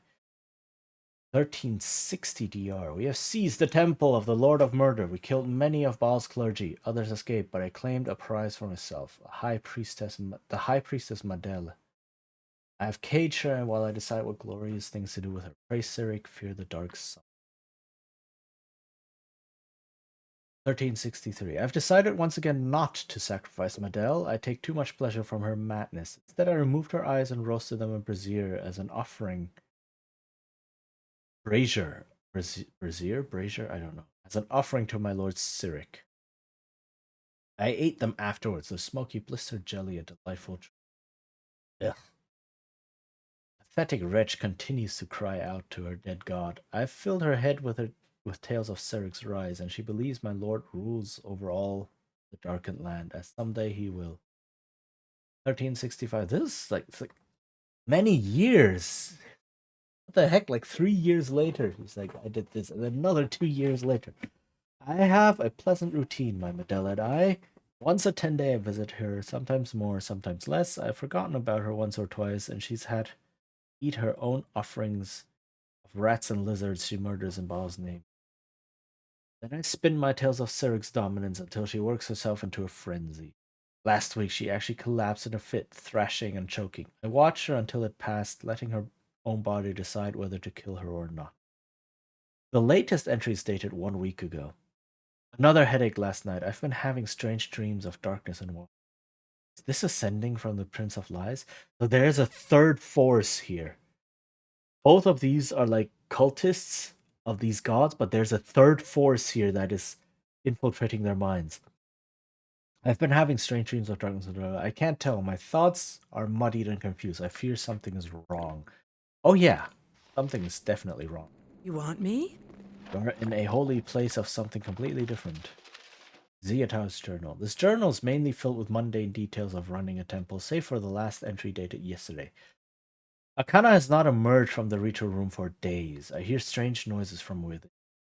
She told me it was an ancient ritual that might take time, but it has been too long. I'll give her one more day before I unlock the door and see what has transpired. She Watch your summoned a step. weird, Nothing good comes out of a place not a like this. demon, I think, but a I would say some eldritch horror feel. Death to the disbeliever! Oh hey. Ha! My aim is true.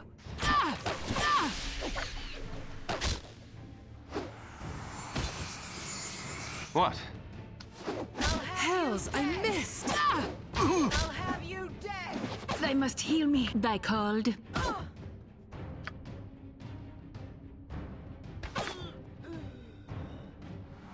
Okay, so that archer was constantly targeting China hair is what was happening. Make it quick. Okay, yuck. Dang, okay.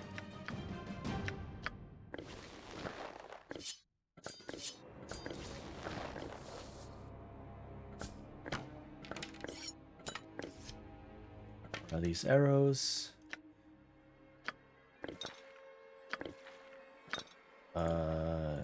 Potion.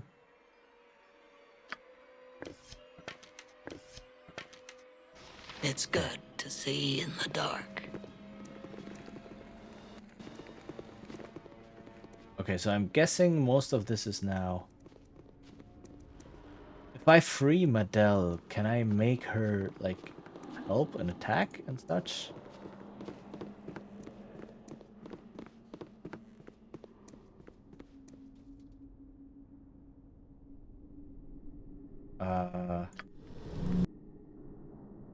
Oh hey, spooters. Random spooters. Take it like a champ. I am poisoned. Yes?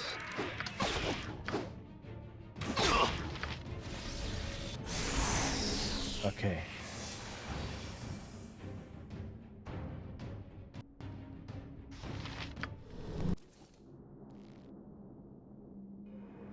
That was not smart.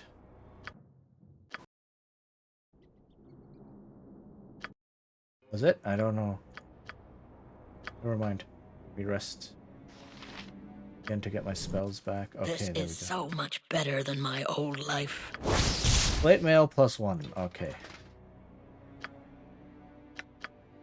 Stalker gauntlets. +1 dexterity, hide in shadows, +15, +30 for stalkers. Backstab multiplier +1. So what I'm seeing here is that there are a lot of items specifically for certain subclasses. So there were boots specifically for wizard slayers. These are for stalkers, which are a ranger kit. Right.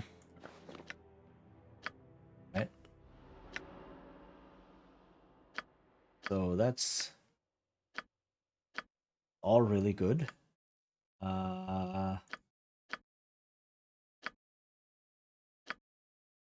Where are my? Let's give these two. Do you have gloves? Yeah, oh yeah, you.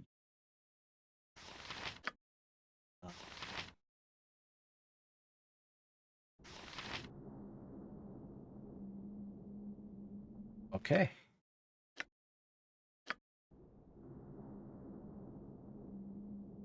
Let's see what I do. Alone in the dust, alone in the rust. Forgotten servant of a forgotten god. I am here to free you. I found the key to your cell. Me? I will never be free. I'm bound to the Lord of Murder. He guides me even when he is silent, still silent. I'm here. I do as you will.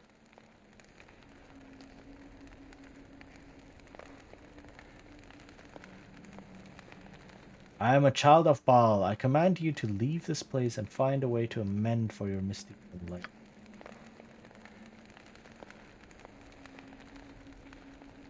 Your orders contradict everything my lord has taught me. You are his child. How can I deny you? But how can I defy him?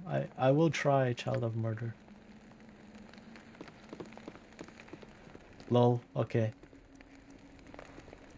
Okay, I guess I'm just like I'm like that one scene in one of the Star Wars prologues.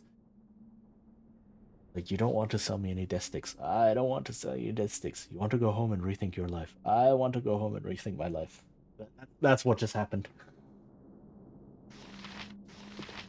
Free us, please!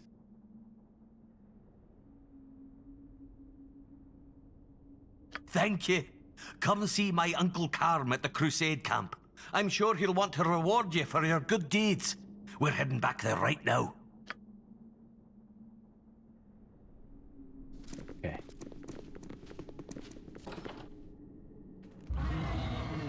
Yep, that's what I thought. They're killing us! Run!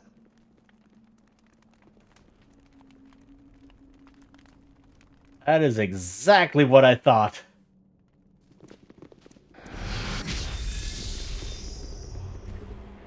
I'll recover.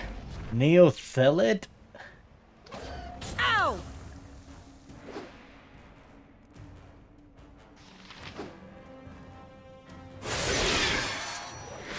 Magical sword.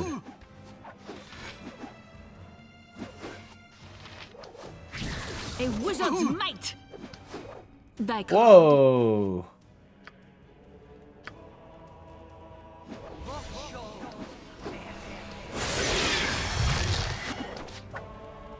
Hells, I missed!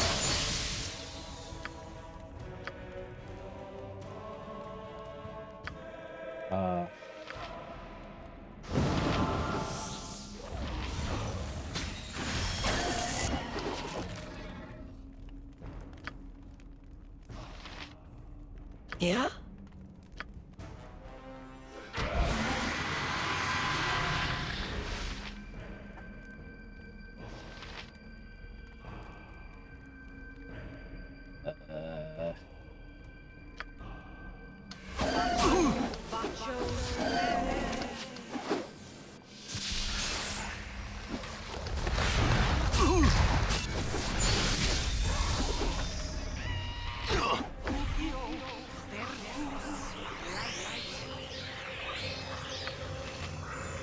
I'll recover.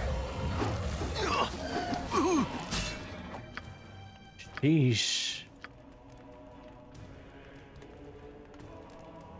Oh.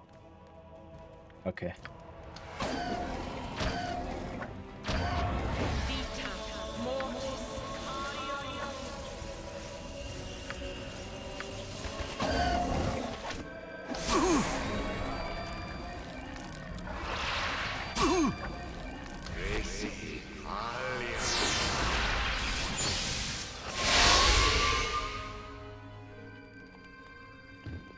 Well, hells. You would have run too in my place.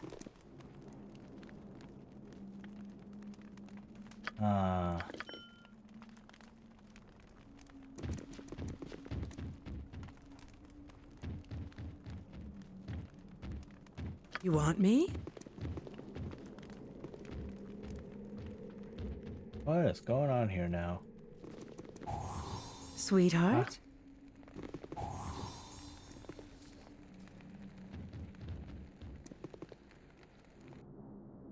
Where is the High Priestess?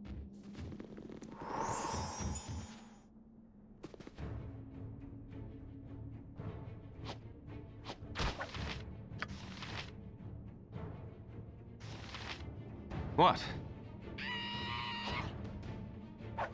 Oh, okay. It's these things.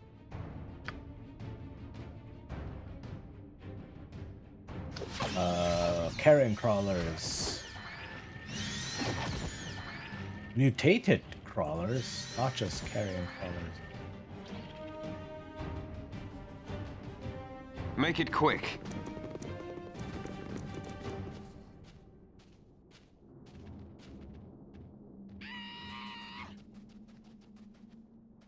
Okay. Oh, they're gone. Well.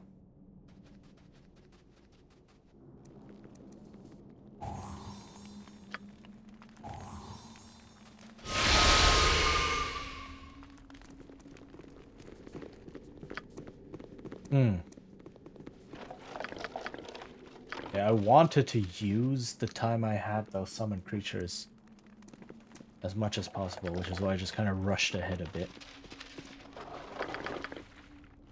Oh! One of these things. Nice. These. These.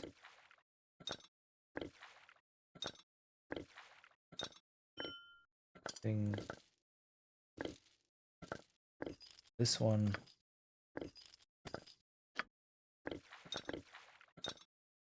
Oh, look at cool. Fine, be that way.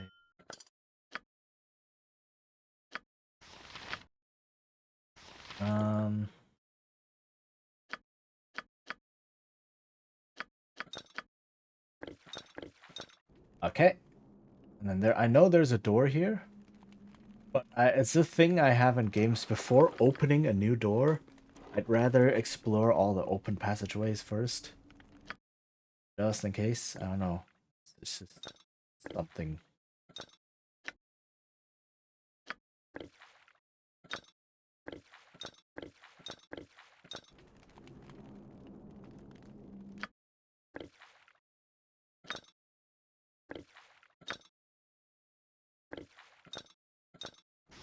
Okay. Yes?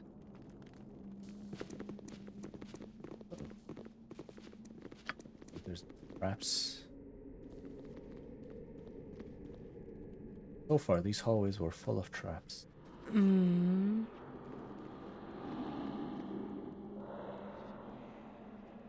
Creepy sound. Hooray. Your need?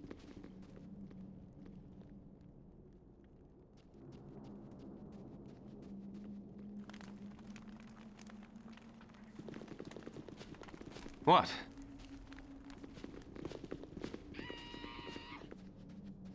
Okay, big door. Make it quick. Right, yes? now let me go to the door in the back first.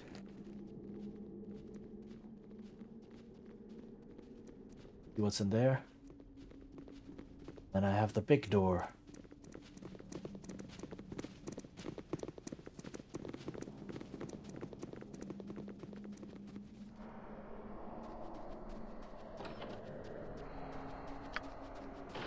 Oops, search for traps. Oh, okay, she's gone as well. I can't stop the voice.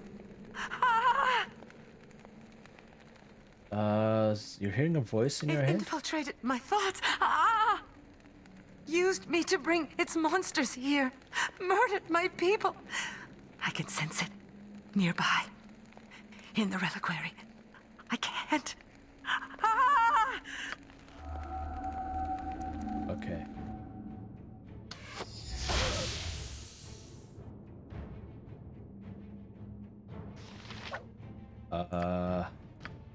They're both invisible somehow. Aha, there's an aerial servant. Another try I shall give. What? Resisting me. Need to try something else.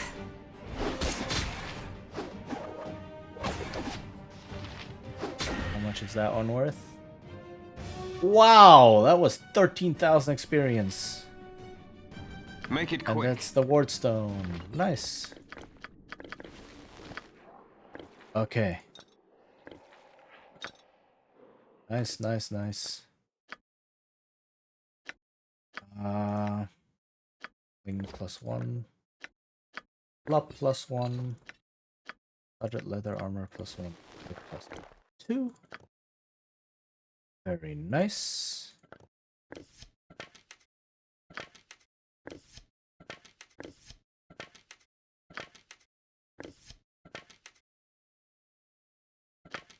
Okay.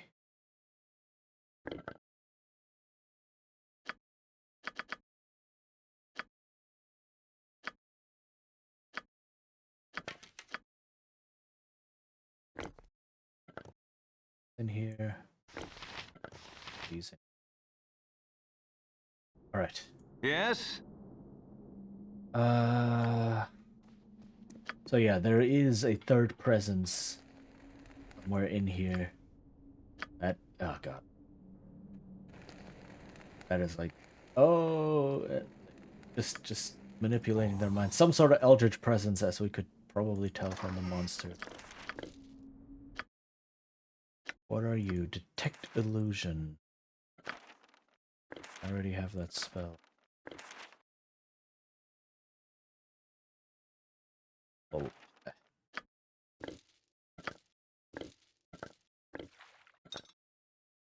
Okay. So let's go. And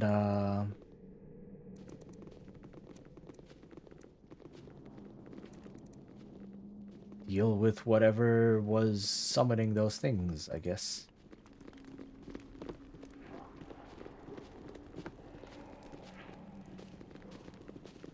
Do I rest for? Aha! Everyone is fully rested now. Wand of the Heavens with 3 charges. Not bad though. I can probably. Oh, I cannot use this item?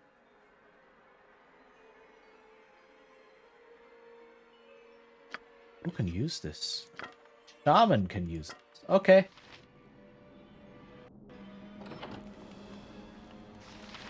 Dark Shellin,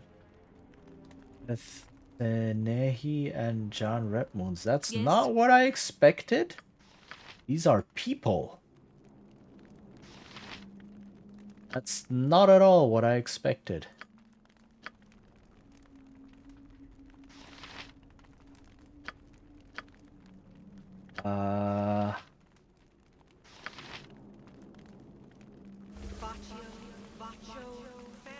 Image fills your mind. The creature before you walks down a dark passage before emerging to the body of the light of the temple. It's an illithid. Haha. Okay, that makes sense why these are people. They're all under the control of the illithid. It stands before a pile of bodies in an attitude of triumph. Yours is one of the bodies on the pile. Your brain removed from your skull. You've got tentacles on your face. The image changed to that of a mind flayer bowing before an enormous pulsating brain in a pool of liquid. Elder brain. A feeling of success permeates the vision. This temple is now the domain of a massive brain creature. Vision fades away in a swirl of blackness and mindness. Mind control screams mind flayer. Yeah, this is a mind flayer. Illithid. Illithid is another name for mind flayer. Yeah.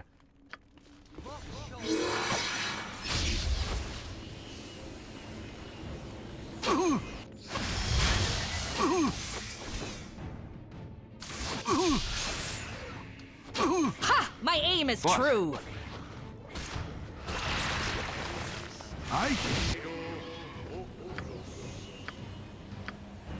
Let me summon some. So many mind-focused monster doesn't exist in the game. Yeah, I know. Aboleth, maybe? Yeah.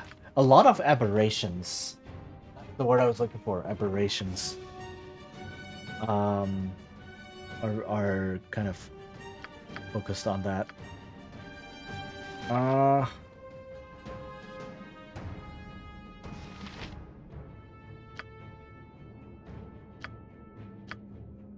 Let me cast a couple of spells.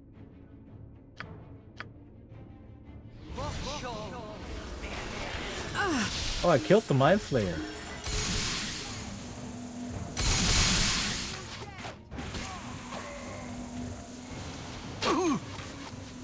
Ha! My aim is true. Healing to fight on. Yes.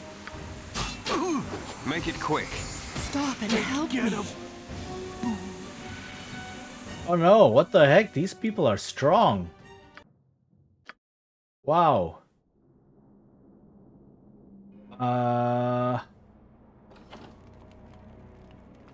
Okay, so again.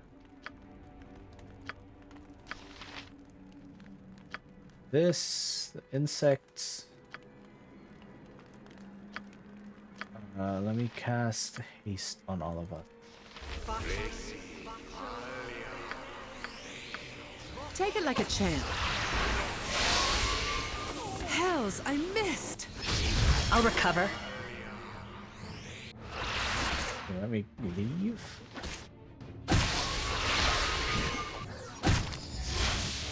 Okay, and then... Yeah?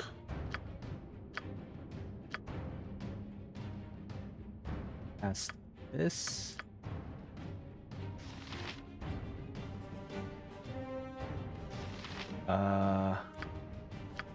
Cast web.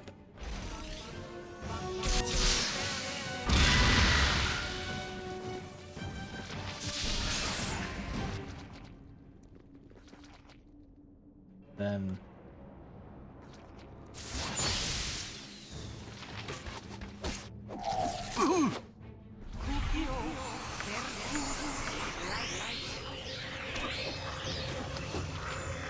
Yes?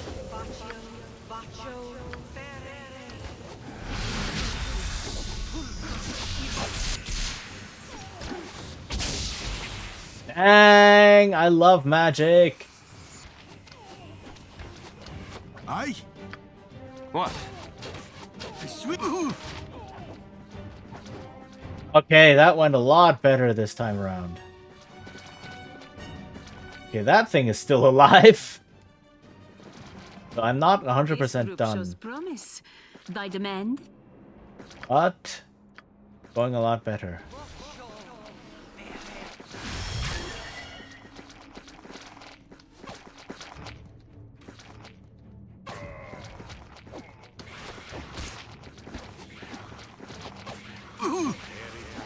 Oops. I accidentally opened the console. Oops. Lots of people are leveling up. How much did that thing give me? 9,000 XP. Did you go out?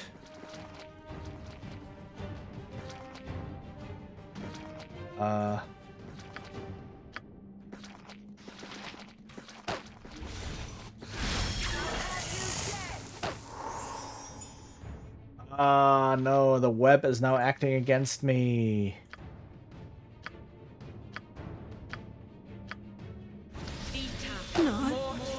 No! The web became my undoing. I should have waited. Should have waited.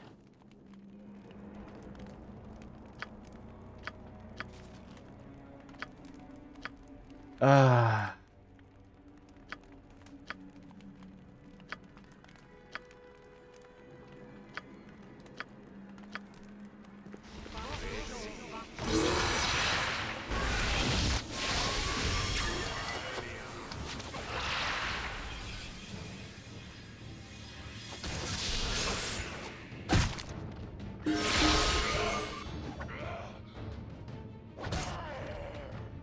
Okay.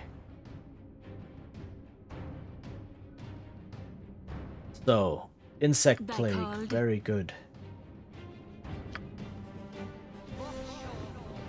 Let me cast web, but then make sure I wait until it is done before doing anything. Insect stay here. In enduring, grow strong. Oh, there's ads. Oof. Okay, I will wait a little bit. Oh, this is an intense fight, but I like it.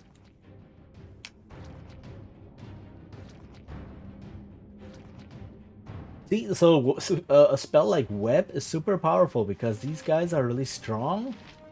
But if I just disable them and they can't do anything, yeah, no, sucks to be them. I'll go refill my water real quick. Be right back.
Oh, that was a good try. Hi, Capsize. How are you doing? How goes?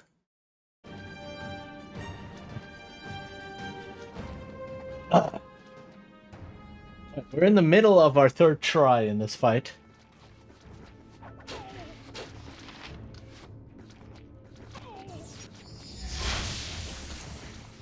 Hells, I missed. Right, so let's just do this. Let me summon Woodland Being because a nymph as an extra spellcaster is useful.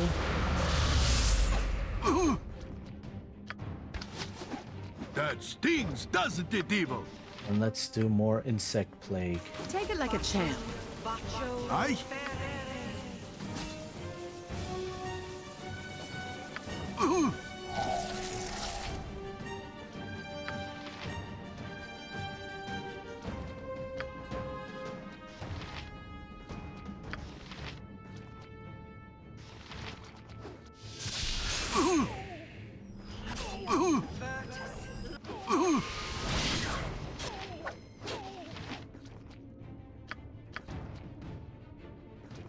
I'll recover.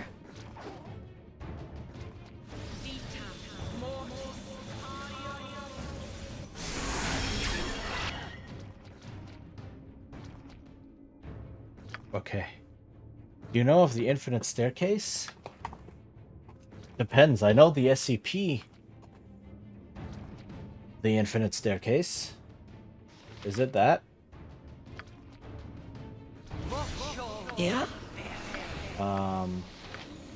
Otherwise, I'm not sure which one you're talking about.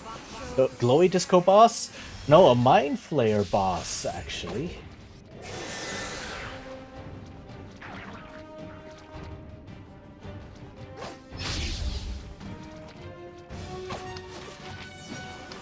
That stings, Wasn't it evil? I need healing to fight on.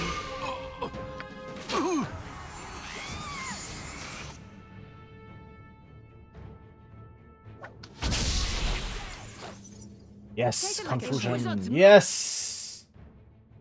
Okay, okay. Nice, nice, nice. It's an old D&D multiverse thing. Huh. Right, now that you mention, I think I may have heard of that.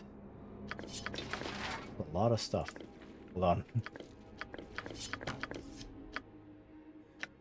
on. I may have heard of that actually. The Infinite Staircase. Now that you mentioned D&D, I seem to dimly remember. Yes, there was something like that. I forgot what the context was though, or what exactly it's from.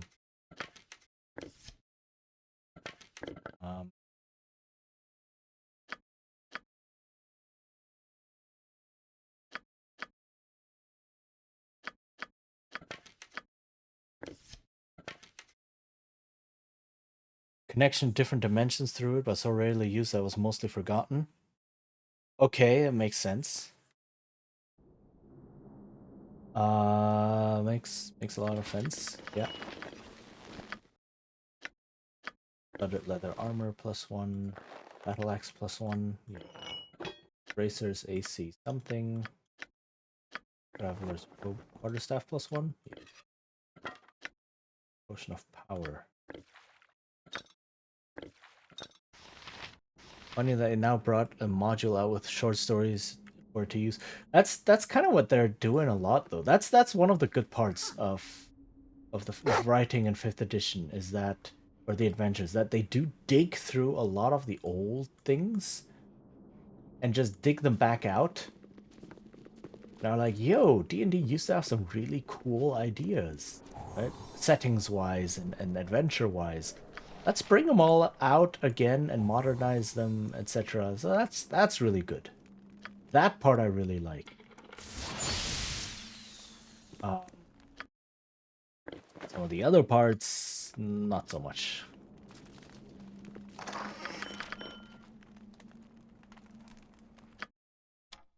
Okay, let's see.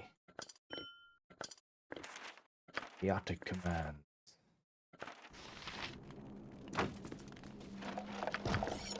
Oh, he's a dead dude. A gelatinous, faintly glowing substance burbles and blurps as it oozes through his collection of glass and metal.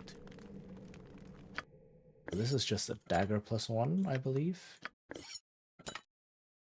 And this is a dead body. Okay. Make it quick. Found a dead body. Can I put the dead body into my bag? Oh. Can I put him into bag of holding?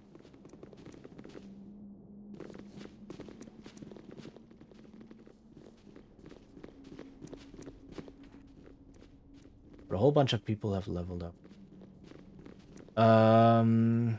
Although multi-dimensional Jinn who messes with the party as a quest NPC. Yeah, makes sense. Umbra, my shadow versus who to be Alice, the bigger system. Rush tries to fit uncanny well for this. Okay. Under his dead body. Wait, under his dead body?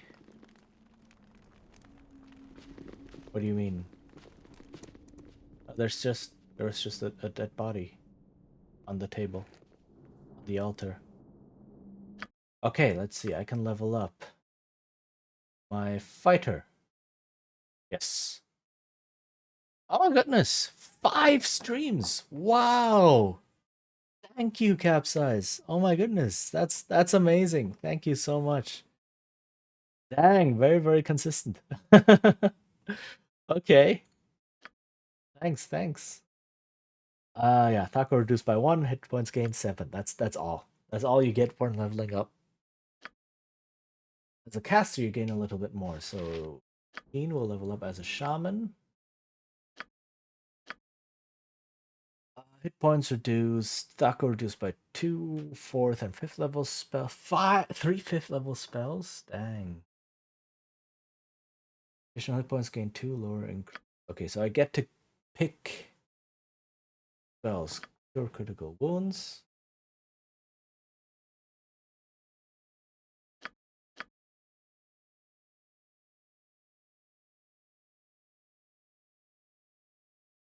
Oh,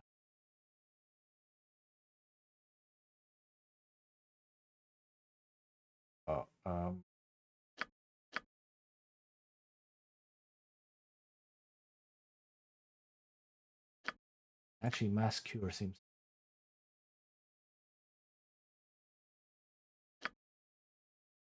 Yeah, mass cure seems. Then.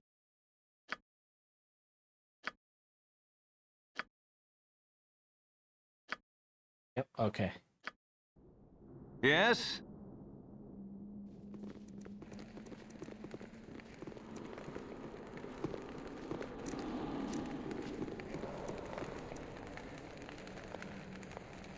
The switch seems to be tied.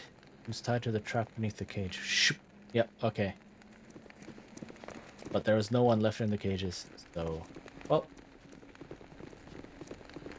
You must gather your party Actually, before venturing let me forth. see. There's the You must bugbear gather your party caves. before venturing forth. You said carry dead. Supposed over my dead. Oh, but already dead. Oh. Over my dead body. It's like, no, but I'm already dead, so under. Okay, I get it. I'm a bit slow. I'm sorry. Let me rest one more time. What was that? It was a lot of Don't trust you, spells. but you're not so bad. True. I like that.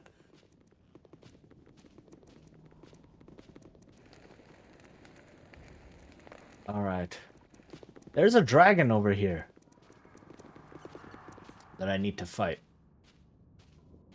Faintly luminescent symbols on the cavern wall, if carefully painted here, they can only guess at their meaning.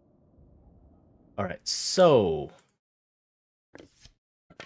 let me put on magical stuff.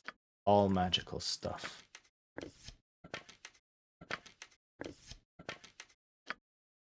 And you as well. Magical stuff. As well, the full magical. Okay.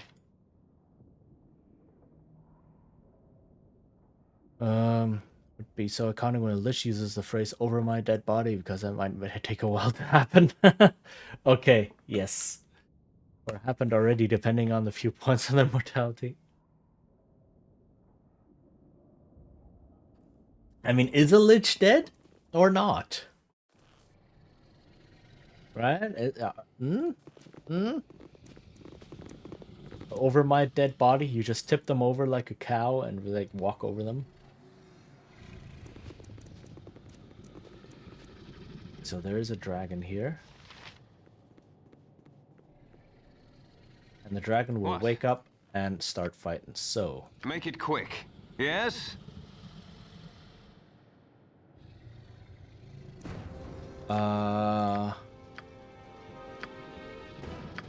call a woodland being. What?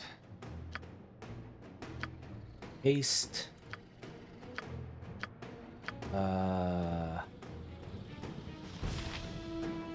Prepare to cast.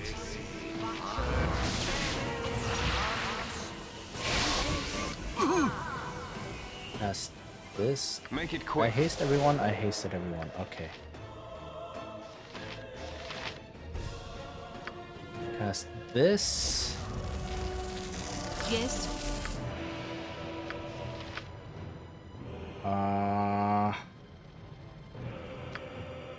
Cast this. Oh, she's scared. Oh no. Yes? Ow! I need healing to fight on. You want Boo? Ow! Get him. Oh, he was poisoned or... They must heal me. The fact that two of my characters right from the start are like, oh hey, scared. That is not cool. Summon woodland being. Summon some monster.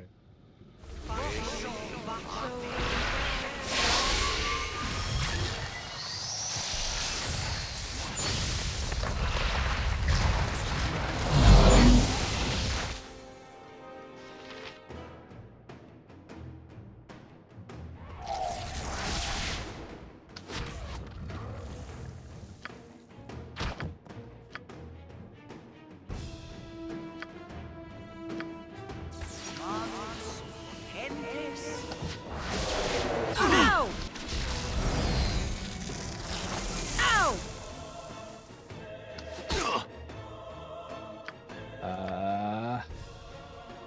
Ow! Oh, she's poisoned, but she's also scared. Oh my god. That sucks. Okay. Ow! Come on. Ow!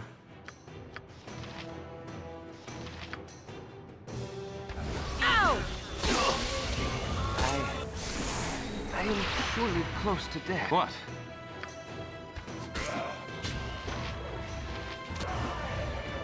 Oh hey, I actually killed the dragon. Huh. Okay, cool. And these people are still scared and running around. Right. Make it quick.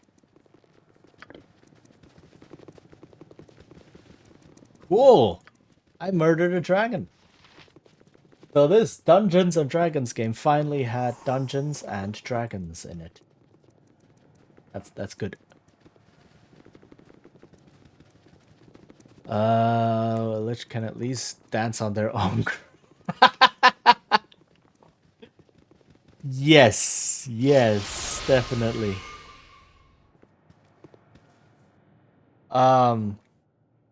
Depending on the rituals, they drank some stuff to kill themselves and with luck reanimate when the object is crafted properly. True, depending on exactly how. So they died at least once already and came back. Yeah, basically. Okay, what's here? Let's see. Ooh, lots of nice gems. Ah, lots of very nice gems indeed.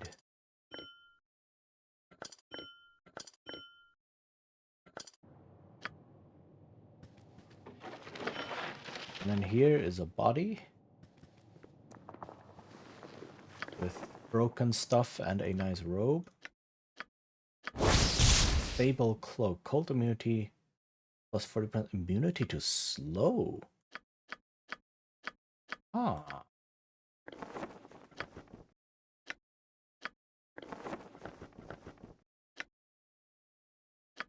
Okay.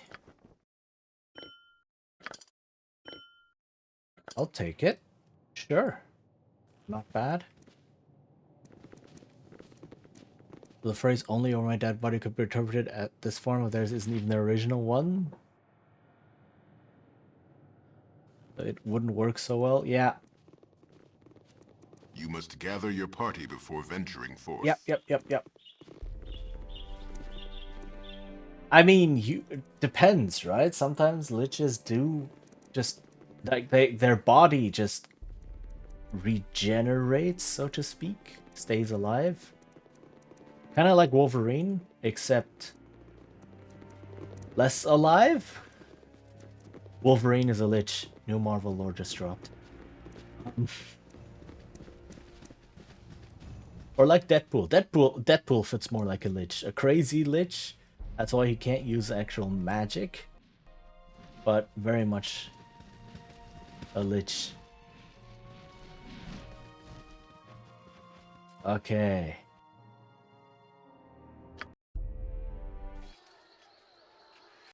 Let's see here. There's still a cave up here. Did I go in there yet?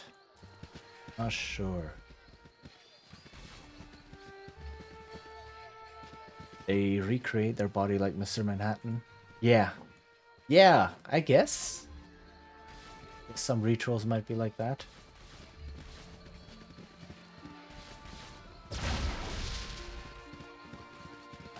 Okay, so I now have the ward stone, so I can teleport in.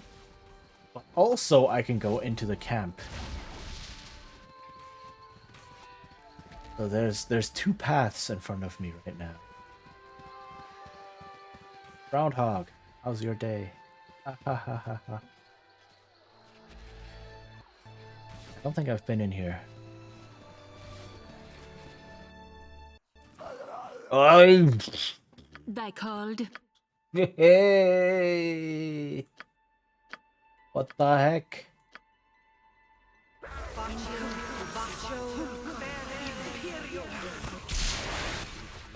I am surely close to death.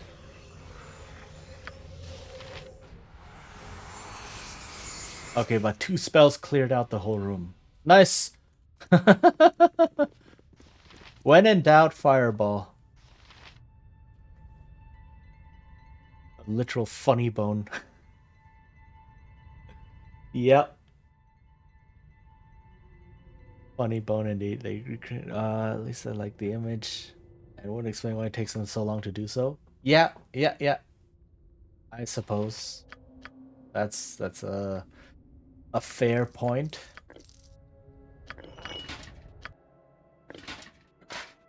Okay.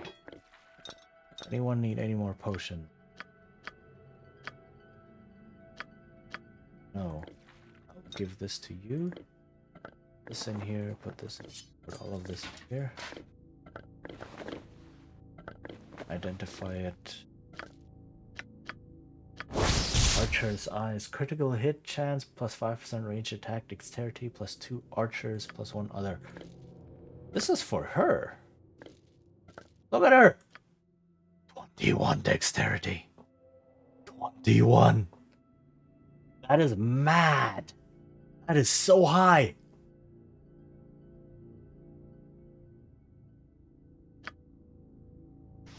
D1 dexterity. Holy heck.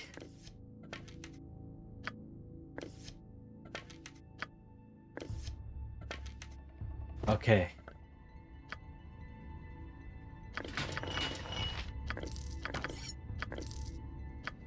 I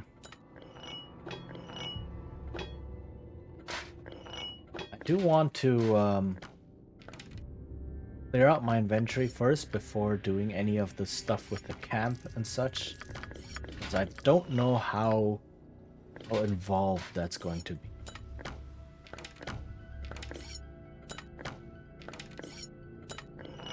I do have some stuff I want to sell.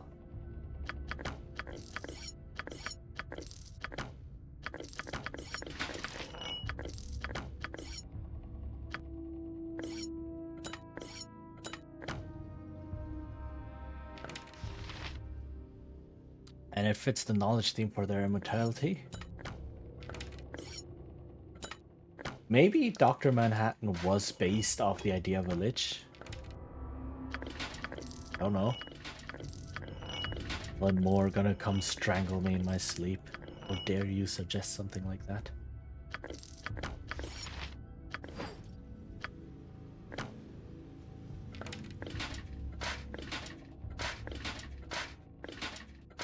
All of these things are just 1 gold each, but I only at 60,000 feels like not a lot. All it takes is like an item costing like, I don't know, 20,000 gold or something, and then an item or 2 costing that. It's like, oh, well, sucks to me, I guess. Okay. So I want every gold I can. Plus, with the bag of holding, I don't need to like walk back and forth. Stuff everything in there, sell everything at once. Well, that's nice. That's really good. Okay.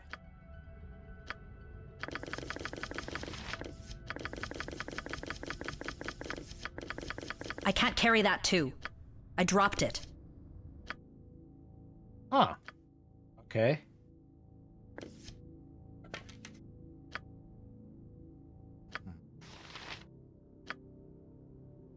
Why not? Let me take those for now.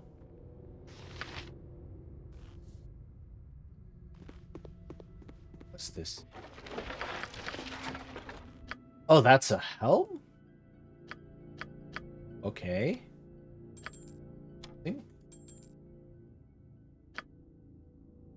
Interesting. So this cave was basically just lots of goblins and a lot of loot. I'll take it. Alright, yeah, like I said, I want to go back to the camp. Backup food storage is a portable fridge. I mean... Yeah. Oh, I didn't actually click. This is the most fun I've had in weeks.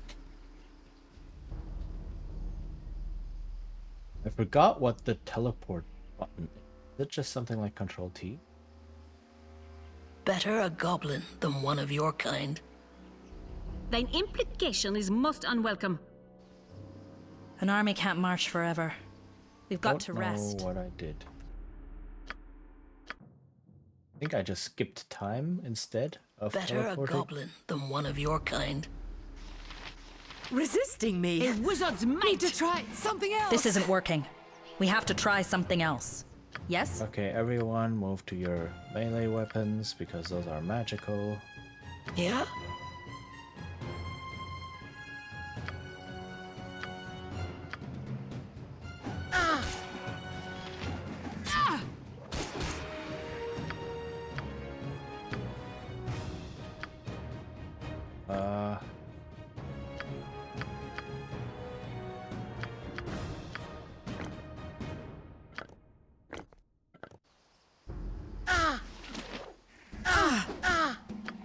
Oh wait, use the troll sword.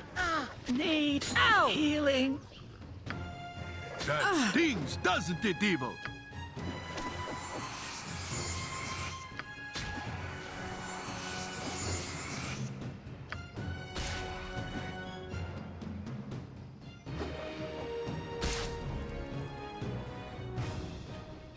You want me? Okay, stop. Stop chasing her like this. This is so much better than my old life. Okay, you please use. Oh, I don't have fire arrows. Ha ha ha ha. There we go. There we go. What? Yeah.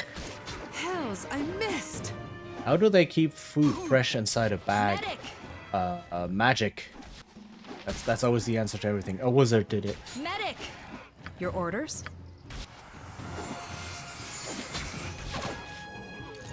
Make it quick. Okay, not sure of worth. Yes? That's the answer. A wizard did it. No, really, in this game you don't eat any food. So I guess people are just... Food is just not a thing.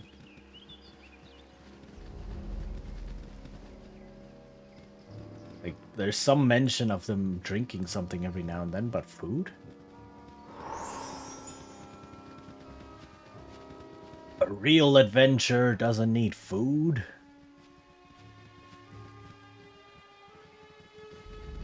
That's for peasants.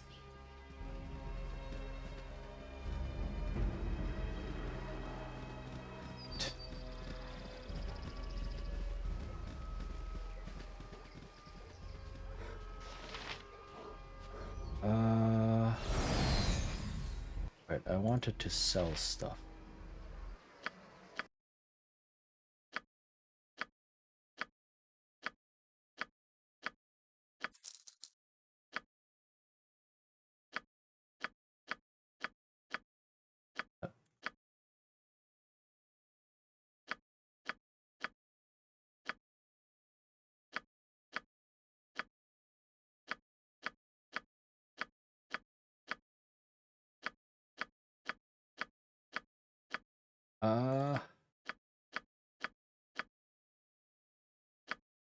I want to sell this one? Not yet.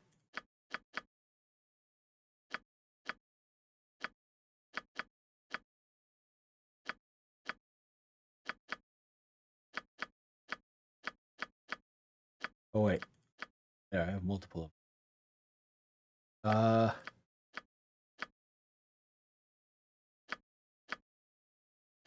Okay, hey, 4,000 gold. Not bad.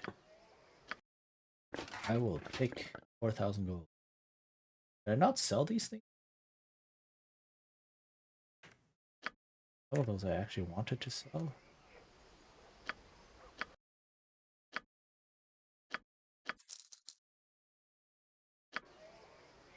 Okay.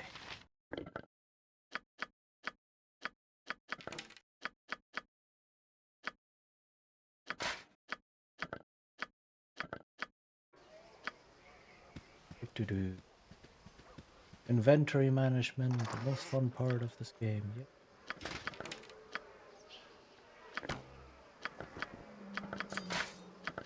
Oh no, I need this one.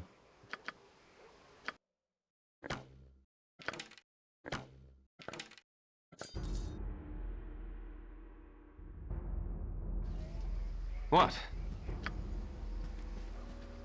I still don't know what the spider silk and such is for, but I'm going to hazard a guess it's for crafting. Crafting as in there is a dude later on in the game. If I give him rare materials, he can craft things for me. So maybe something like a spider silk robe or things like that.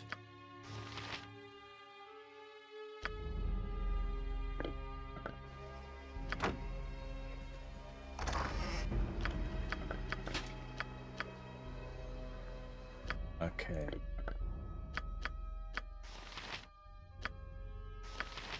Right, alright.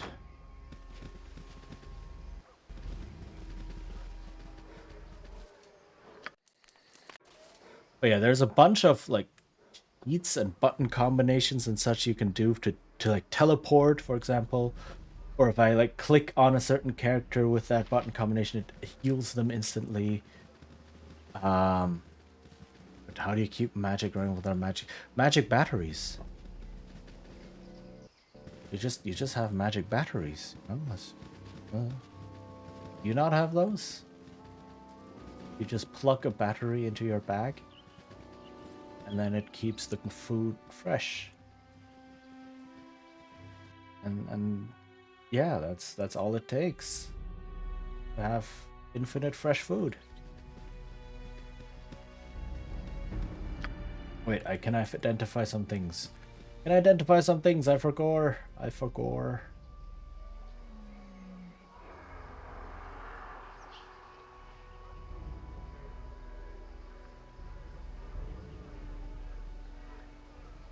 So yeah. So you take a bag, and then you stick a battery on it, and then you can put your food in there. It's you really do notice the difference. Like having food in a game is one thing. Having food go bad in a game is needs to be a conscious design decision.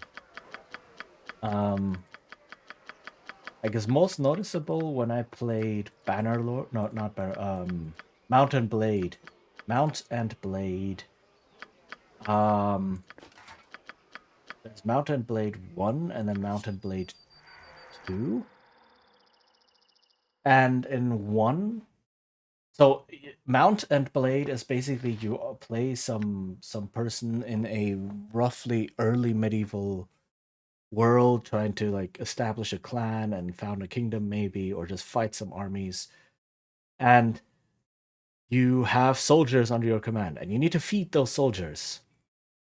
And that means you need to be carrying around food. And in the first game, the food goes bad after a while. Right? And in the second game, it doesn't. And it really shows how food going bad in that game is an unfun mechanic. Right? Because it does a lot of tedious things that don't add to the kind of fun the game is necessarily providing.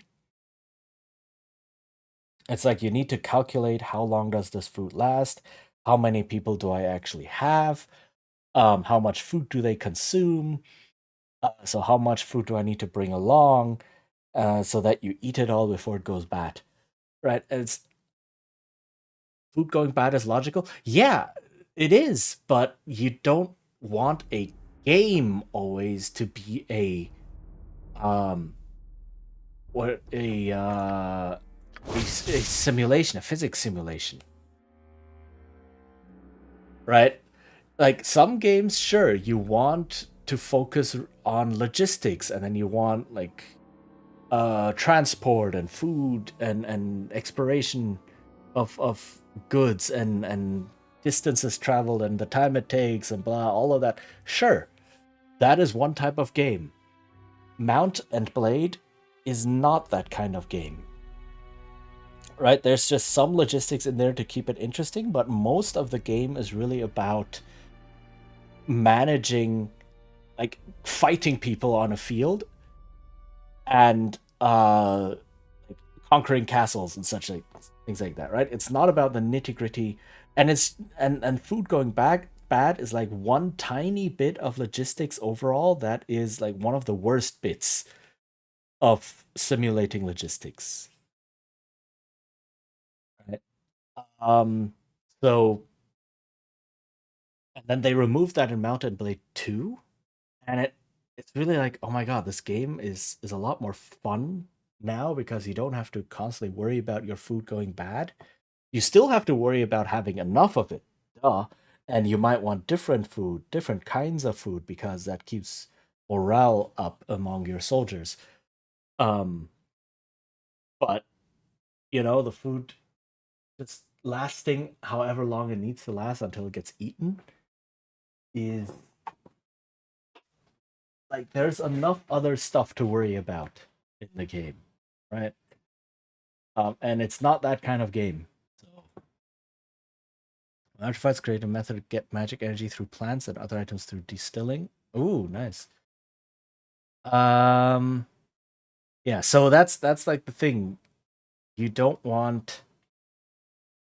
It's like, do I need to simulate this in my game, or will simulating this make the game less fun? Echo +2, caster level +1. Okay. Do this. It's a very nice helmet.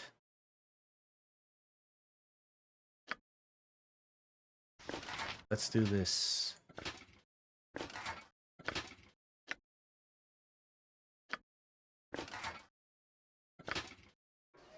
Make it quick.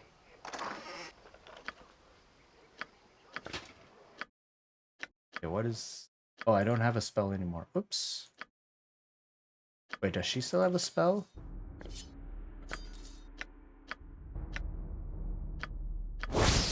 Crimson Dawn +2. Katana. 15% chance per kill of hasting the wielder for 3 rounds. Wow! So if you get hasted once, you get lots of attacks, and then you can get lots of kills, and then you... Oh, wow. I can see how that might just completely make combat one-sided.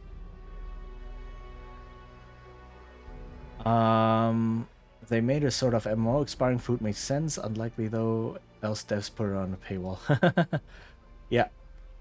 More a theme. They can show herbalism and alchemy is how she can use magic. Okay, okay. I think even farm simulator games don't add expiring food. Yeah, definitely.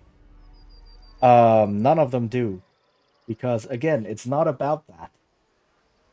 Usually farm simulator games are more about... enough walk, though I feel solitary so far from civilization's walls. Yeah, okay, nice.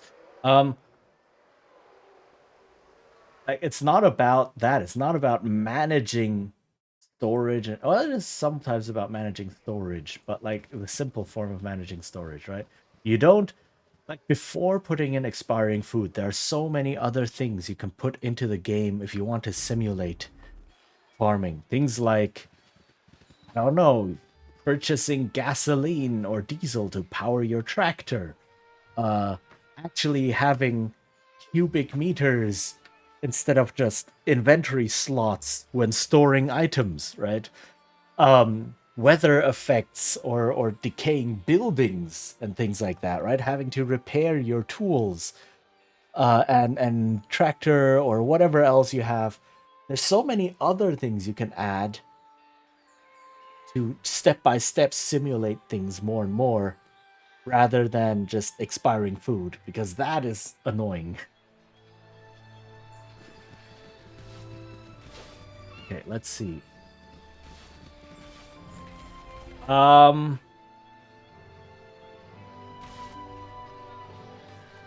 Let me go. Oh, what are you? You're a hobgoblin scout. When in doubt, fireball.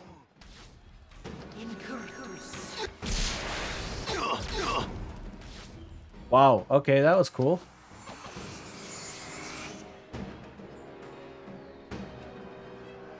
So the spell slot represented different.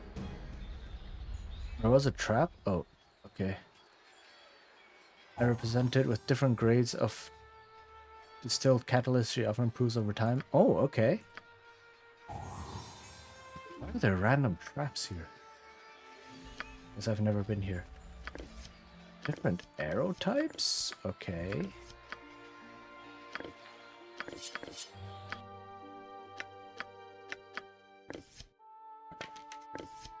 I'm a woman, not a pack mule. I dropped it. Well, you're a pack mule now.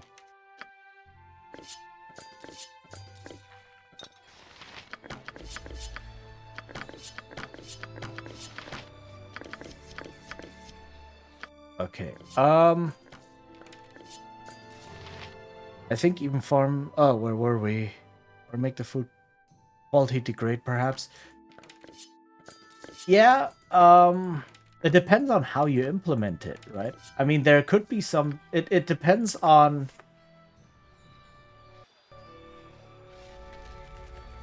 What was I thinking about? It's like, because when you make games like that, you have to be very aware of how timings work.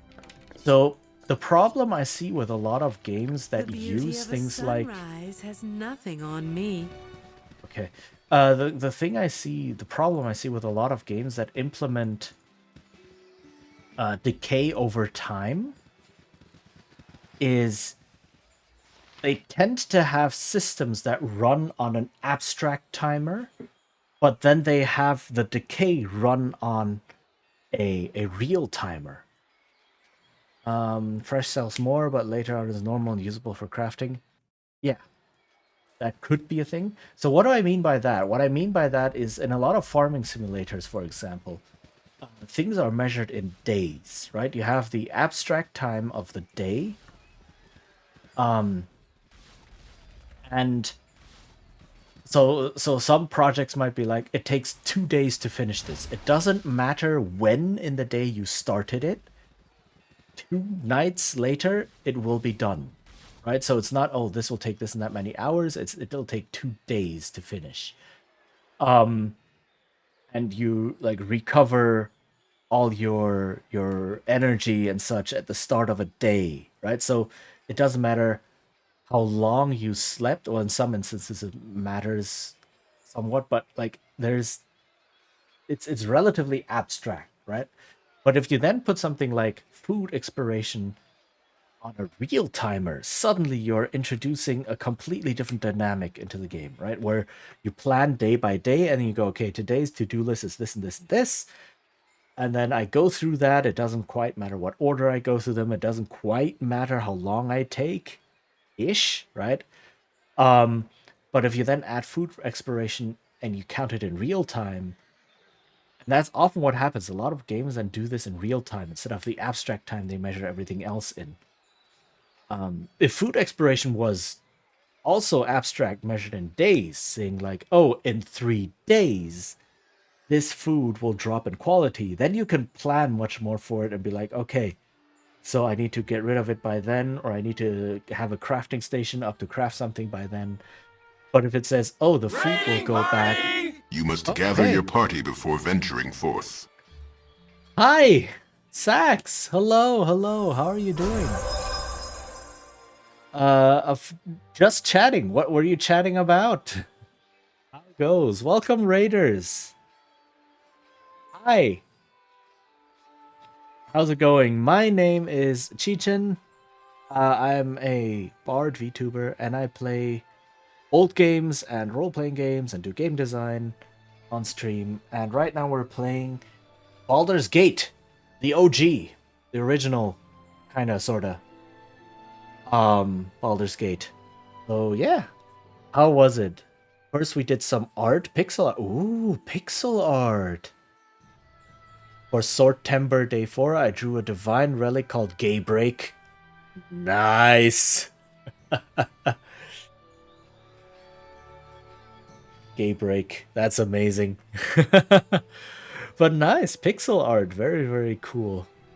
I adore pixel art. I try my hand at it every now and then. I'm not too great, but yeah. Then we wrote a backstory for a Pathfinder character I'm going to be playing in the coming campaign. Ooh, that sounds cool. I'm gonna guess Pathfinder 2. That's all the rage right now. But nice, nice. What character are you playing? I have close to no experience with Pathfinder 2, but I have some with Pathfinder 1, and I've like created a character once in Pathfinder 2. That's how far we got. Um so yeah. My idea is to have the fruit and the condition fresh and usable. Because to make them totally rot away is up to the designer. Yeah. So yeah, we're talking about some game design right now. We're talking about food going bad in games. Right? If a game has food of any kind, whether or not the food will go bad and how it goes bad and how long it takes, etc., how that will impact gameplay and how some games are have some interesting implementations, good and or bad. So that's kind of what we were talking about. So yeah, I rant a lot about game design on this channel because I am a game designer. So if that is something you might be interested in, yeah, feel free to stick around. Other than that, yeah, if you're into old games, if you do role-playing games, yeah, that's kind of my deal. She's a snake lady muscle mommy Magus. What? Okay. Okay. Who's always wanted a witch hat, found one, quit her cop job, and is unknowingly going to multiclass into witch. Oh, that is amazing. With Snake Lady, do you mean what are they called? Yanti? Are they called that in Pathfinder, or is that like a D&D copyrighted thing and they cannot call them that in Pathfinder? I know that Pathfinder had to change the names of some monsters around because Wizards was getting pissy. Nagaji. Okay. Okay. I'm not sure if that's basically the D&D Yanti and they just picked a new name, or if that's something completely new. And in Pathfinder, they can actually be bottom half snake, top half person, so that's what I got. Yeah, that's same with Yanti. You can have that as well. So might be the same thing. They just had to go with a new name. But there's a whole bunch of variants, and it's basically Yanti. Okay, fair. Fair. Fair. Yeah. So yeah, Pathfinder, after Pathfinder became successful, and Wizards was like, oh my god, they're stealing our names. Pathfinder had to go ahead and change a whole bunch of stuff that were D&D, original D&D creations. Like a lot of monsters that are iconic nowadays and such aren't necessarily from myth or so human history, human stories. They were made for D&D. Some dude just, I don't know, sat down and smoked some crack and then was like, let's design some things. And so Pathfinder had to change all the names because those were D&D. I don't know if they're copyrighted, but Wizards wasn't happy. Yeah. Speaking of D&D, we're playing this right now. So this is Baldur's Gate 1, kind of. This is the fan-made interquel between 1 and 2. So basically, Baldur's Gate 1 and 2 came out close to 25 years ago.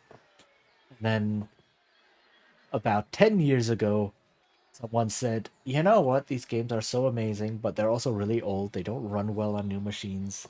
They have a lot of bugs, and we have new quality of life things now. So they made the extended editions or enhanced editions. Enhanced editions, I think they're called. The Baldur's Gate Enhanced Edition, Baldur's Gate 2 Enhanced Edition, and a whole bunch of other old games that got Enhanced Edition.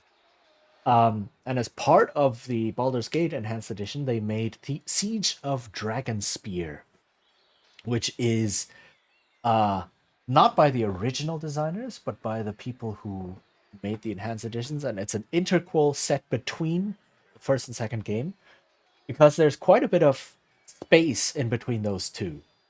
Right, a lot of things happened between the end of 1 and the beginning of 2, which gets some of it gets referenced in Baldur's Gate 2. Some of it you can see with how the characters have changed and how the setting has changed in Baldur's Gate 2. And so they said, yo, why not have people play through this, right? It's through the intervening time. And this is what we're doing right now. So this is, yeah, the old game. Too far away to use that. Okay.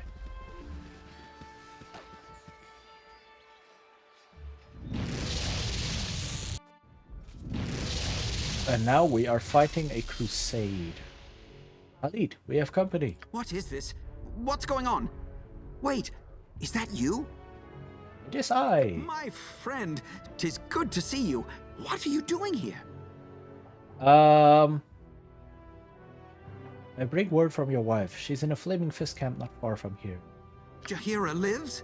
Oh, thank the gods. I was so worried about her. But surely you had another purpose in coming here? It is I. Tiefling are noticeable design-wise, but not really hard to create on your own. Yeah. And Tiefling is an original D&D thing. Named, by the way, by a German dude. It's like, oh, what name should we give this thing? And then there was a German designer who worked closely with some of the designers of D&D, and he suggested Tiefling. That's why the name is German-ish, or comes from German. Wolfgang Bauer is the guy. A very prolific game designer. And he named the Tieflings.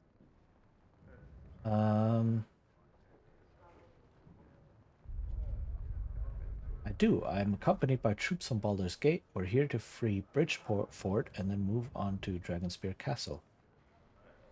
The detail I find funny coming from Austria. Yep. Exactly. That is excellent news. We are almost at the end of our resources, and your help will be invaluable. Let me tell you what's happened. I like how they give him a larger part. Jaheira and I came north to find a peaceful place to spend time together. When the Crusaders hit Bridgeport, we were separated. Since I have the most experience, I took command here.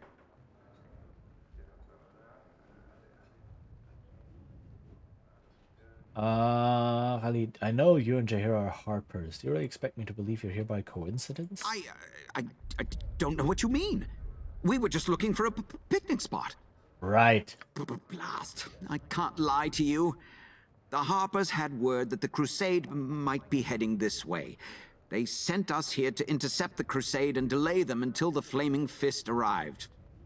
Indeed, I found myself at the helm of a fast-sinking ship, if you know what I mean. We were instantly besieged and trapped inside. The Crusaders seek the supplies we hold here. Okay. Our situation is this. At the front doors, we have scores of Crusaders who have barricaded the bridge. They call their leader the Barguest. I've heard of him. A veteran of the Dragonspear Wars and a dangerous warrior. And the land shark's name also makes me joke. The land shark? I only know street sharks.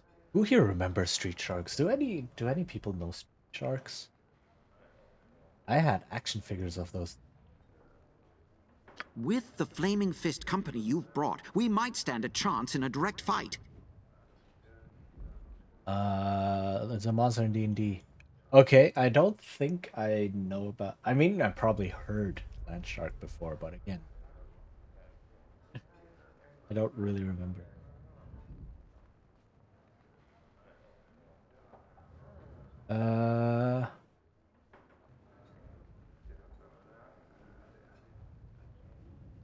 Let me consider this. I value your opinion. Take a look around the fort and see what we have to deal with. Then tell me which course of action you recommend. Start with the wizard Wynan Hess. You should find him in the rear of the fort. He knows the state of our defenses. Also, talk to Jeg Hillcarver, our smith. She can tell you about our supplies. I will speak to Hess and Hillcarver eventually, but I also wish to scout out the Crusader.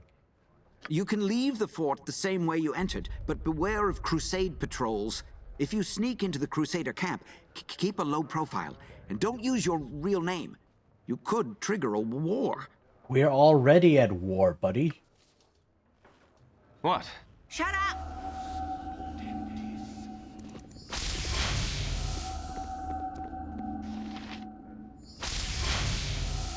It's Nira.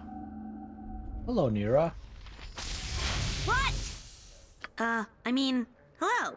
Hi. Wait a second, I know that voice. No, not yours, the new one. Yours. Are you okay, Nira?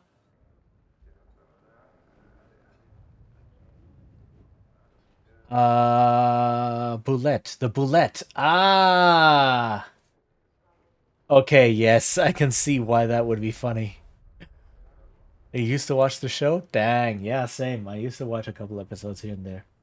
Watching shows back in the day was not easy. German is the name of a dish. I know. I know. Some of the names are just... There's so many monsters, so you just run into all sorts of names. At some point, it's just like... Oh, okay. Don't remember, Chichen? I helped you find that wealth mate you were looking for? Adoy, don't say his name. I realize you didn't say his name. I said it. I wish I hadn't said it, and you definitely shouldn't say it. Is this a different voice actress? It shouldn't be. But she sounds slightly different. Be quiet! I'm trying to talk to my friend here. Where was I? Oh, right, Adoy. He's been haunting me. Can you be haunted by someone who isn't dead? Yes, we're talking about you, and you aren't making it easy, so just be quiet. Be quiet! You can't hear him, can you? Nope. I'm trying to get the ingredients for a... Hey, I'm trying to talk here. For a potion that'll shut him the hells up! Oy. Okay. I don't know who came up with the name, but at my region we fight it with cutlery and a salad. Yep. Okay, let me see. How long have I been going? 6 hours. Dang. There is an ad break that's gonna come soon. So I need to think a little bit. Let me think how long I will go. I do need to, however, go to the bathroom real quick, so I will be right back. I will maybe explore around the fort a little bit, go into the camp, but I won't do too much longer. Told us to quiet, but she speaks too loud. Yes, I know. Okay, yeah. But yeah, I will be right back. And then I will see you in a couple of minutes. Endure. In enduring, grow strong.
Okay. Sorry about that. I had to go start the laundry. Hold on.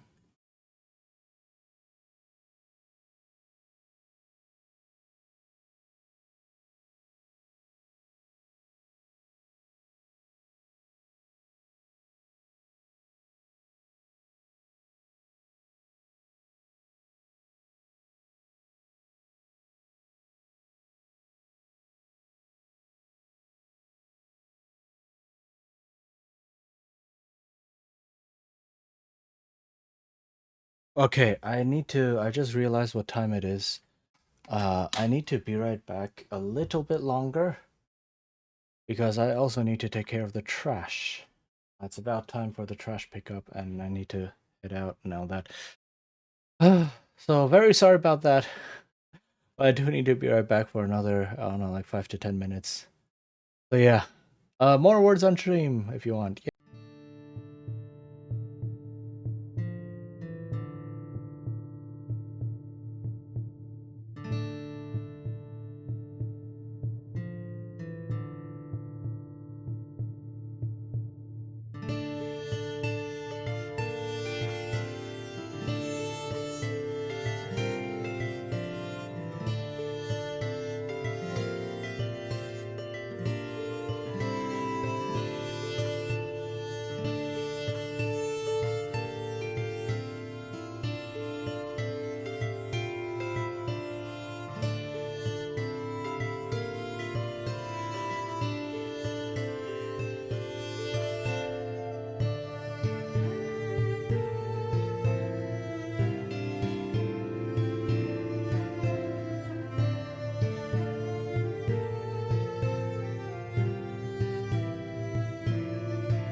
Am I back? I think we're back. Okay. Sorry about that. It was just horrible timing that everything just kind of fell together at once, and then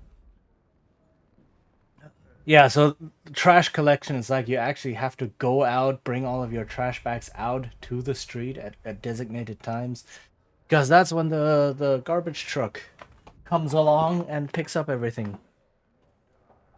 So I had to bring all of the trash bags and recycling and everything out to the street and walk a bit. So yeah, that sorry about all that. But we're back for now. I don't think I'll go too much longer. I'm not gonna do all the camp exploration and everything. That's probably too much. I'll just explore the fort a little bit and then probably call it a day. We've gone on for like 6 hours, 6.5 hours. So yeah, that's not bad progress. We've done quite a few areas. Like this is like the final bit. Resolving this battle is gonna be the final bit that will bring us into the next chapter, I think. So yeah.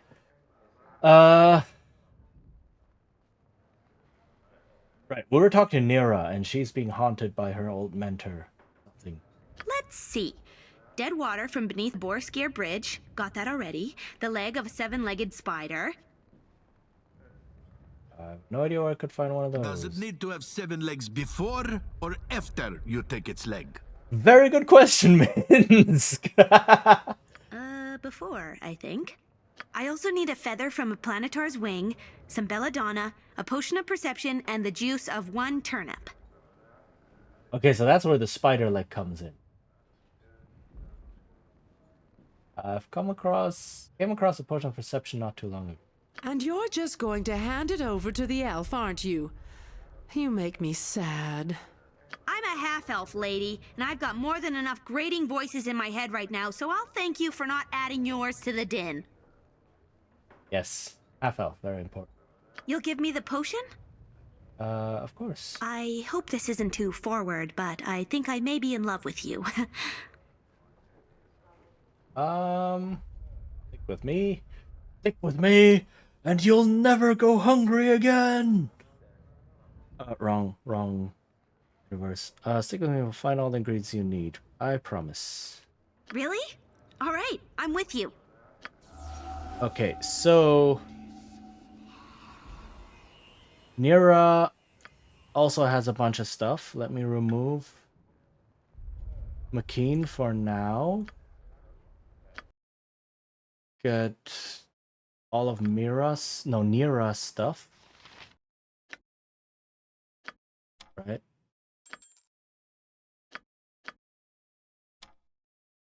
If I am going to what's this? What's the word I'm looking for? If I am going to recruit her later, you know, I can always give her stuff back. She has a really good sling for all the staff plus 3. She has some scrolls and such. She has some more bullets.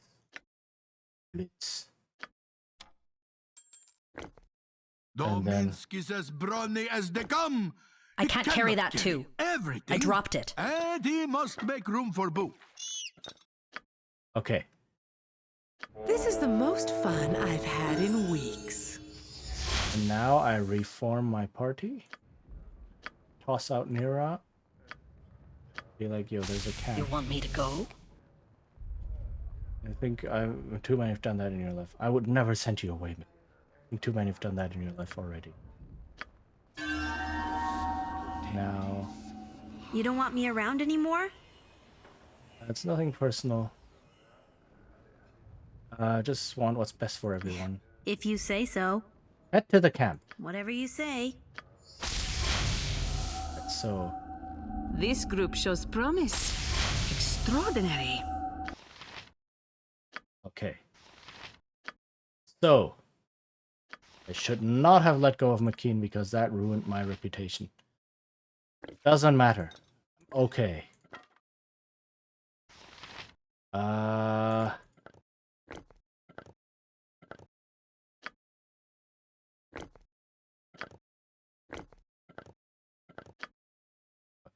So this ring. Yeah, I don't need this one. Put this in here. Fire resistance 40%, not bad.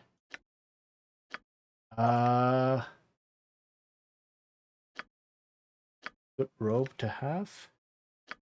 There's a much nicer robe to have.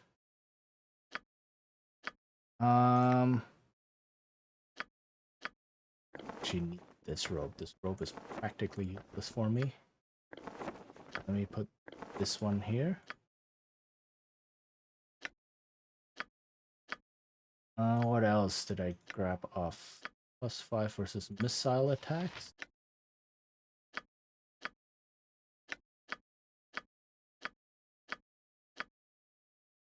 I can't carry that too. I dropped it. Okay, relax. Give this to her. And then these boots. Then a hair. Sling. Hair. And then scrolls. Right? The robe, important because this is just a traveler's robe. Can she not wear that? Neutral Archmagi. Right. Yes, she is lawful good. Well. Okay.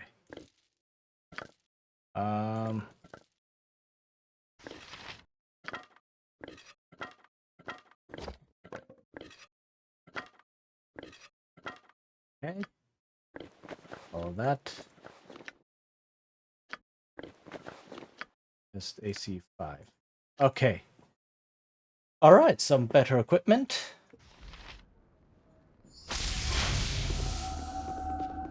Got that done. Let's see what's here. It has been too long since Minsk journeyed with such a fine companion. Just a normal sling, okay. Bullets.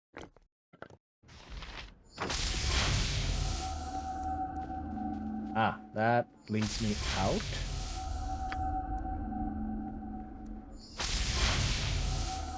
Someone keeps casting spells somewhere.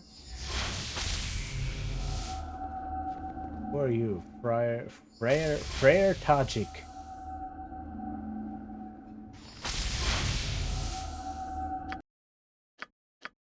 Who has still a bit of space? You have a bit of space.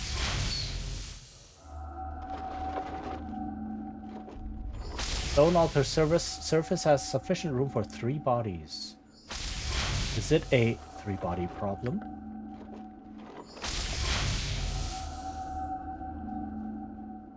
Okay. 3-body, never mind.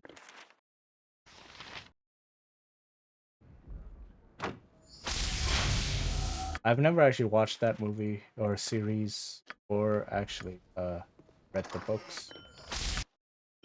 I don't know what it's about, really. I'm not sure. Make it quick. Okay.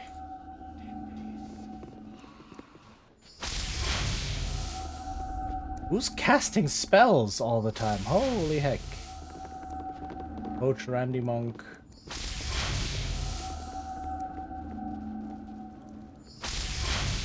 Jake. The Warhammer. Why not?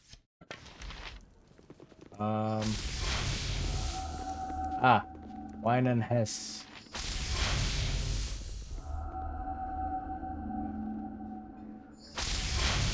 I don't know what you're doing, but it's annoying.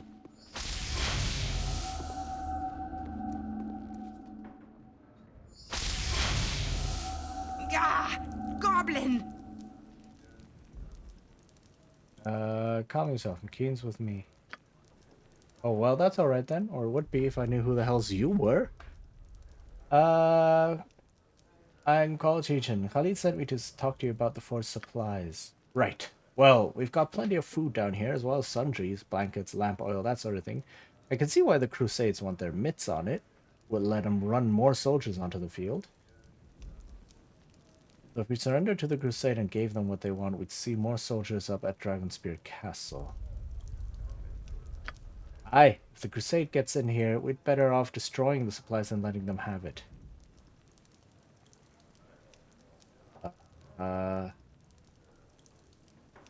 Oh, so that's one way to do it, right? We get everyone out here, but we destroy the supplies. Would we do that? If I negotiate surrender, would you be able to destroy the supplies ahead of If time? you get the Crusade to let us go, I'll see to it the perishables are destroyed. We'll leave some crates, make it look good, but they won't be happy with their haul. I don't plan on surrendering, but I'll keep your words in mind. Alright, so that is one way to resolve this. So I can surrender it, make sure the Crusade just lets everyone go. I mean, the Crusade shouldn't want to slaughter people, right? That's not their style. But then we destroy all of the supplies so that they don't have more soldiers in Dragonspear Castle once we do get there. Because all of this builds up to us going to Dragonspear Castle and besieging it. And we want all the help we can get. How can I aid you? Well met. How are you finding our little fort? In better shape than I'd have expected, given the Crusade's actions. We have Khalid to thank for that. Without him, we would have fallen long ago. If there's anything I can help you with, please do let me know. Alright, so he's the priest, I guess. You are more than welcome in my sight. Do you have any healing potions? I fear not. Everything I went to tending to our wounded. Try speaking to Frey Tajik. He should be able to help you better than I. Be at peace. I need healing. Can you help with that? Doesn't have any potions of greater healing. Ah! This is the most fun I've had in weeks. Okay. I guess I'll speak to the wizard, understand the situation, and then that's it. What's actually, hold on, what's out front? There's a door out here, right?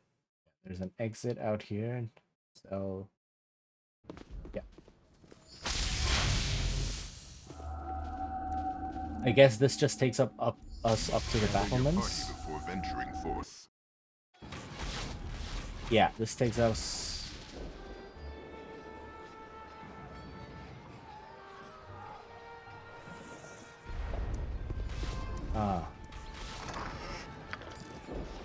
Now boots, okay.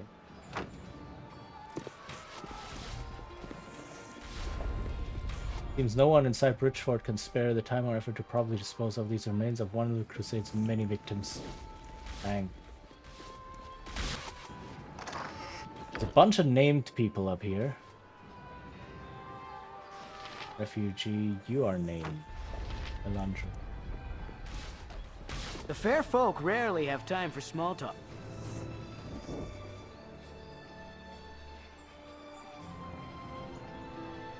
No, you don't put a stone of Elnath and a potion of invisibility. It just isn't done. Visible explosions are the worst kind. What? Greetings, I'm Alandro. This is Theorem. We were just discussing... It matters not. A trivial matter, anyone without a special interest in the arcane arts. There's no crime in being passionate about one's craft. My name is Cheatin.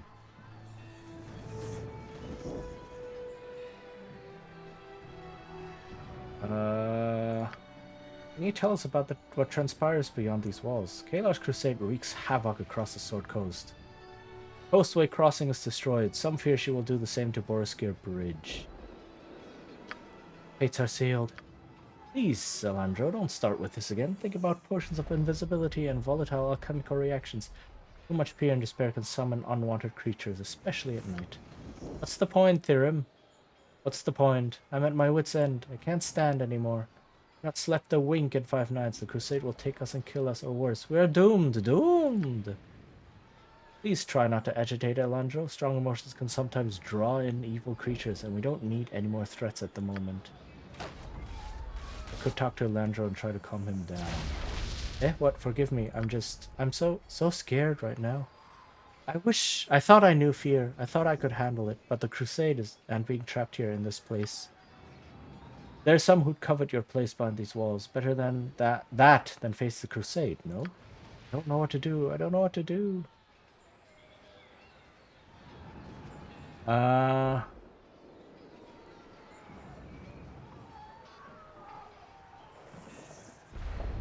Your experiencing is not unusual. Acknowledge your fear. Accept it and learn to live with it. It won't destroy you, making you stronger.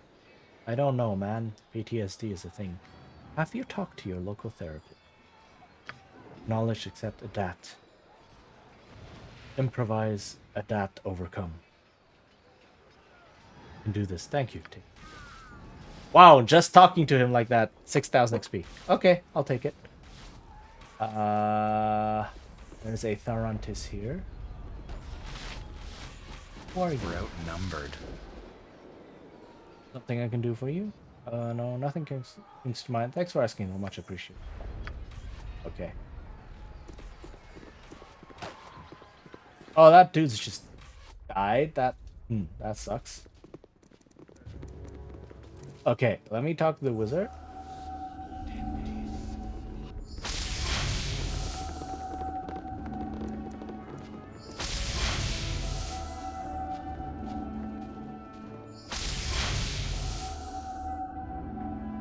And then, I guess I'll call it. I'm busy here.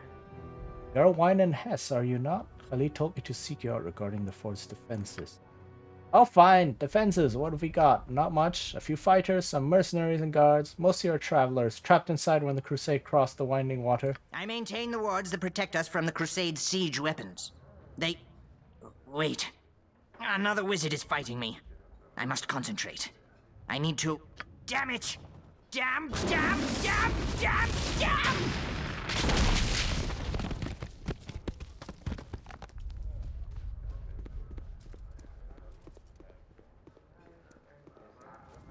Uh-oh.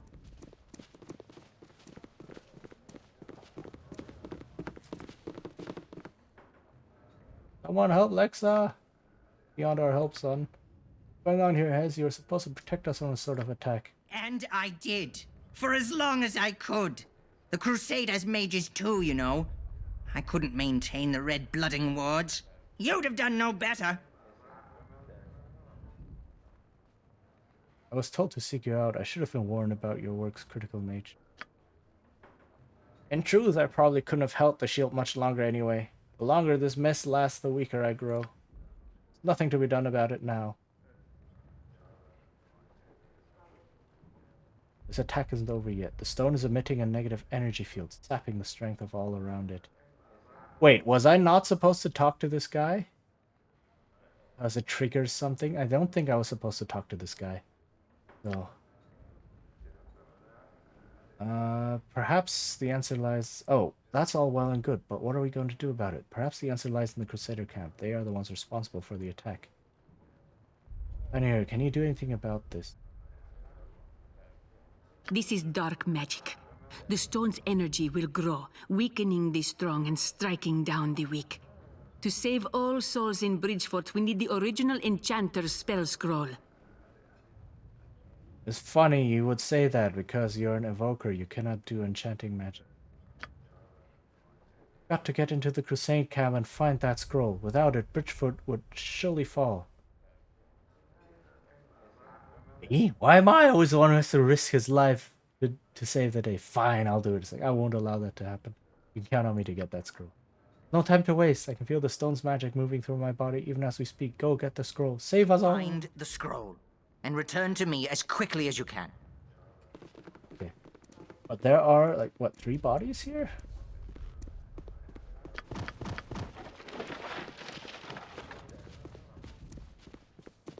Oh, now I'm finally slowed. Look at that. Wild.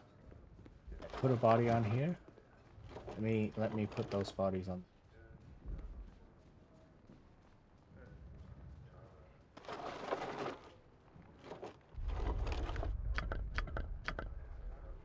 Okay.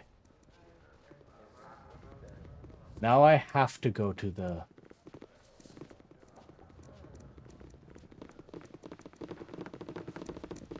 Oh, you're also... Coach Randy Monk. You're also named. What are you? Help us, please. What can I do for you?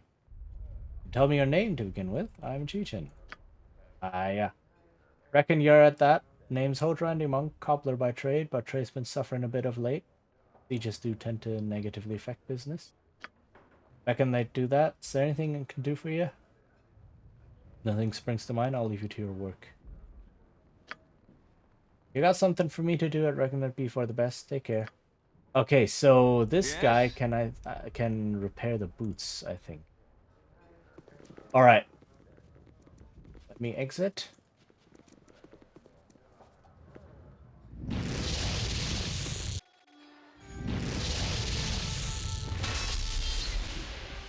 All right.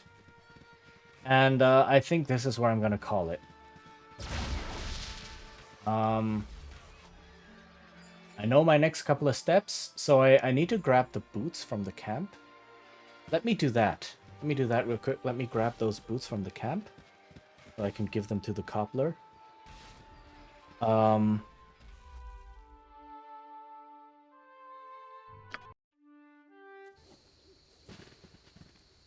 But then after that, I think I'm going to call it, because the next bit is like going into the camp, doing all of that thing, and then solving the siege, breaking the siege, etc.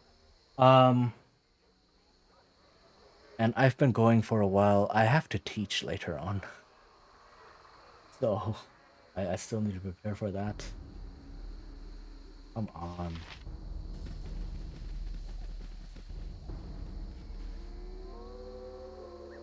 I don't want to be a bother. What is... I don't want to bother someone who looks like him. I'll recover.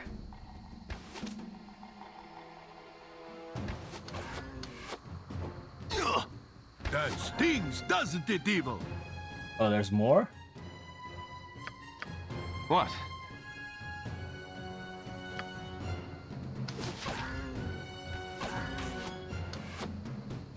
Ah, it has been Make too it quick. long since Minsk journeyed.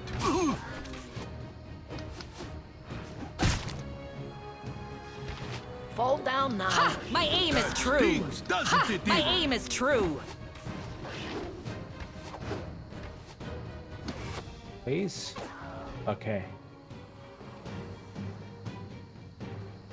This is so much better than my old life. What's up here? Who are you?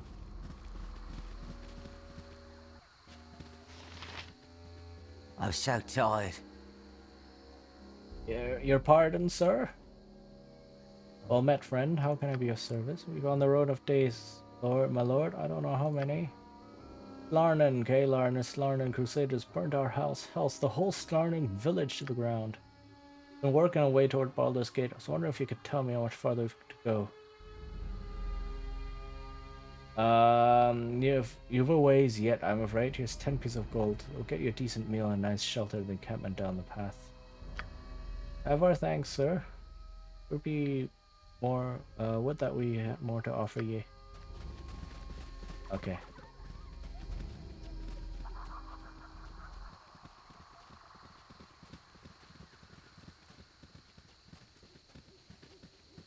Alright. So, I will get the boots. Hopefully no more distractions.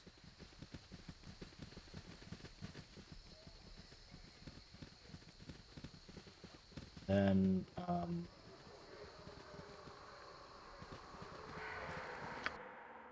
thoughts.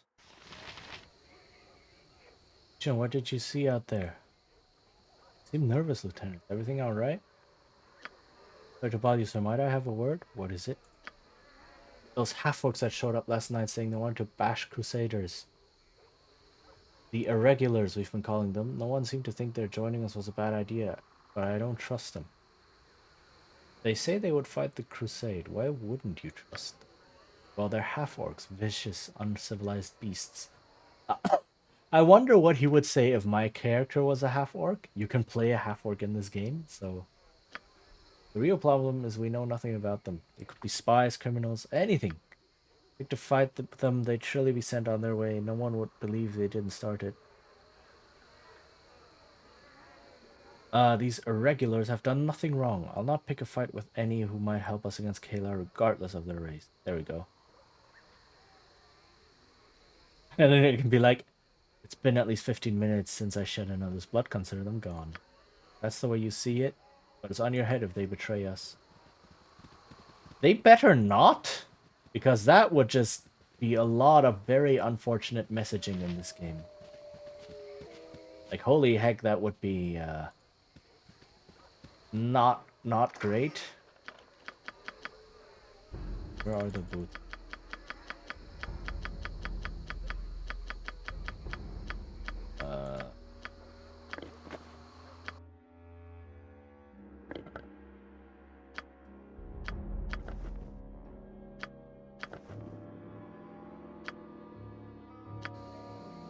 This is so much better than my old life.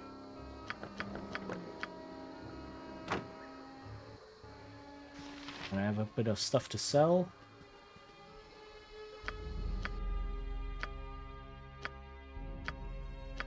Doors. This. Okay. This group shows promise. Extraordinary. These in here. Okay, I think that's it for now. Yeah, alright. So I'm gonna call it here. Gotten a lot done this time around. And I think next time definitely gonna be able to end chapter where are we? Chapter 9? Chapter 9, yeah. Okay, quit the game. Bring us over here. Okay. Let's see. Who can we raid? Okay.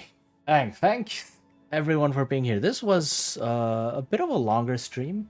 I think if I start earlier on time, I can actually, you know, do things. Get longer streams down. Let's see who is.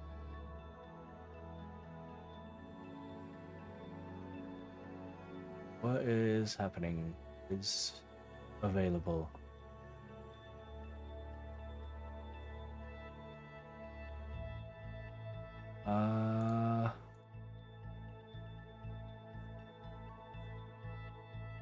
Let's go say hi to someone I don't get to say hi often to because of stream times.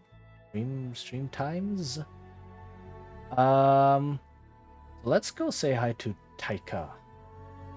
Taika, a very, very chill Tanuki VTuber who's currently playing the King of France Stone. I have no clue what that is, but yeah. Hey Taika. Oh my goodness, Blair. Hello, Blair. Hi, how are you doing? Yeah, I'm ending. Yes. Okay. So, thank you everyone for being here. I will not be able to stream next Thursday. 100% guaranteed I will not be able to stream next Thursday because I have a root canal operation scheduled for that day. Hooray! Let's see how that goes. I might be able to stream on Tuesday, hopefully. But Thursday is 100% out. And then the week after that, I hope my schedule will relax slightly. And then maybe I will be able to get a third stream in per week. I'm still thinking about what day, possibly Wednesday, but I will have to check how my schedule evolves. Yeah. thank you all for being here. This was a lot of fun. I hope you enjoyed it as well. Thank you for the raid. And yeah, I appreciate you all. Stay hydrated, unlike me. Take care, and bye-bye.